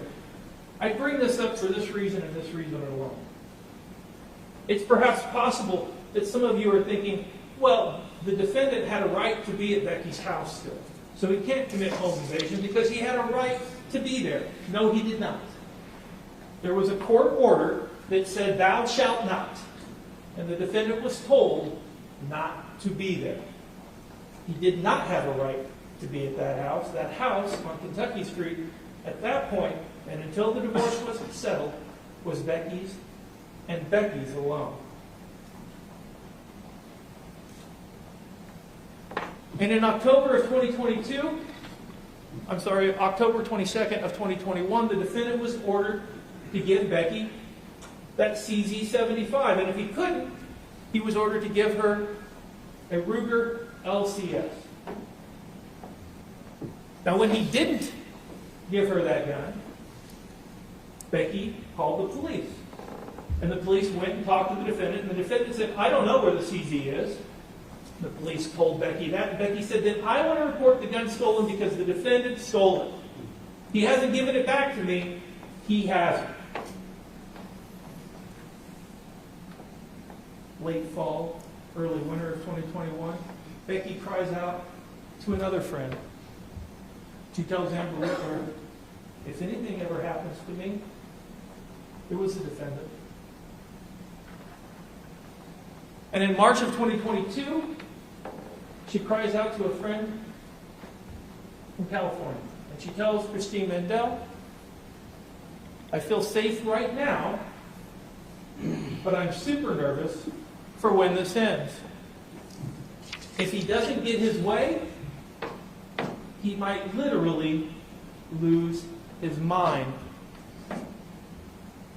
Tells her that she got a security system, that the defendant wants everything. He wants sole custody of the kids. He wants all the money, all the assets. He wants me to suffer.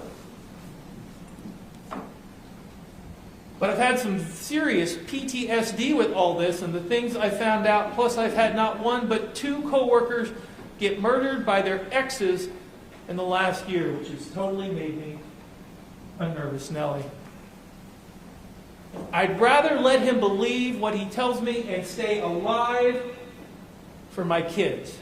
It sounds so crazy to say that out loud, but it's not out of the realm of possibility that he would go off the deep end. He literally cares more about hurting me than anything else. I literally would never trust him to ever let him in my house if it was just us. Then in June of 2022, she calls Gary Collins on the phone. She's crying. She's emotional. She's in tears. She tells Gary Collins, who was a police officer at the time, if anything happens to me, it was the defendant.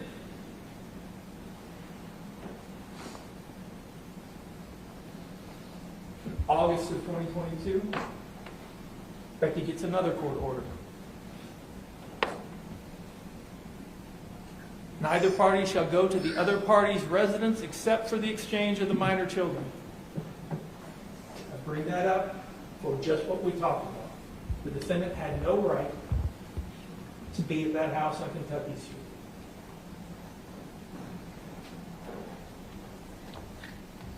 Then in October of 2022, John Smith received notification about Mike Blazing's bike being sold. I want to talk about this for just a minute. The defense might suggest that we don't know who John Smith was. And I guess my response to that would be this. If we're sitting here in the courtroom and we hear thunder outside and we see a flash of lightning and somebody walks through that door and they're wearing galoshes and they've got an umbrella in their hand, do you have to look out the window to know that it's raining? No, you don't. Do we know who John Smith was? Yeah. John Smith sits right there. John Smith drove an orange rust CRV. That was the message that he sent. The defendant drives that same CRV. John Smith says that he's got long brown hair. The defendant had long brown hair.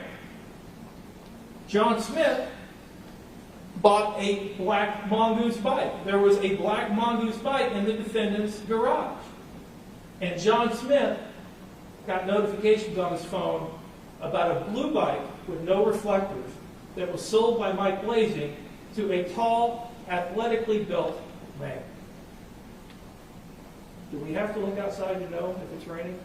We know who John Smith is, and we know what John Smith did. December 2022, just 3 months before Becky was executed in cold blood, Becky files her pretrial affidavit. And in Becky's pretrial affidavit, she talks about that CZ-75 again, because she didn't have it. There was no gun safe in her house. There was no ammunition. We're closing out found the in poll. her house. We've heard no evidence of that. She didn't have a gun. She wanted that gun back, and if the defendant didn't give her that CZ-75, he was supposed to give her a Ruger 9 LCS. We'll talk about that Ruger LCS in a minute. And in Becky's proposed parenting plan, talking about custody of the boys, Becky agreed to 50-50. Becky again agreed to a fair split, 50-50 between her and the defendant. Compare that to the defendant's proposed parenting plan. When he filed the proposed parenting plan in December, he wanted 70-30 his way. She would have 4 overnights in a 14-day period. That's what the defendant wanted. Then in January of 2023, the defendant sends a letter to Becky about what he wanted. And what did he say? He said, well, I'll go 60-40. And I'll do 50-50 if you get a psychological evaluation. And he said, I'm not going to pay any child support. I'm only going to pay maintenance of $750. And you know that house that you've been living in with those boys for the 2 years? That's mine now. You get 60 days to find a new place to live. And my father, even though there's been a court order for 2 years that there's no unsupervised contact, my father can see the boys whenever he wants, supervised or unsupervised. That's what I want. That's what the defendant said he wanted in January of 2022. We're watching closing statements from prosecution right And on now. January 5th of 2023, I call it January of 2023. January 5th of 2023, Becky calls out again to a friend, Melissa Young. A friend she hadn't seen in a while. What does her friend say? Her friend says, Becky looked emotionally drained and tired. Becky said, the defendant told her, you'll be dead before you get my money. And Becky asked for prayers. Sometime in January, Becky calls out to her friend Sarah Murphy It says, if anything happens to me, you better go looking for the defendant.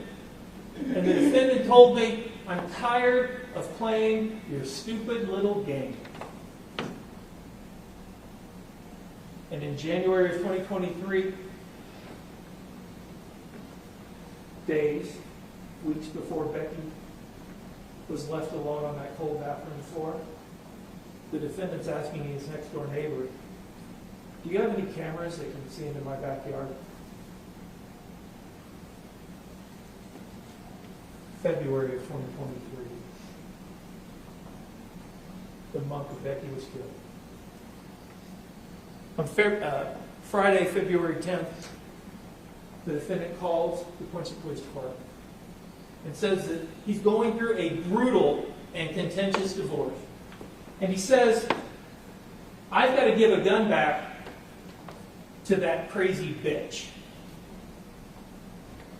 And he says, Hall of Fame QU football player, active in CrossFit, says, I don't feel safe around her.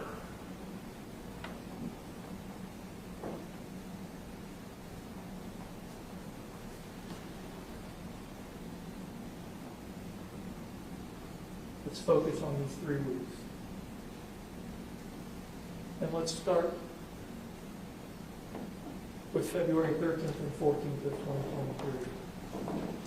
On February 13th, 2023, at 2:02 p.m., we know that that's the last time there was activity on the defendant's computer, last time there was any internet search on his computer, 2:02 p.m.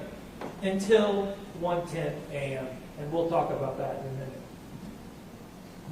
And we know that at 7:38 p.m., it's the last call on his phone until 1:32 a.m., and we'll talk about that in a minute. At 11:44 p.m., Ted Johnson, Becky's boyfriend, texts her, I'm on my way.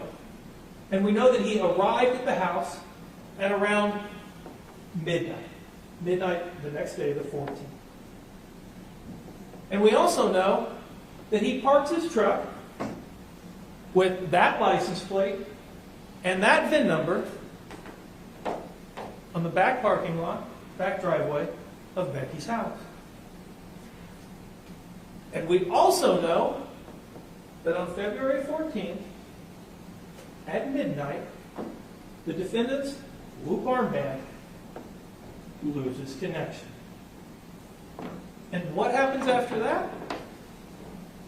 What happens after his Whoop armband loses connection?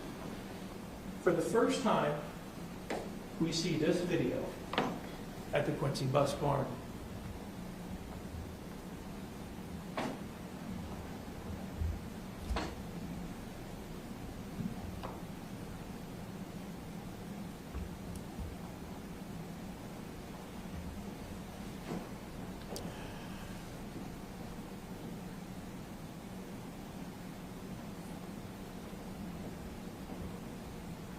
It's a very slow ride.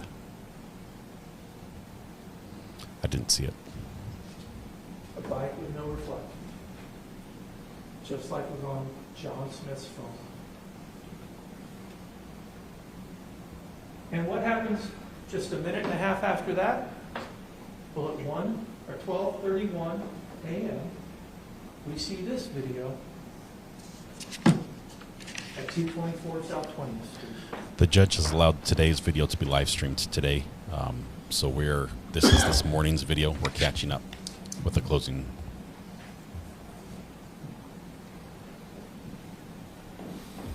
That looks a little more like a bike. And just 6 minutes after that, we see this video at Taylor Hyman's house. The first poll was 85% guilty.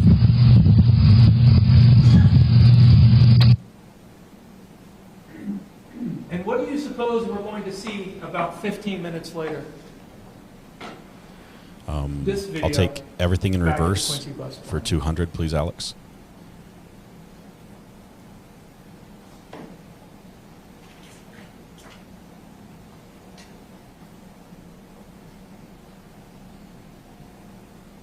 person on a bike with no reflector. And is it a person on a bike with no reflectors, or is it the defendant on that bike? Well, right after we see that video, the defendant's whoop mysteriously reconnects. And right after we see that video, and right after his whoop mysteriously reconnects, and remember, while all this is going on, this is 1:10 in the morning, Ted Johnson, at that very moment, his truck with that license plate and that VIN number are parked right behind Becky's house. What happens? The defendant goes down the rabbit hole.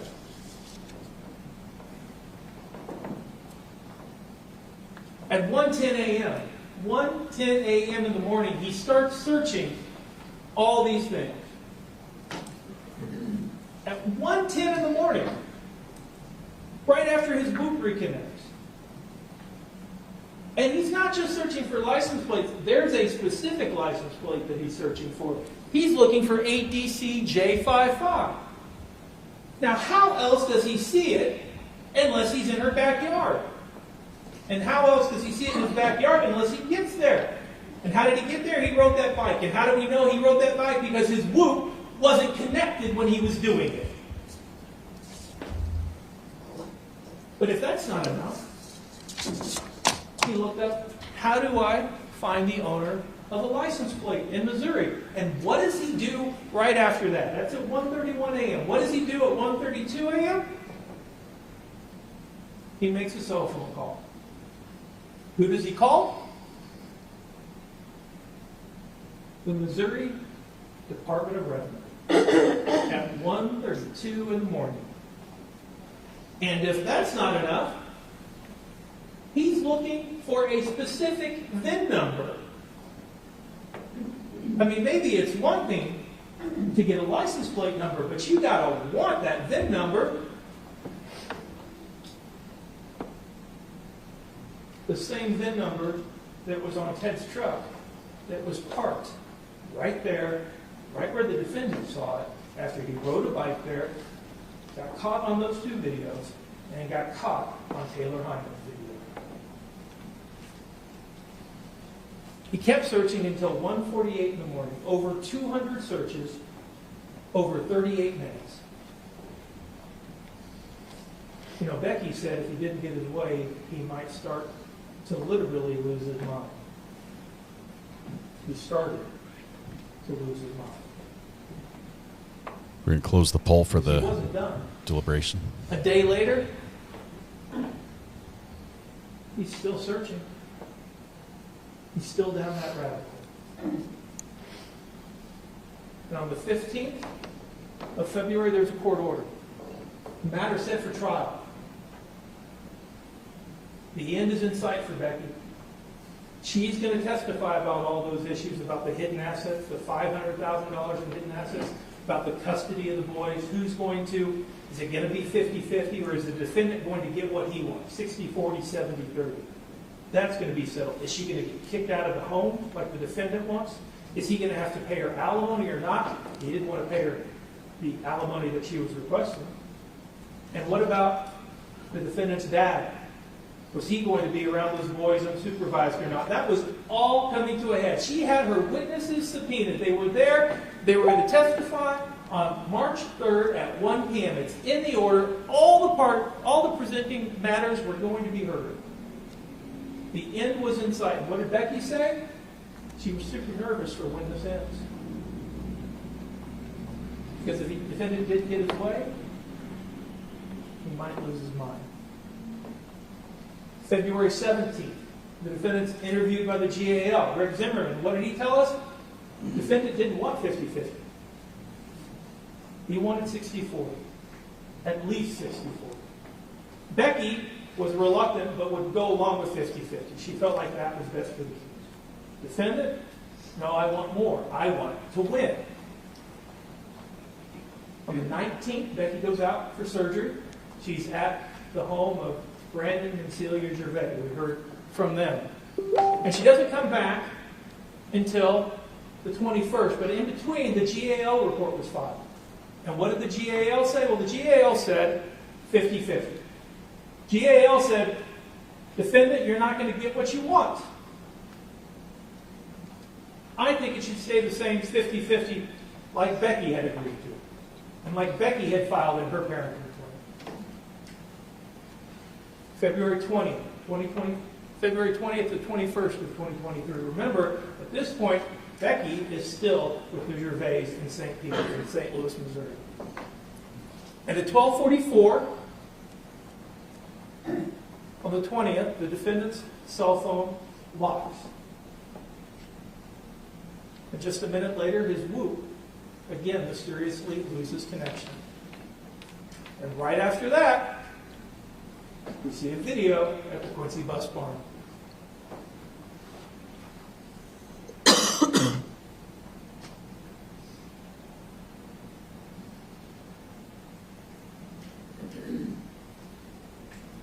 Person on a bike with no reflectors. And just a minute and a half after that, you see a video at 224 South 20th Street.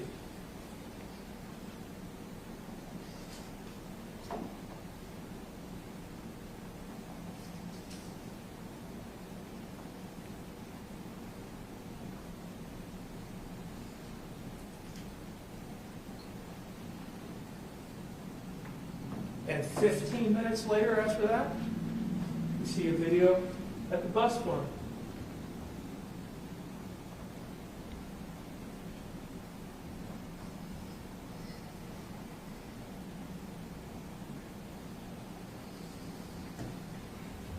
Person on a bike with no reflectors, headed north this time.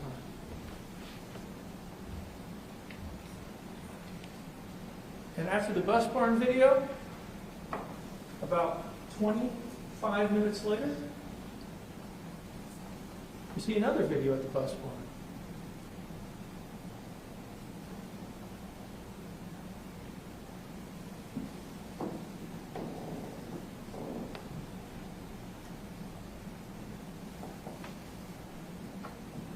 Someone on a bike with no reflectors. Defendant's Whoop. Still not connected. No activity on his laptop, no activity on his phone, not one text, not one phone call.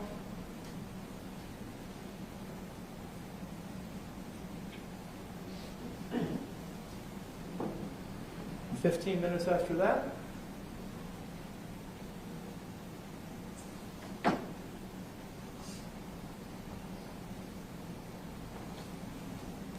person on the bike with no reflectors. You might be asking yourselves, well, why is there no video at Taylor Hyman's house? I would remind you, Becky wasn't there that night. Becky wasn't at home that night. But mysteriously enough, at 2:11, defendant's armband, after we see the person on the bike, reconnects.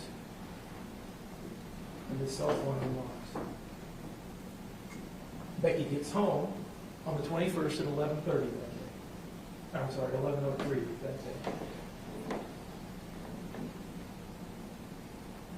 Let's go into February 21st and 2022. And again, let's remember, no activity on the laptop from 8:27 p.m. to 7:01 on the 22nd. No calls on his cell phone between 4:37 on the 21st and 9:29 a.m. on the 22nd. 7:46, Becky texts the defendant and says, will you watch the kids the next day? We saw those messages on our family witness. And at 8 o'clock, Ted Johnson, Becky's boyfriend, brings her to Qdoba. He's there for about an hour and a half. And at 9:30, Ted helps Becky get into bed, kisses her on the forehead, and says goodnight. The last time Ted Johnson ever saw her alive.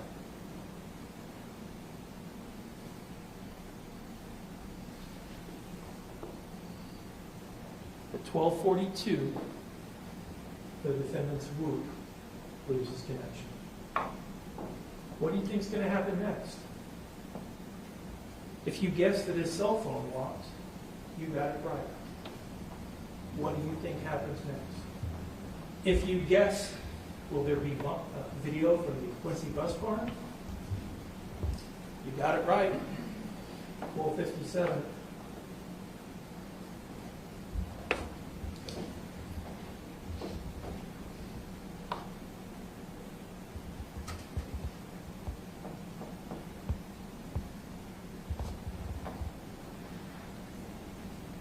And what happens next?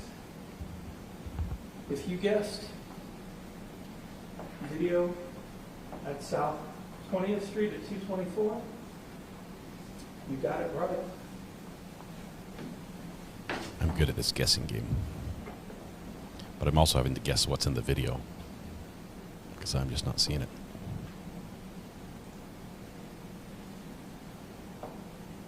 Headed north on 20th Street, south on 20th Street, turning east on Prairie towards Becky's house.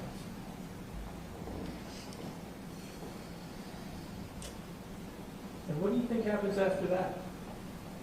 About 5 minutes after that. If you said, I wonder if there'll be video at the Hyman residence. There was. At 1:05 a.m.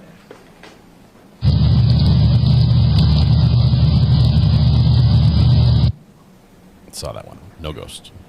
And what happens about 15 minutes after that?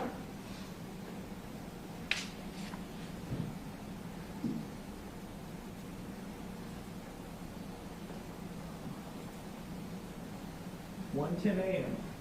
Quincy bus barn. Person on a bike with no reflectors, heading north, away from the direction of Becky's house, towards the direction of the defendant's house.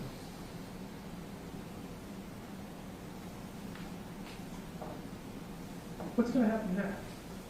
If you guessed that his cell phone would unlock and the defendant's whoop would mysteriously reconnect just 6 minutes after we saw that person on the bike, you got it right.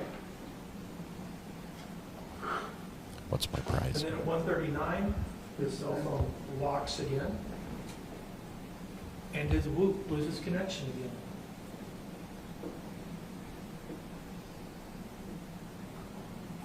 And once again, right after his cell phone locks, right after his whoop loses connection, there's a video at the Quincy bus barn of a person riding a bike with no reflectors,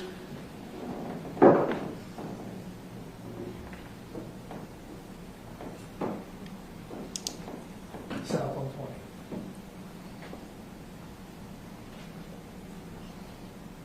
And a minute and a half later, there's video at South 20th Street, 224 South 20th Street, of a person riding a bike south on 20th Street, and once again, turning east on Prairie. And if you're asking yourself, well, in 15 minutes, is there going to be video at the Taylor Hyman residence of a person? There is.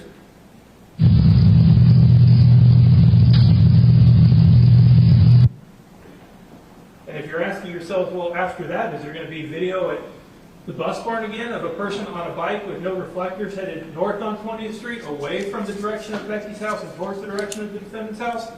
Yep, you got that one right too. Is it 2:06?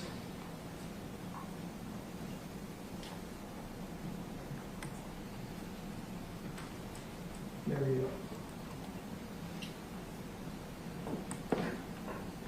And if you're asking yourself, well, how do you know that's the defendant? Once again,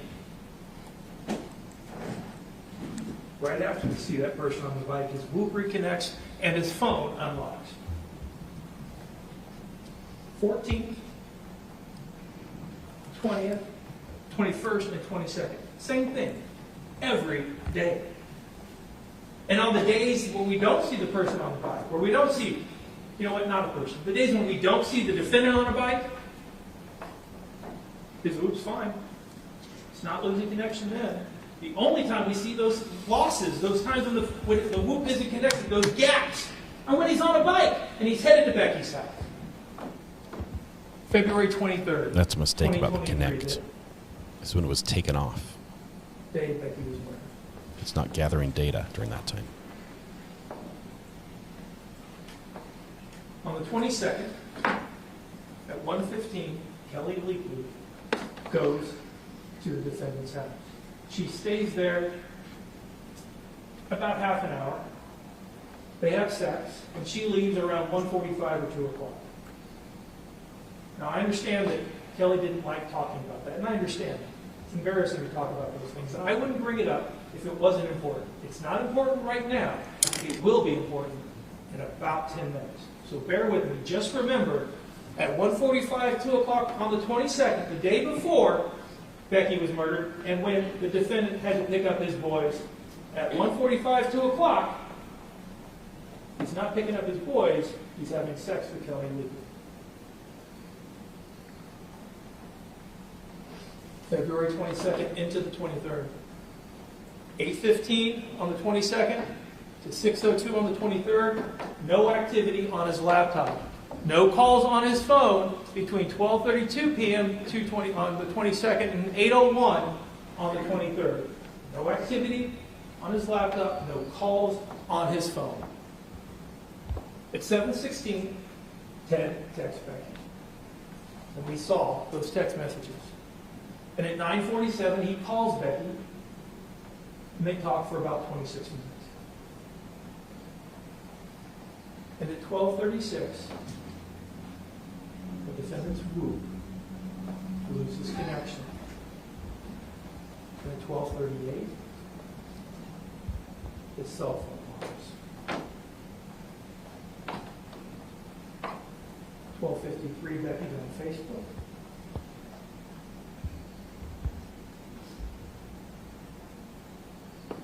And at 12:55, you see a video of the defendant riding that blue bike with no reflector down 20th Street towards Becky's house.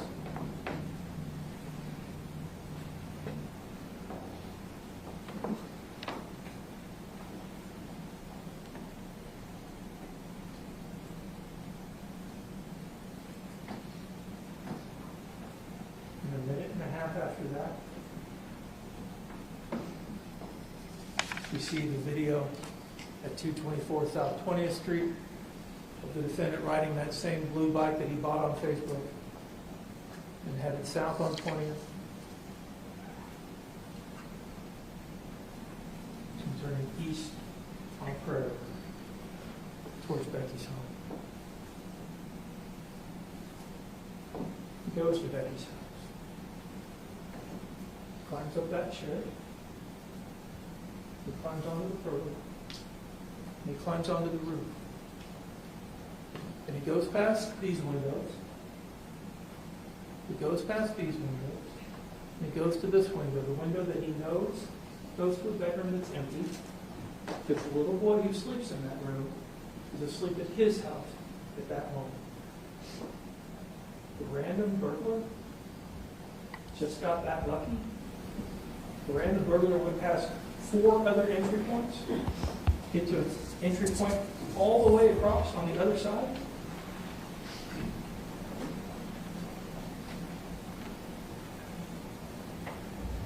He pries open that window, crawls through the window.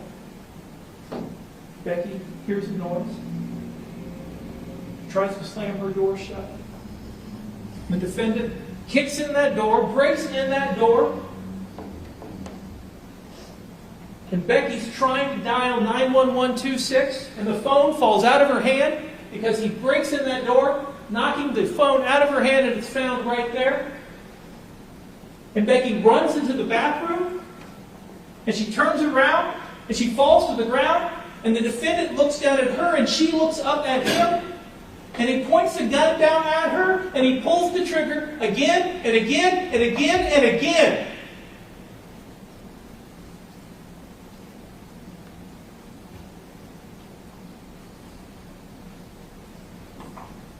And he leaves her like that.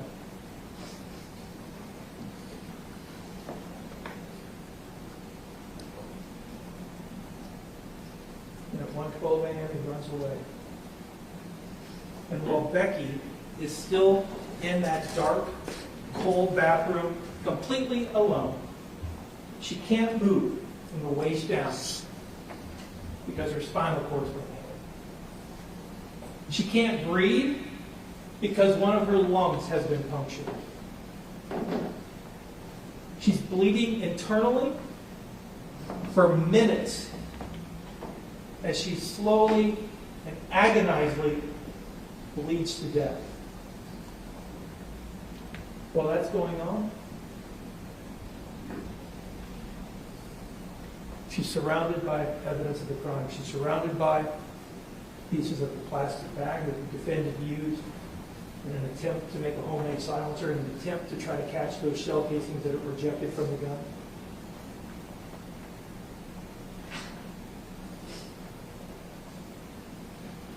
And the defendant's DNA is under the fingernails of her left hand, the same hand that she used to wear a wedding ring on when she promised to love and honor the defendant.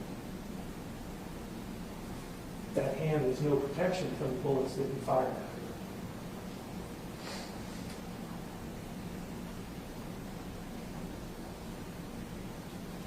Surrounded by the 8 shell casings that exactly matched the shell casings that were at the defendant's house.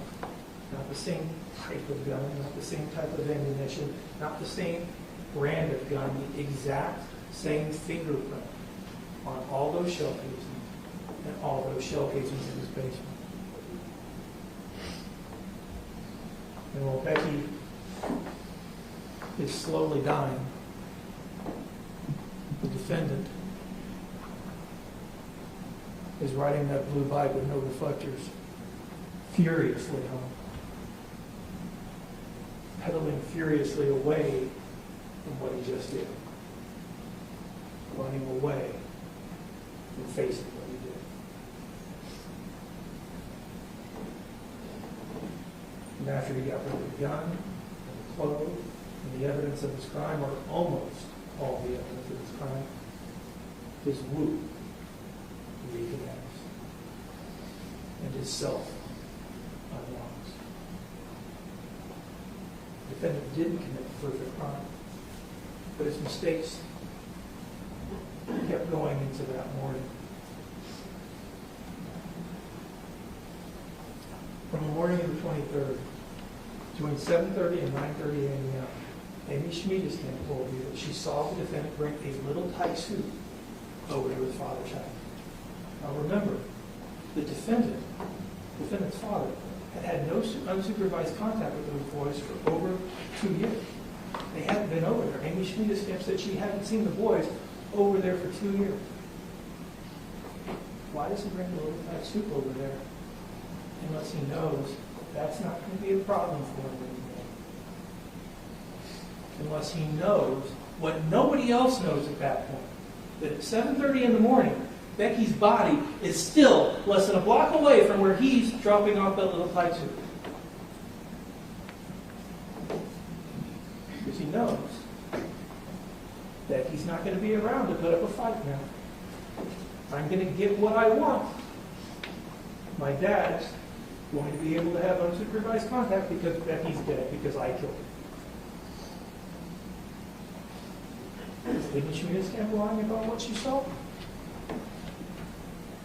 At 11:51 a.m., the defendant calls St. Peter's School and says, "Don't let the boys walk home. I'm going to be there to pick them up. Don't let them walk home." Roberta Hudson, the school secretary, said that was unusual, that he had never done that before. Well, what was different on the 23rd? Why didn't he want the boys to walk home? Could it be because he knew that the evidence of his crime was waiting to be discovered, and he didn't want his boys to walk in and see their mother shot 14 times on the bathroom floor?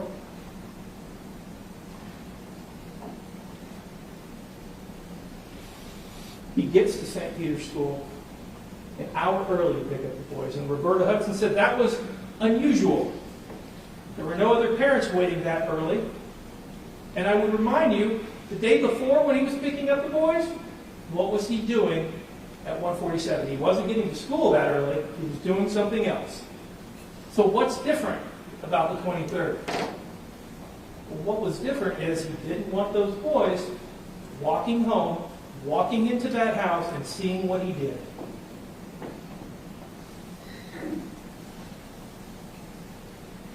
Also, remember, he called the school. We'll come back to that in just a minute. At 2:47, he picks up the boys, and only after he picks up the boys, only after he picks them up, and he's sure that it's not going to be an issue, only after that does he text Becky's dad and now says, you know what, now I'm really concerned. I wasn't concerned at 11:51. I didn't text you then. I wasn't concerned at 1:47 when I was sitting in the parking lot for an hour. Didn't text you then to say, hey, maybe check on Becky because I'm here at the parking lot an hour early. Didn't do that then. He waited until the boys were with him. Then he texted Becky's dad. And when Becky's dad tries to call him, just 3 minutes later, he doesn't answer. Because he wants somebody, he needs somebody to go into the house now. He needs somebody to find her body. At 3:30, Becky's father does just that. And when the defendant finally does call that phone back at 4:14, what does he do? He lies. He tells Becky's mom, the school called me that Becky wasn't there, so I came to the school to pick up the boys. That's not what happened. Why did he lie? Is Rolla making that up? No, Rolla told us exactly what she heard. She said, the defendant said on the phone, the school called me. And I only went to the school because the school said Becky wasn't there. If that's not what happened, we know he called the school. Why did he lie? And on the 27th, just 4 days after Becky was brutally executed, we find a bicycle. Not down by the river, not on the east end of town, not on the north end of town, not on the south end of town, not 6 blocks away from the defendant's house, not 4 blocks, not 3 blocks, not 2 blocks, not even a block away, half a block away from the defendant's residence, we find that blue bicycle with no reflector. And we know that's important because on the left we saw Kelby's ride, or Zach Bemis's ride, where he rode that bike with the reflectors on it. We saw those reflectors light up, and we didn't see that on the 14th, the 21st, the 22nd, or the 23rd. That's how we know that's the bike. The defense will say, well, DNA is not on it. Okay, fair enough. That bike was outside for 4 days. We don't know what happened to it in those 4 days. We don't know who else touched it. We don't. But what we do know is that that's the bike the defendant was riding because he got it off Facebook. It was on his phone under a John Smith burner account, just like he bought that black Mongoose bike that was in his garage. They were set at the same height, less than a centimeter apart. Then on March 1st, we searched the defendant's house, and what do we find? We find in his bedroom an empty gun safe. An empty gun safe. Where's the gun? We know that there was purchase history for an SR9, Ruger SR9, that the defendant bought. We didn't find that when we searched.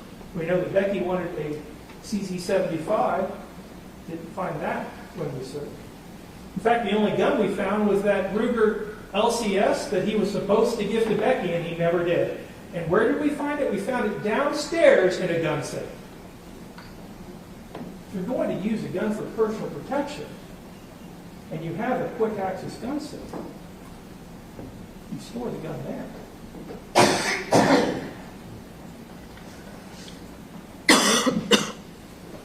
But he didn't. The handgun for personal protection was downstairs, and a lock safe downstairs, and not in that empty, interestingly enough, gun safe in his bedroom. We talked about the black Mongoose bike, and in his house we also found all the garbage bags, all the grocery bags, and that crowbar, and no shell casing. And again, remember, all around Becky's body were pieces of a plastic bag. Pieces of a plastic bag that the Illinois State Police Crime Lab, to be fair, they said it was inconclusive, but I'm not a scientist.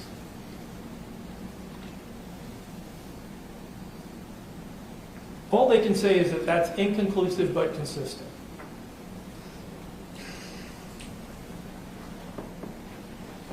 Okay. Guess maybe it's good that I'm not a scientist because that's a match.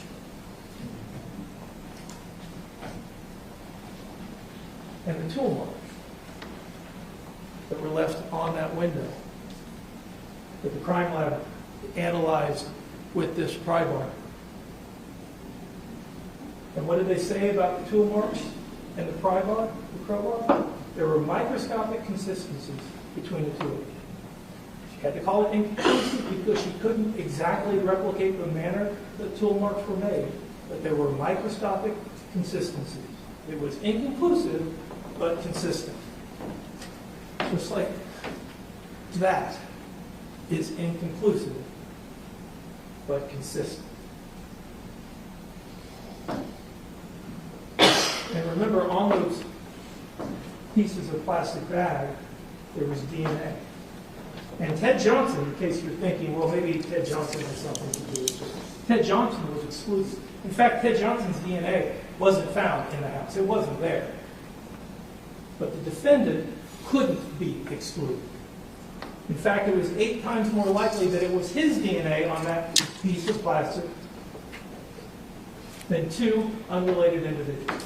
8 times.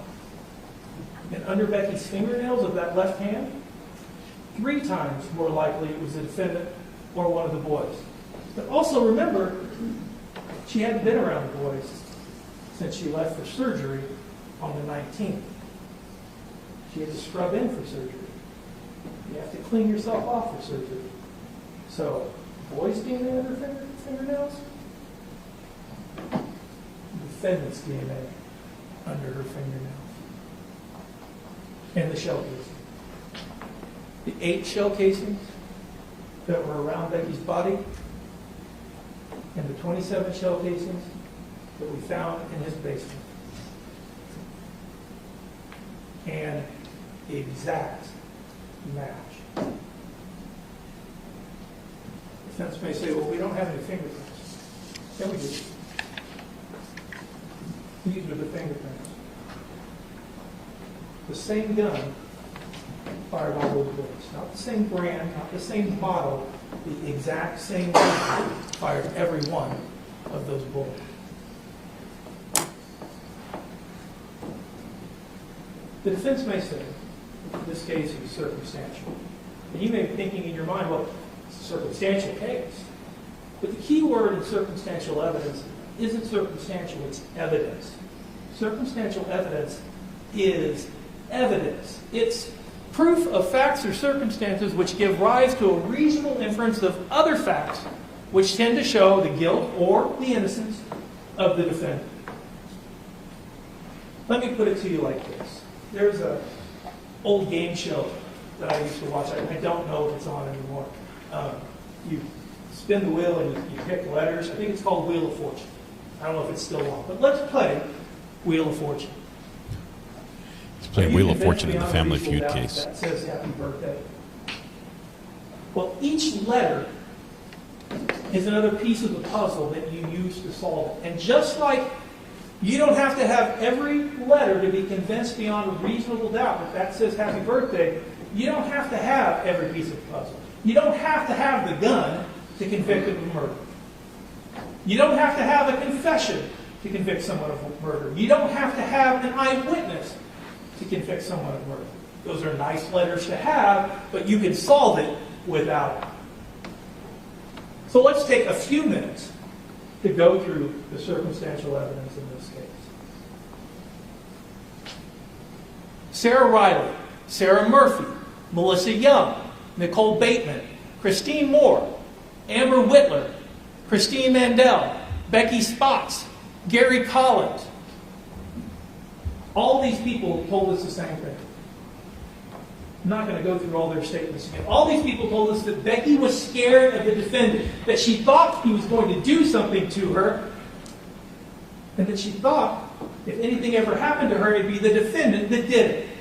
Every one of them. They didn't say it was somebody else. They didn't say it was Ted Johnson. They didn't say she's scared of a random prowler. They said she's scared of the defendant. Every one of them. And frankly, does it matter how long ago she said it? She was scared for 2 years. And she had every reason to be scared for those 2 years. What about motive? Well, we know that the defendant's father could have no contact with the kids, and we know the defendant didn't like that. Child custody, we know the defendant didn't want 50-50. He wanted 60-40, 70-30. Maintenance, alimony, we know they disagreed about that. In his letter just a month before she was murdered, I'll pay you $750. We saw the calculations that they filed. Becky thought she should get at least twice that. The child support, he didn't want to pay any child support. And the hidden assets. We heard from Becky's attorney that she thought there were almost $500,000 in hidden assets. And we do know that the defendant told Becky, according to one of her friends, you'll be dead before you get my money. The missing CZ-75, they didn't agree about that. The marital home. The defendant wanted to kick her out of the place that she had lived with her 3 boys for the 2 years since he had moved out and filed for divorce. He wanted to kick her out. You got 60 days to find a new place to live. And we know that the divorce hearing date was coming up. In fact, just a week after she was murdered was when it was scheduled to start. The witnesses were subpoenaed. Becky was going to testify. It was all lined up. It was in an order. It was ready to go. But we never got to have that hearing. Becky never got to have her day in court. And who benefits from that? In the entire world, who benefited from not having to have that divorce? One person. He sits right there. The GAL report. GAL said 50-50. Wasn't what the defendant wanted. He thought he was going to lose. And what did Becky say? If he doesn't get his way, he might literally lose his mind. The witnesses were subpoenaed. She was going to testify. It was all set up. Then in January, the defendant asked Bradley Eman about those cameras in his backyard. The defendant was thinking then, how am I going to get away with this? February 10th, he calls her a crazy bitch and says he's scared of her. And when we search his house, we can't find that Ruger SR9 that we know that he bought. It's also a 9mm. February 14th, he goes down the rabbit hole of the Ted Johnson searches. He starts to become more and more unhinged. He's looking for that license plate that at that exact time was parked in Becky's driveway. He looks for that exact VIN number. He calls the Department of Revenue at 1:32 in the morning. I ask you, are those the actions of someone who's stable? We have the video on the bus barn and how that correlates with everything. We have the video from 224 South 20th Street. We have the video from the Hyman house.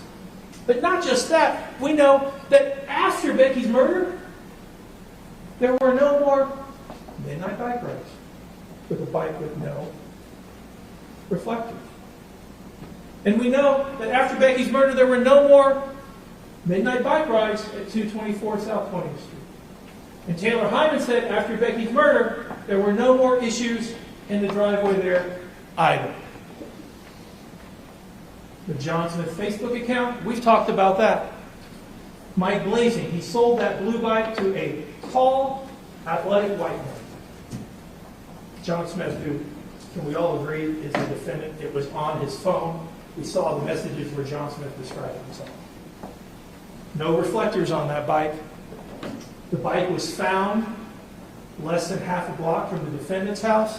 The bike height seat was almost exactly the same, less than half a centimeter away from the bike that we found in the defendant's garage, that he also bought on Facebook. These rides occurred in the middle of the night in February. And is there any other motive to kill Becky? This wasn't a sexual assault. This wasn't a burglary. Nothing was missing. Her purse was there. Her credit cards were there. Her laptop was there. Her checkbook was there. Nothing was missing. Random burglar breaks into the house and doesn't steal anything? The next morning, the little tyke soup. He's delivering a little tyke soup to his father when nobody knows that Becky's dead except for the person that killed her. He calls St. Peter's at 11:51 when nobody knows that Becky's dead except for the person that killed her. He arrives an hour later when nobody knows that Becky's dead except for the person that killed her. And that's important because the day before when he was picking up the boys, he wasn't there an hour early. He was doing something else. He texts her dad not at 11:51, not at 1:47 when he's sitting in his car alone for an hour waiting for the boys, not until after he picks up the boys. And then, after he texts Becky's dad, he lies to her mom. The manner of entry, it was climbing up that wall. It wasn't done by a non-athletic person. It's an athletic means of entry, and the defendant is athletic. He was involved in CrossFit. He was a former QU football player, Hall of Fame player, in fact. The path of entry, does it point to anyone else? It points to someone who knows who's in that house and who's not in that house. They go past 4 other points of entry, past 4 other windows, and goes into the first window if they know nobody's there. Because the little boy who slept in that room was sleeping in his house at that exact time. Then they chase Becky down. A random burglar breaks into the house, finds a gun, I guess, or brings a gun that somehow had shell casings in the defendant's house. We'll talk about that later. Finds that gun, or brings it, breaks in, then chases Becky down, kicks in the door, and then stands over her and pulls the trigger 14 times? A random prowler does that? That's a crime of passion. That's somebody who's mad. That's somebody who wants that person dead. It's not just a murder, that's an execution. The tool marks on the window, the crowbar in his home. Inconclusive, but consistent, microscopic consistencies. The Aldi bag pieces and the Aldi bags in his home. Consistent. I'll show you the picture again, but you know. And on those Aldi bag pieces, the defendant's DNA. Not Ted Johnson, not somebody else, the defendant's DNA. 8 times more likely. And underneath her fingernails, the defendant's DNA. 3 times more likely. The empty handgun safe in his house. And there's no handgun safe at Becky's house. Assume for a moment that it's a random prowler. Does he get the gun from Becky's house? Becky doesn't have a gun. She's been asking for a gun for 2 years. She wants her gun back. She never gets it back. She didn't even have a handgun safe. Ammunition, nothing. And of course, we don't know where that CZ-75 was, and we don't know where the Ruger is that the defendant bought. The 8 shell casings at the scene and the 27 shell casings in his basement, all fired by the exact same gun. Again, I hate to say it again, but not the same brand of gun, not the same type of gun. The same gun fired every one of those 35 shots. Those 35 shell casings were fired by the same gun. the gun that killed Becky fired the shell casings in the defendant's house. And of course, we know that there was no laptop activity on his laptop at these times when we see these bike rides. And there was no cell phone activity at the time that we see these bike rides. And that his cell phone was locked every time we see these bike rides. And that the Whoop data all shows that his Whoop was disconnected every time we see this bike ride. Every time. All it would take is one phone call, one text message, one "you up?", one "how you doing?", one Google search. And we'd know it couldn't have been him. But not one. Every time we see that person on the bike, we don't have cell phone activity, we don't have computer activity, and his Whoop is mysteriously and coincidentally disconnected. In fact, on that second bike, the third day, the 22nd, when there were two separate rides, it connected and disconnected after the first ride, and it connected and disconnected after the second ride. What more do you need to see? But okay, let's I want talk that about soundbite. searches. What more do you need to see? How to force open my door with a crowbar. How was Becky's window forced open with a crowbar? Can I force open my door with a crowbar if I lock myself out? How was her window forced open? How many cops in Quincy, Illinois?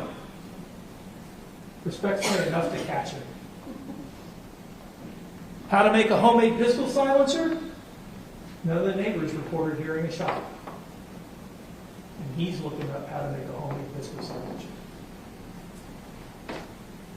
Average Quincy, Illinois Police Department response time? How long do I have to get away?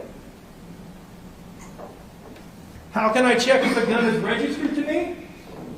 Are the police going to be able to figure out what guns I own and if they're missing? And there were missing guns. Does my Whoop record the exact times I wear it? The Whoop data that shows that he was the person on that bike making those rides. Can you just wash off gunpowder residue? How do I hide the evidence of my crimes? Does my Whoop catch up when I'm not wearing it? Are the police going to be able to catch me? Can you find out what guns are registered to your name? Are the police going to be able to catch me? How to clean gunpowder off your hands? Are the police going to be able to catch me? Can you identify if a shotgun shell was shot out of a specific shotgun?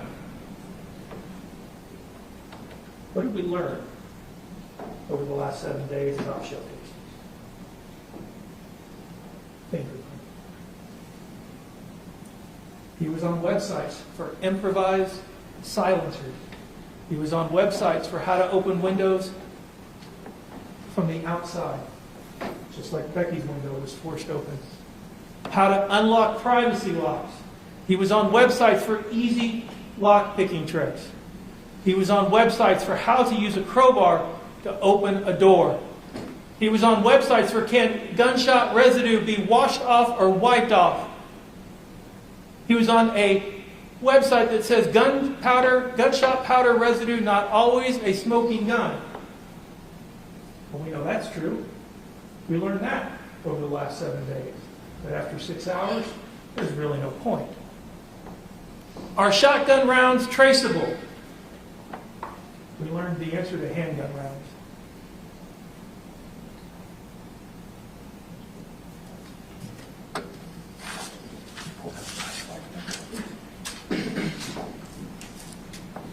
Every piece of evidence, every single witness points to one person and one person alone.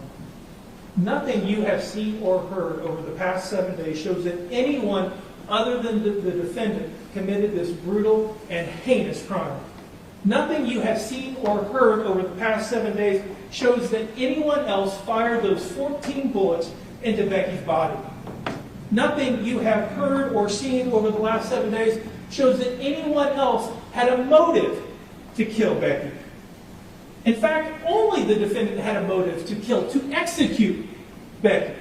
The divorce was coming up. He thought he was going to lose. He thought he wasn't going to get what he wanted. And just like Becky predicted, he literally lost his mind. Only the defendant had the matching shell casings in his basement. Shell casings in the basement that were fired by the exact same gun that shot and killed Becky. The same fingerprint, if you will, on the shell casings surrounding Becky's body and the shell casings in his basement. The same fingerprint. The exact same gun. And only the defendant had those strange, coincidental gaps on his Whoop armband. 1,478,411, I think, second by second by second by second. And the only times we heard about any gaps, the only times, are when somebody's riding that bike. Not somebody, when the defendant was riding that bike. And the only time we heard about those gaps are when the defendant rode that bike to Becky's house. And the only time we heard about those gaps are when he climbed up to her window and he pried open that window. And the only time we heard about those gaps are when he chased Becky down the hall, broke open the door, and knocked the phone out of her hands. And the only time we heard about those gaps are when he followed Becky into the bathroom as she fell to the ground. And he looked down at her and he looked her in the eyes and she looked up at him.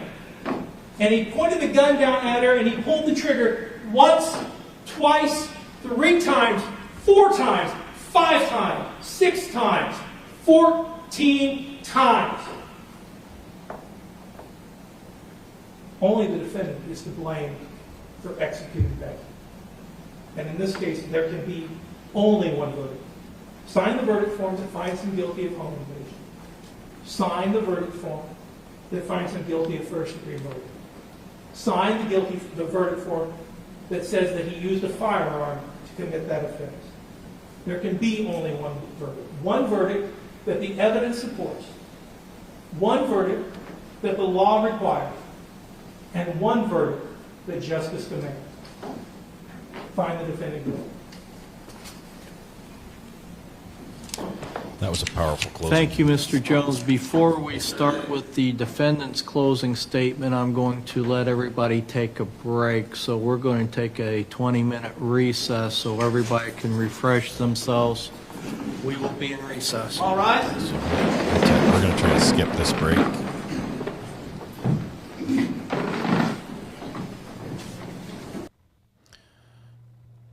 Okay, hold tight. Now we need the next one. This is recorded this morning, Missy Baker. That was this morning. Now we're trying to get current with what's up. Let's see. We need this one here. Nope.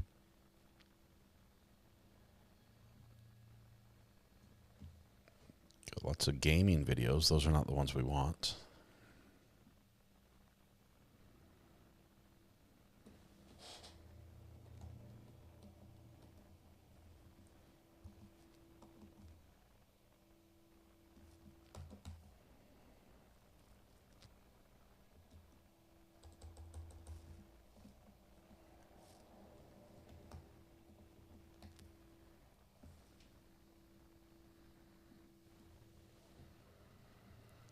Okay, we've got to find the other video here. Just one second.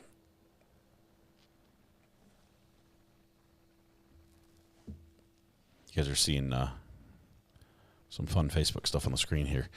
Okay, so we're the closing has happened. We know that the jury is in deliberation right now. We think we can watch all the closing from the defense before the verdict comes out.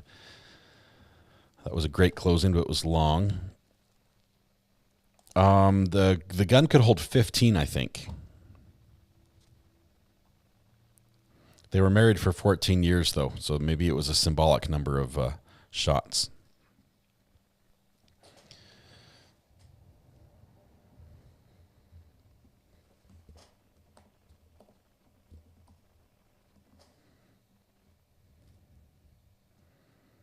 Okay.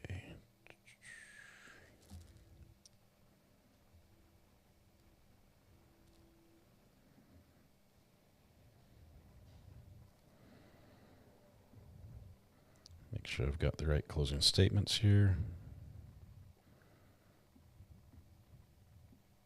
Here we go. Just pulling up the defense right now. Starts at 137, 136, okay.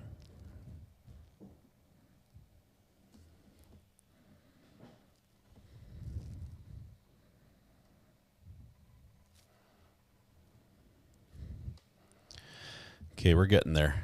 Sorry, guys. Thanks for your patience.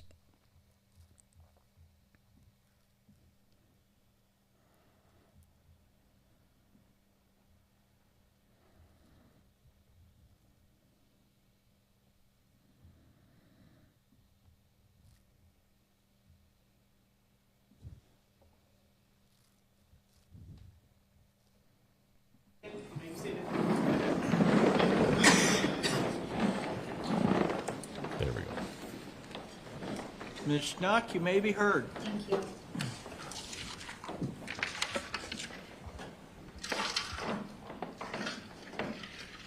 May it please the court, counsel, ladies and gentlemen.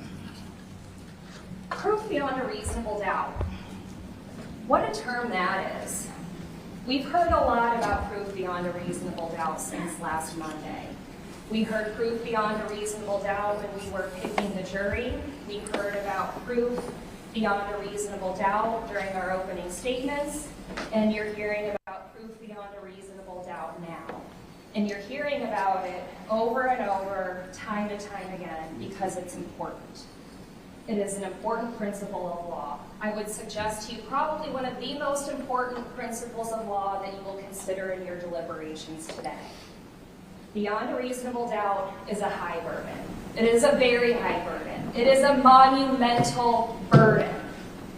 And it is a high burden, and it is done so because our founding fathers believed that it was better that 100 people guilty go free than one innocent person be convicted. Now, as you have heard time and time again, that burden of proof is not on me. That burden of proof is not on Tim. That burden of proof is on the state and the state alone. And because the burden of proof is on the state and the burden of proof is not on me, this is the last time that I will get to address you during the course of this trial. If Mr. Jones wants to take another stab at you at rebuttal, that's his prerogative, but this is the last time that I will get to address any of it. So I would like to take this moment to thank all of you for your patience. I thank you, Megan thanks you, and Tim thanks you for your patience. You were all asked if you could handle deciding a case like this. You all said that you believed that you could, and so we thank you for your attention to your service. And we've all been here a long time. I don't know about you, but I'm tired, so I'm going to get right to the point here. When you were selected, you were asked by the court, you were asked by Mr. Jones, and you were asked by myself if you would follow the law. You all promised that you would follow the law. You promised to follow the law if you didn't like it, and you promised to follow the law even if you didn't agree with it. And I am going to ask you that again right now, and I'm going to ask you that on behalf of Tim, that you follow the law. Remember your promise and remember that oath. One of the first things that Judge Adrian is going to tell you when Mr. Jones and I are done addressing you is he is going to read the law to you. Sympathy should not enter in your deliberations.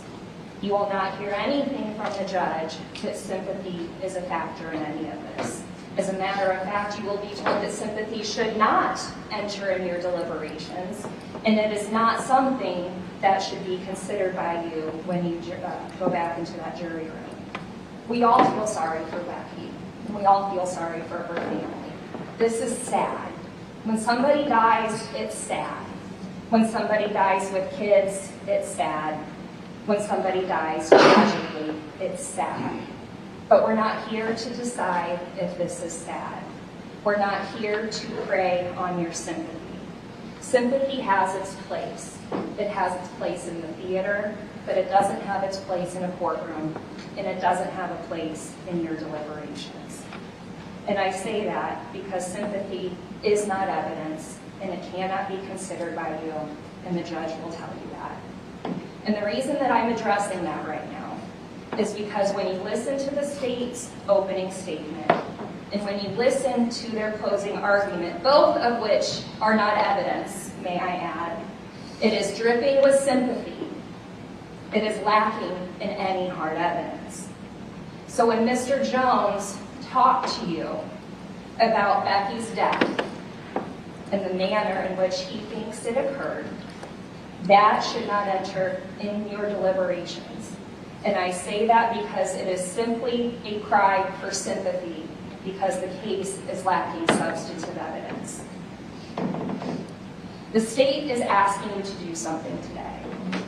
They want something from you. They want you to take away the presumption of innocence that all defendants enjoy, that Tim enjoys as he sits here right now, that he enjoyed every single day since this case was brought against him. He will carry that presumption of innocence with him unless and until all of you are convinced that the state has proven their case beyond a reasonable doubt. But as he sits here today, he is presumed innocent as a matter of law.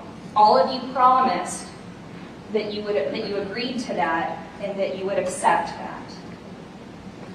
Because Tim carries the presumption of innocence with him, and the burden of proof is not on me and it's not on Tim, he doesn't have to prove anything in this case. He does not have to prove he's innocent. He does not have to prove that he is not guilty. He does not have to prove alternative theories. This is the state's burden. It's not mine and it's not Tim's. And in order for you to take away that presumption of innocence away from Tim, you all need to be convinced that the state has given you good, solid, credible evidence that convinces all of you that each and every element of that offense has been proven beyond a reasonable doubt. I would submit to you that beyond a reasonable doubt is not in conclusions, and it is not maybes. And I cannot stress this next proposition to you enough. Motive is not an element of the offense of murder. You have heard a lot about motive.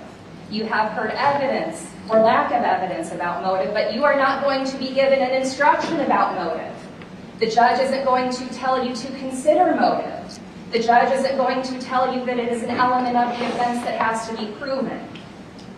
Motive is rhetoric and is not something that should be considered in your deliberations. Mr. Jones has talked a lot about the manner in which Becky died.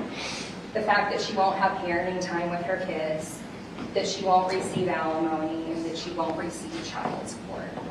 But ask yourself, what does that prove in this case?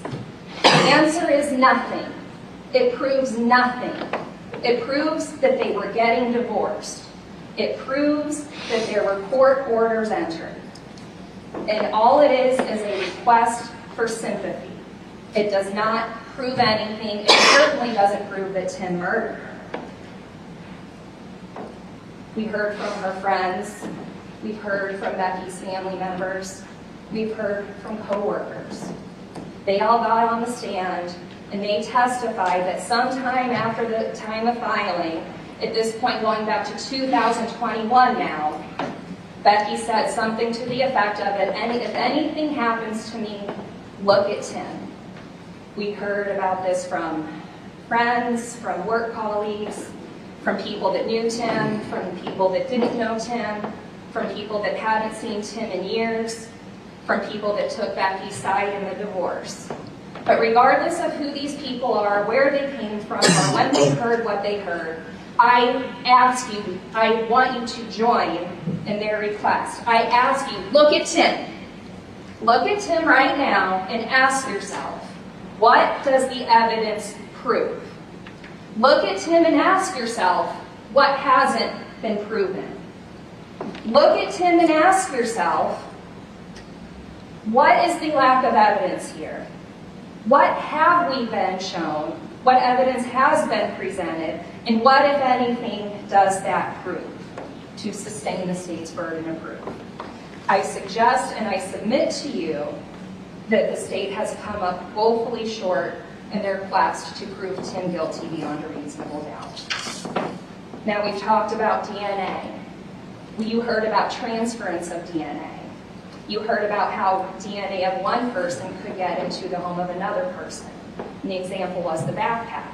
If I send my son over to Grandma and Grandpa's with a backpack, my DNA could end up at Grandma and Grandpa's, even though I had never actually been in the house. You heard about all of the evidence that was collected, all of the swabs that were done. They did DNA collection and testing on the chair outside that they believed Tim used to shimmy up the side of the house, onto the pergola, onto the roof. They did not find any DNA on any of the shell casings that you heard about. They did not find any of Tim's DNA on the bike that they think he rode to commit this crime. They swabbed his car for DNA evidence. They found nothing. There is no DNA with any reasonable degree of scientific certainty that can link Tim to this crime. None. They did their best. You heard from all of the police officers involved in this and all of the efforts that they went through to collect evidence, and they did not find anything with Tim's DNA on it that can connect him to this crime. You didn't hear about any fingerprint evidence. You did not hear about any hair or fiber samples being collected and tested as evidence. They wanted to make a big deal about the length of his hair, but didn't find any hair anywhere that they looked. You heard about all of the gloves that were taken, that were tested, that nothing was found on. You heard about the nearly 800 tons of trash that were sifted through, that nothing was found. You heard about the Aldi bag, the grocery bag that the state thinks Tim used as a silencer that can't be matched to Tim. You don't have a weapon. You have ballistics that are subject to human error, and that their own expert told you are not exact reproductions. Now, additionally, the elephant in the room, the Google searches. The state did not tell you when those were done, and they cannot tell you when those searches were done, and they cannot tell you who did those searches. If those searches took place before Becky's death, I would admit it should be considered by you for whatever that's worth. But they can't tell you that. Nobody can tell you that. And you can't guess. If these searches took place after Becky's death, then the searches should indicate that it's nothing more than Tim looking into the investigation like half of the town did, and following the investigation as the news allowed us to follow the evidence. But they can't tell us when those searches were done, and it's not my job to tell you or prove to you when those were done. These searches indicate nothing more than somebody looking on the internet. I think it's logical to do if something like this were to happen to your family. But the state wants you, each and every one of you, to speculate, and the state wants each and every one of you to guess when those searches took place. And the judge is going to tell you that you can't guess, that you can't speculate. And if you have to guess, or if you have to speculate, I submit to all of you that that is not proof beyond a reasonable doubt. If you are left guessing or wondering, the state has not met its burden of proof. And guessing is not proof beyond a reasonable doubt. The state has not provided you any witnesses. I think their first 3 witnesses and all of the neighbors said they didn't hear anything. They didn't see anything. They didn't see Tim in the area of the 22nd or the 23rd. They didn't have anything on their home surveillance video. Nothing. Nobody can put Tim in that area. There's no reliable video. We've heard ad nauseum of the efforts that Quincy Police Department went, going door to door, business to business, looking for surveillance video to possibly solve this crime. Even Mr. Jones and his own witnesses agreed. You can't tell who's in that video. You don't know if this is a man or a woman. We don't know what race they are. We don't know where they're going. We don't know where they're coming from. We don't even know if this is the same person in each video, folks. And that leaves you guessing. And if you have to guess who is in that video, and if you have to speculate who is in that video, what I submit to you is that video is not proof beyond a reasonable doubt. If you look at that video, you don't see whoever that is carrying a crowbar. You don't see whoever that is carrying a gun. And you certainly don't see long, brown, flowing hair anywhere in those videos. There is no identification, and there is no proof beyond a reasonable doubt. Now I want to talk about the crowbar and the pry marks. I believe Emily Pizzella told you that there were several crowbars that were found at Tim's residence. They went through his house top to bottom, went through his car too. He told them where everything was. During Mr. Jones' opening statement, he told you that that crowbar was a match. We had our witness in court yesterday. She told you that that crowbar was inconclusive as the tool that made those marks. She could not say with any reasonable degree of scientific certainty whether or not that crowbar was or wasn't used in the commission of this crime. That leaves you with an inconclusive lab result.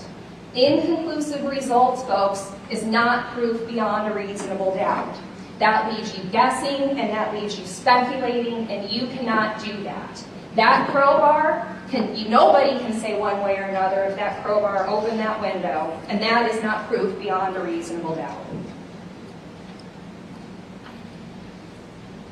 They also found a shoe print left right by the window that the state wants you to believe that Tim pried open with a crowbar that they can't link to the crime and left that shoe print. Emily Pizzella told us that there were two partial footprints, one on the end table right below the window, and then the one on the floor that we've all heard about and saw in some of the state's pictures. You heard about all of the shoes that they took from Tim's residence. They had access to every single one of Tim's shoes. They took the shoes off of him that he was wearing in the middle of Hampshire Street. They took pictures of his shoes the night that he was murdered. They took pictures of Ted Johnson's shoes, and the only thing that all of that came to was that Tim's shoes were excluded as making that footprint. Excluded. There are no footprints, no shoes, no nothing that can link that print to Tim Bliefnick in any way, shape, or form. That wasn't inconclusive. That was excluded. There has been literally no evidence in this case, folks, that Tim committed this crime. There's been a lot of evidence of motive, but not a lot of evidence that a crime was committed. And that's in spite of the good work of Quincy Police Department, especially Emily Pizzella. You heard from her and other officers, and they told you how many hours they spent going through Becky's house, searching the outside of Becky's house. I think Emily said she even went back to Becky's house and so that she could try to find more evidence. Emily was involved in searching Tim's house, top to bottom, inside and outside, garages, trash. They found nothing. They went door to door, house to house, business to business. They found nothing. They collected swabs and samples, and they secured every single piece of evidence, and they sent everything off to the crime lab for testing that they possibly could. And in our opinion, their hard work and the lab's hard work clearly exonerates Tim. In addition, and I think this is important to point out to you, that there was a prowler next door to Becky's literally 24 hours beforehand, and nobody bothered looking into that. And you heard that from Taylor Hyman, who lives right next door to Becky. He's the one that told you the only reason he even had security cameras to begin with is because he had people breaking into his cars. He told you that a week before, they had somebody trying to break into their car. He told you that they posted it on social media. He told you that him and his wife said, "Hey guys, he's back." Nothing about Tim Bliefnick being in his driveway. It was the prowler, as the Hymans told you. Now let's look a little bit further into the state's theory of the case. When you watch those videos and when you look at who is on that bike, you cannot say with any degree of certainty that that is Tim. Where's the crowbar? Where's the gun? You don't see any of that. The theory is that Tim took the crowbar and the gun from his house to Becky's house and back. But even Mr. Jones agrees that that's not an identifiable individual on that video. And that's not proof beyond a reasonable doubt. As far as that bike is concerned, they want you to believe that he rode this mystery bicycle from his house at 16th and Hampshire to her house at 25th and Kentucky Road. But the evidence really is that somebody was riding a bike by the bus barn at 20th and Hampshire, and somebody was riding a bike at 20th and Prairie. But that's hardly in the neighborhood of Tim's house, and it certainly isn't in the neighborhood of Becky's house. We've looked at every residential camera, every business camera, every security camera between Tim's house and Becky's house, and have found nothing but the short blurbs of somebody who is clearly not Tim riding a bicycle. That is not proof beyond a reasonable doubt. Following that theory is that Tim broke into his own home, doing it the most difficult way possible. Common sense, and none of you are required to check your common sense at the door, tells us that if you're going to break into your own home, you're going to do it the easiest way possible and not the most difficult. You're not going to climb up a chair and shimmy up the side of the house and go from a pergola to a roof and walk past your wife's bedroom window in the process. It doesn't make sense. The next thing that you need to consider is that in the opening statement that the state gave you, they told you that the crowbar matched the pry marks. Now you've heard scientific evidence that shows that the crowbar and the pry marks do not match, and they are at best inconclusive. Now I want to talk about the shoe print, and I'm almost done, folks, so please bear with me, but this is important. She's almost done. The state's theory is that the killer broke through that bedroom window and left a shoe print on the carpet. The police cut that shoe print out, and they sent it in for analysis. And that shoe print that was sent in for analysis was compared to the shoes for Tim. And it's not Tim's shoe. It wasn't inconclusive, it was excluded. Now, Mr. Jones wants to submit that that only eliminates Tim's shoe. But they took all of his shoes, and they didn't even bother testing the remaining shoes, or anybody else's shoes for that matter. Since it's the state's burden of proof, and they cannot bother to test the remaining shoes, I think that, in and of itself, should create reasonable doubt in your mind. I also think the fact that Mr. Jones wants to turn this into a game show should tell you what he thinks about his evidence, and that it is lacking substance. What I submit to you is if the killer went through that window and left that shoe print, which I can almost certainly concede that happened, and the state appears to agree with that, that shoe print is not Tim's, and that, ladies and gentlemen, is reasonable doubt. Now let's follow through. The state can't give you the murder weapon. They can't give you any DNA that sufficiently links you to this crime. They have been unable to produce any hair or fiber samples. You've heard nothing about any gunshot residue tests that were offered to Tim, and you won't hear anything about that. And the state wants you to believe that Tim did all of this while his 13-year-old, his 10-year-old, and his 5-year-old were home alone in his care at his house, and that he did all of this in order to avoid paying child support and alimony. But the fact of the matter is, Tim had been paying child support, and he had been paying alimony. And he was willing to continue to pay alimony. He was willing to continue to help the boys out financially. You saw the letter. He wasn't trying to get out of his responsibility. You saw the settlement letter. And you also heard from the guardian ad litem, Rick Zimmerman, who is an important person in all of this because he really truly is the one independent person who testified to anything. He was appointed in the divorce to protect the best interest of Tim and Becky's boys. And he told you, along with several other witnesses, that there was animosity. But it was animosity on both sides. But it was Rick's job to protect the boys' best interest. It was Rick's job to listen to the safety concerns. It was Rick's job to report to the court anything that was going on in that household that could potentially affect the best interest of those kids. And Rick told you there were no red flags. He told you there was no domestic violence. He told you that these two would make mountains out of anthills. But he also told you that they were able to work things out in the end. They were able to work things out to such an extent that they had both agreed to the current parenting plan that they were operating under, even though neither one of them liked it.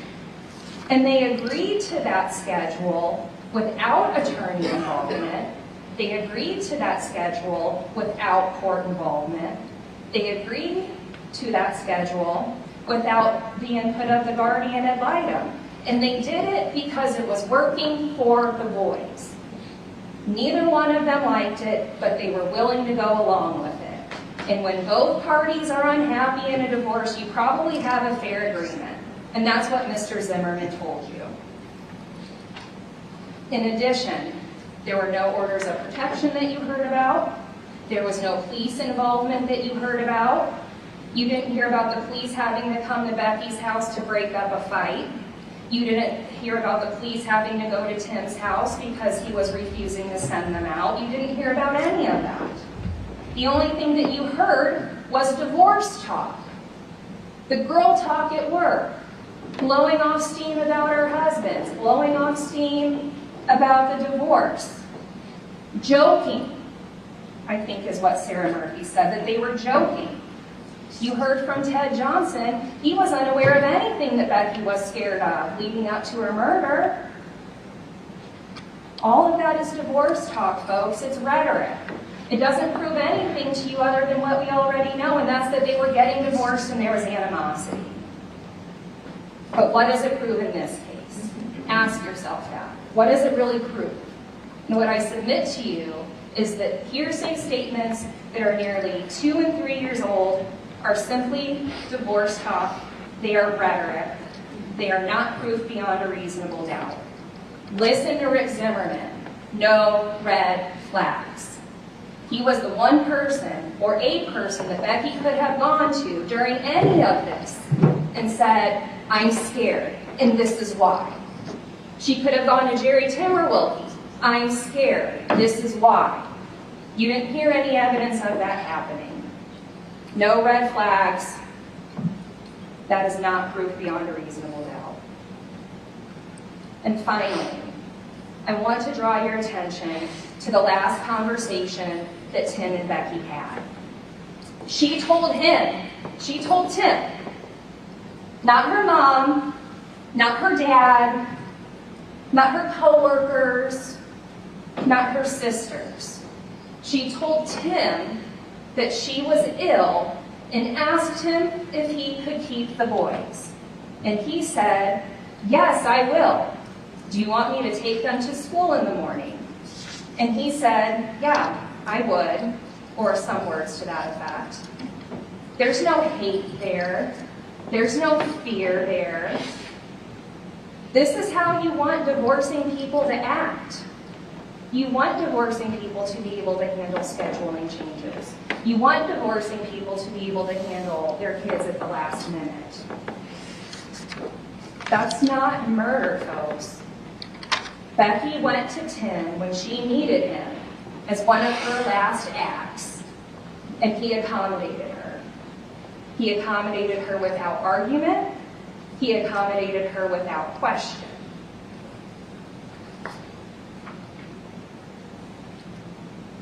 As I said, this isn't a Lifetime movie. This is real life.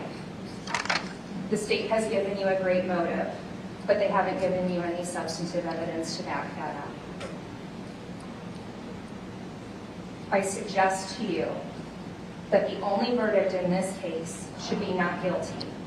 And I request that when you go back there, you look at the evidence, you read the law, you avoid sympathy, and find him not guilty. Thank you. Now we get rebuttal. Thank you, Ms. Schnock. Mr. Jones. Thank you, Your Honor.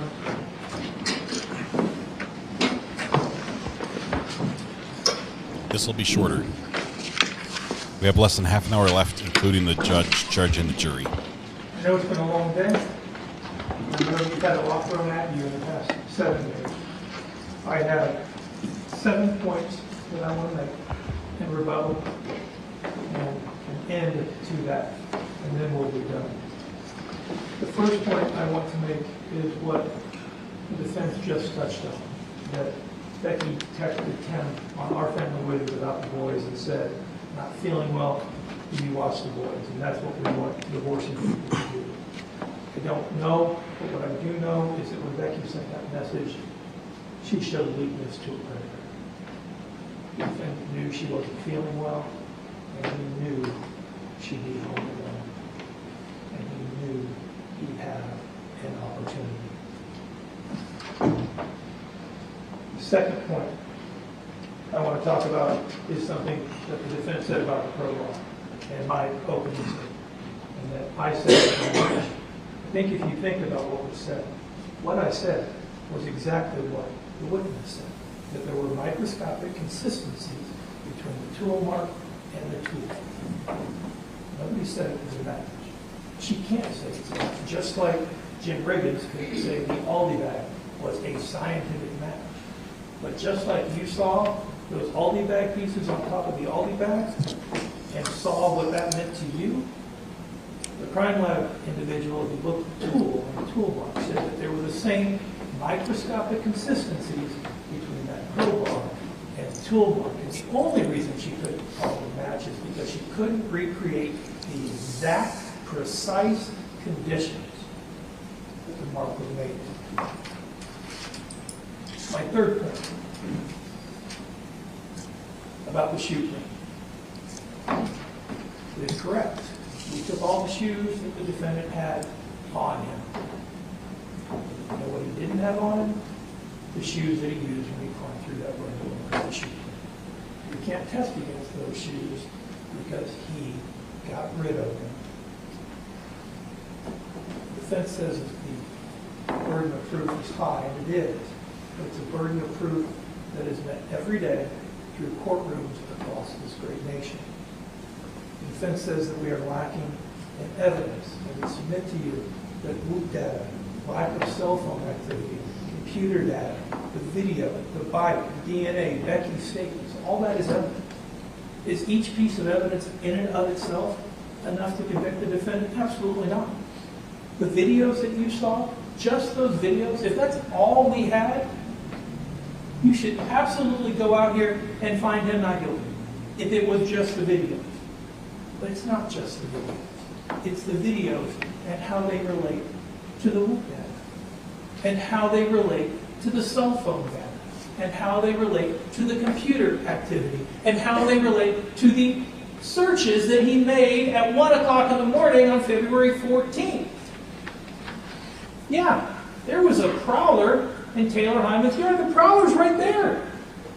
We know he sits right there because he was searching for the car that was in Becky's backyard at the same time. It wasn't a random prowler, it was the defendant.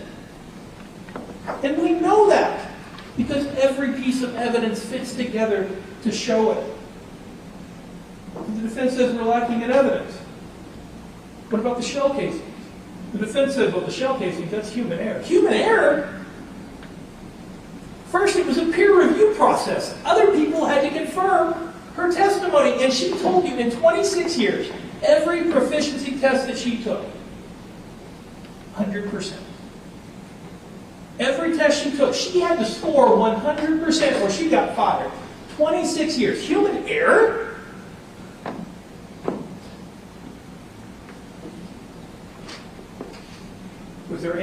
animosity in this divorce? Absolutely there was. There was animosity on both sides. Folks, only Becky is dead. Only Becky was murdered.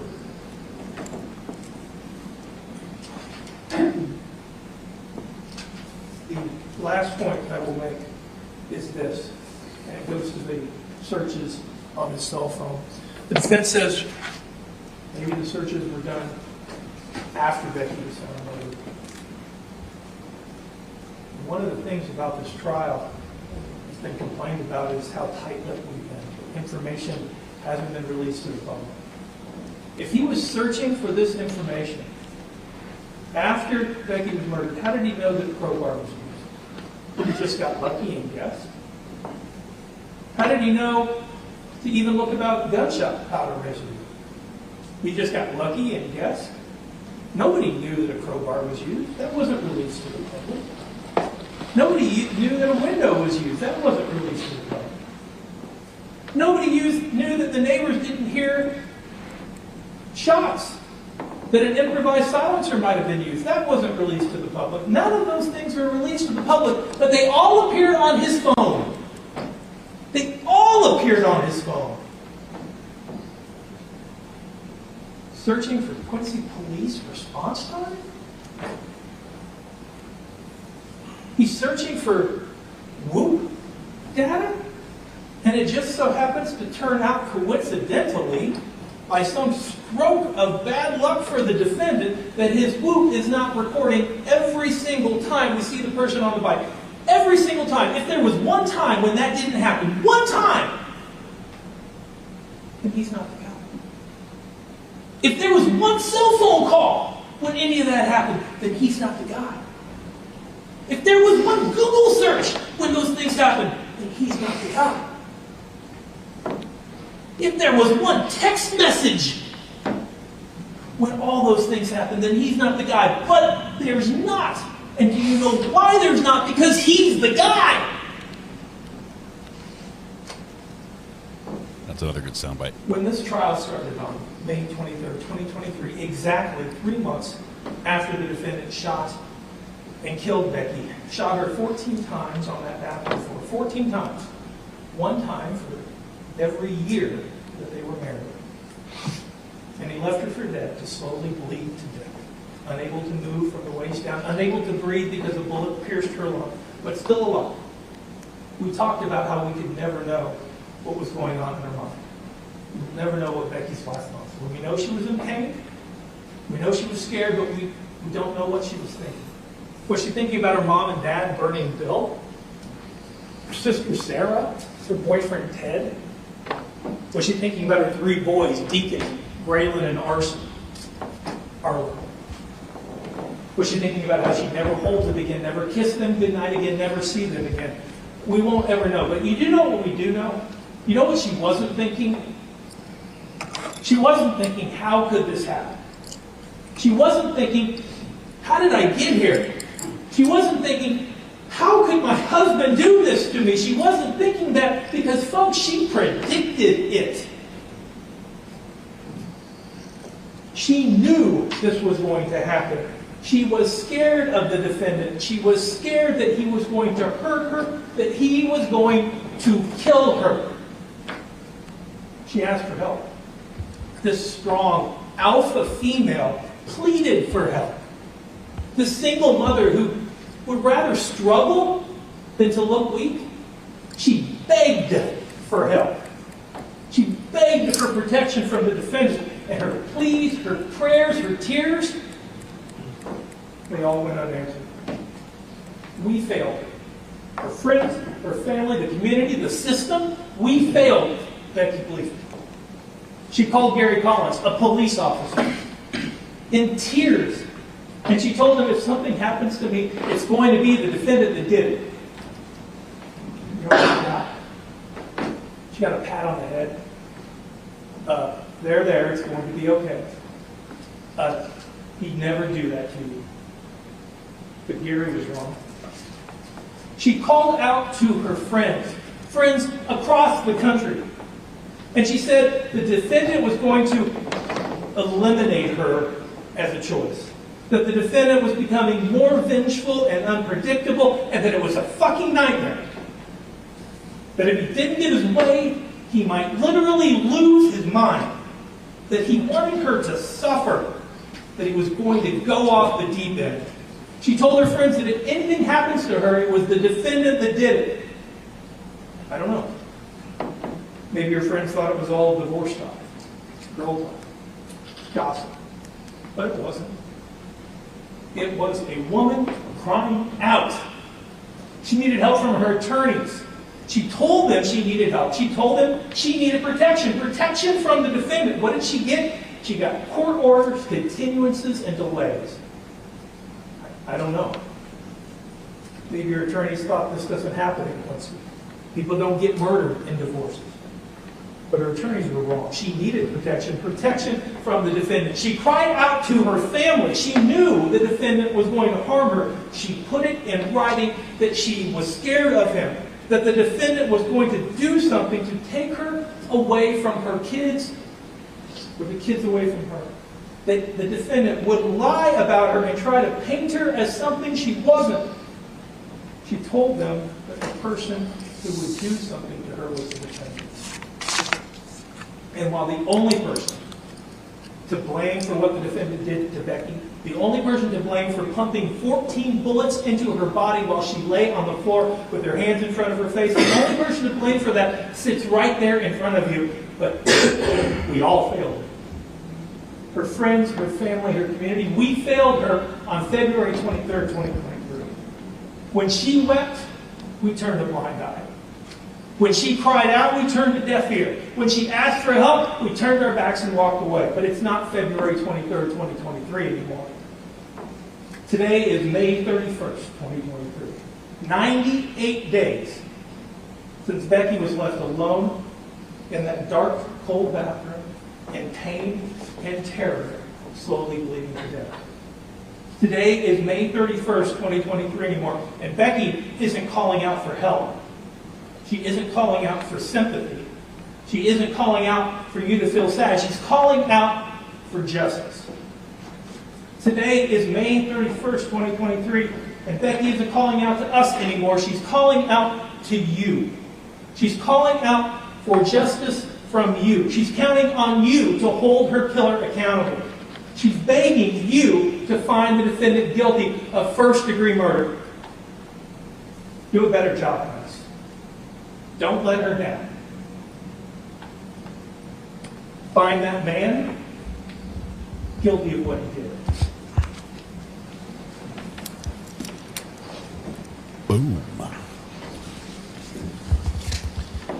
Members of the jury, the evidence and arguments in this case have been completed, and I now will instruct you as to the law. The law that applies to this case is stated in these instructions. Okay, so just know that as these jury instructions go on, deliberations have begun. We believe that the verdict is going to be live, and we will air that live. We are going to have a break during the live stream at the end of this. Or a female. We're going to have a brief break. Let me turn the sound off here. Reset my internet. The guy's coming to plug in, and I need to unplug the device this is streaming through because he needs that exact port.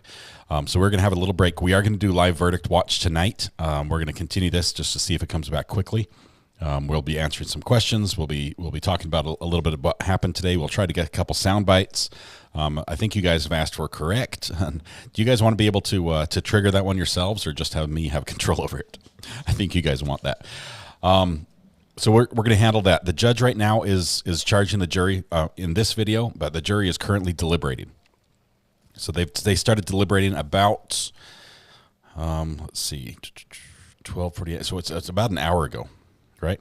It's roughly an hour. We've done the polls. We came in 85% guilty, and we also think that it's going to take 2 to 4 hours for the verdict watch on the two polls.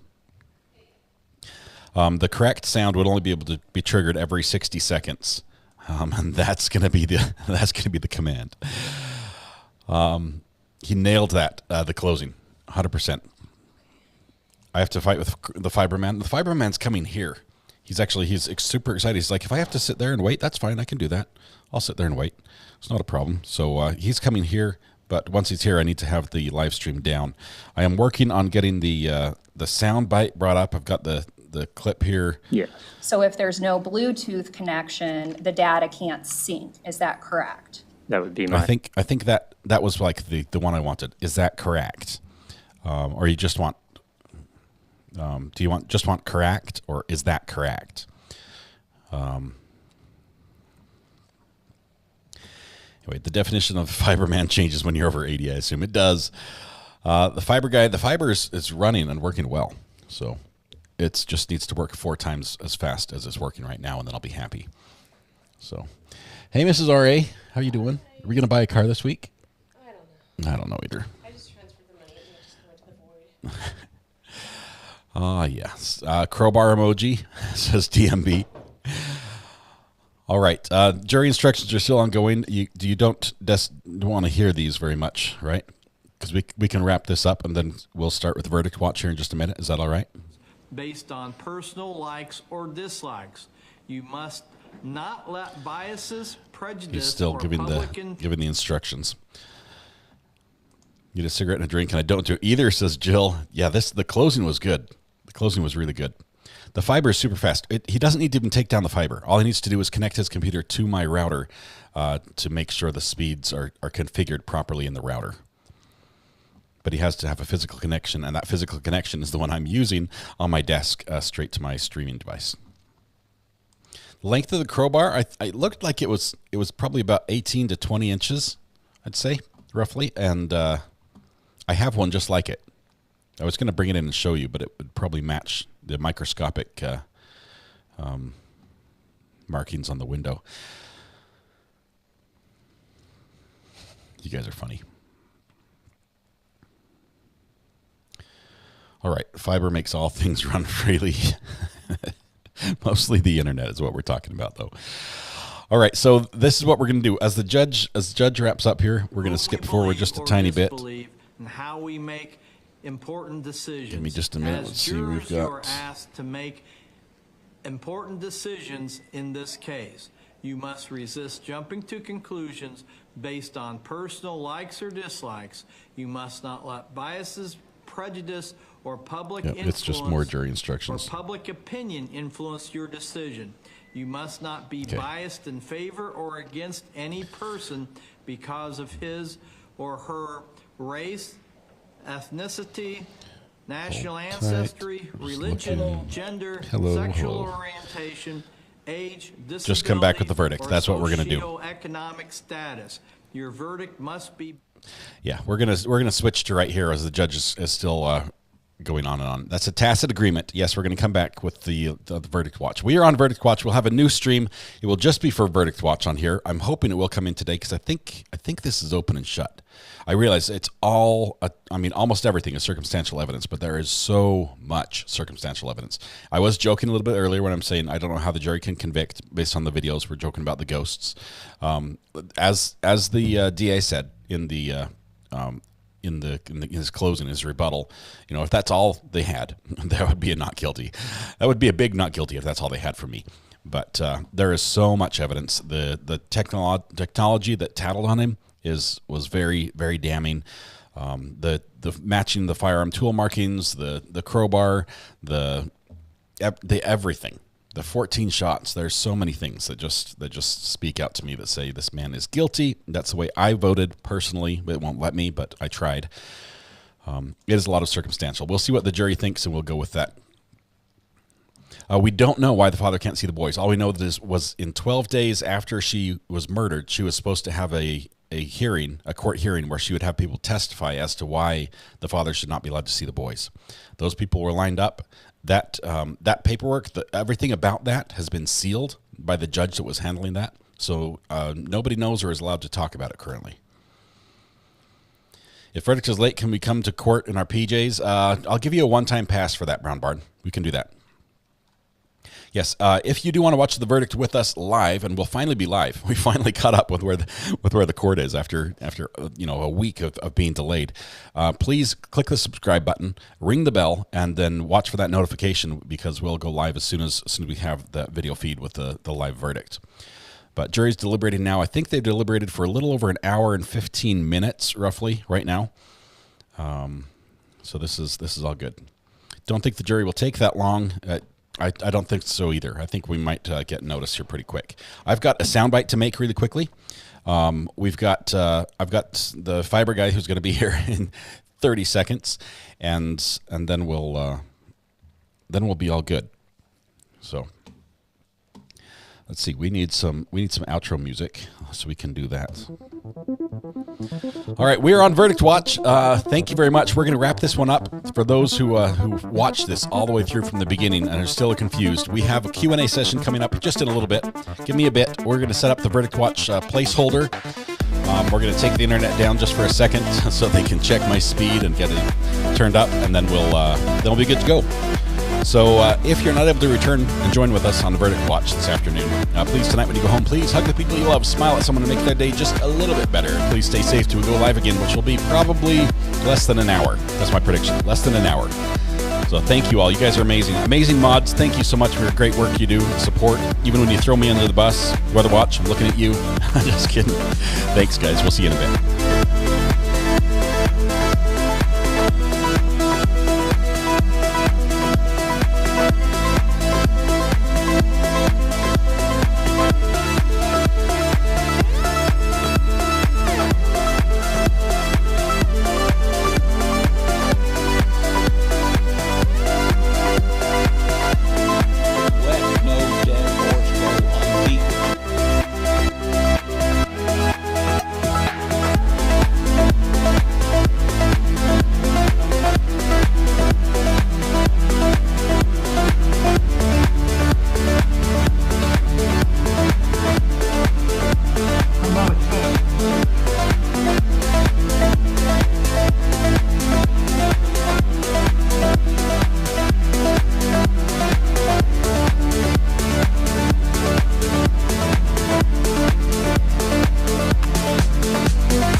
We'll be right back.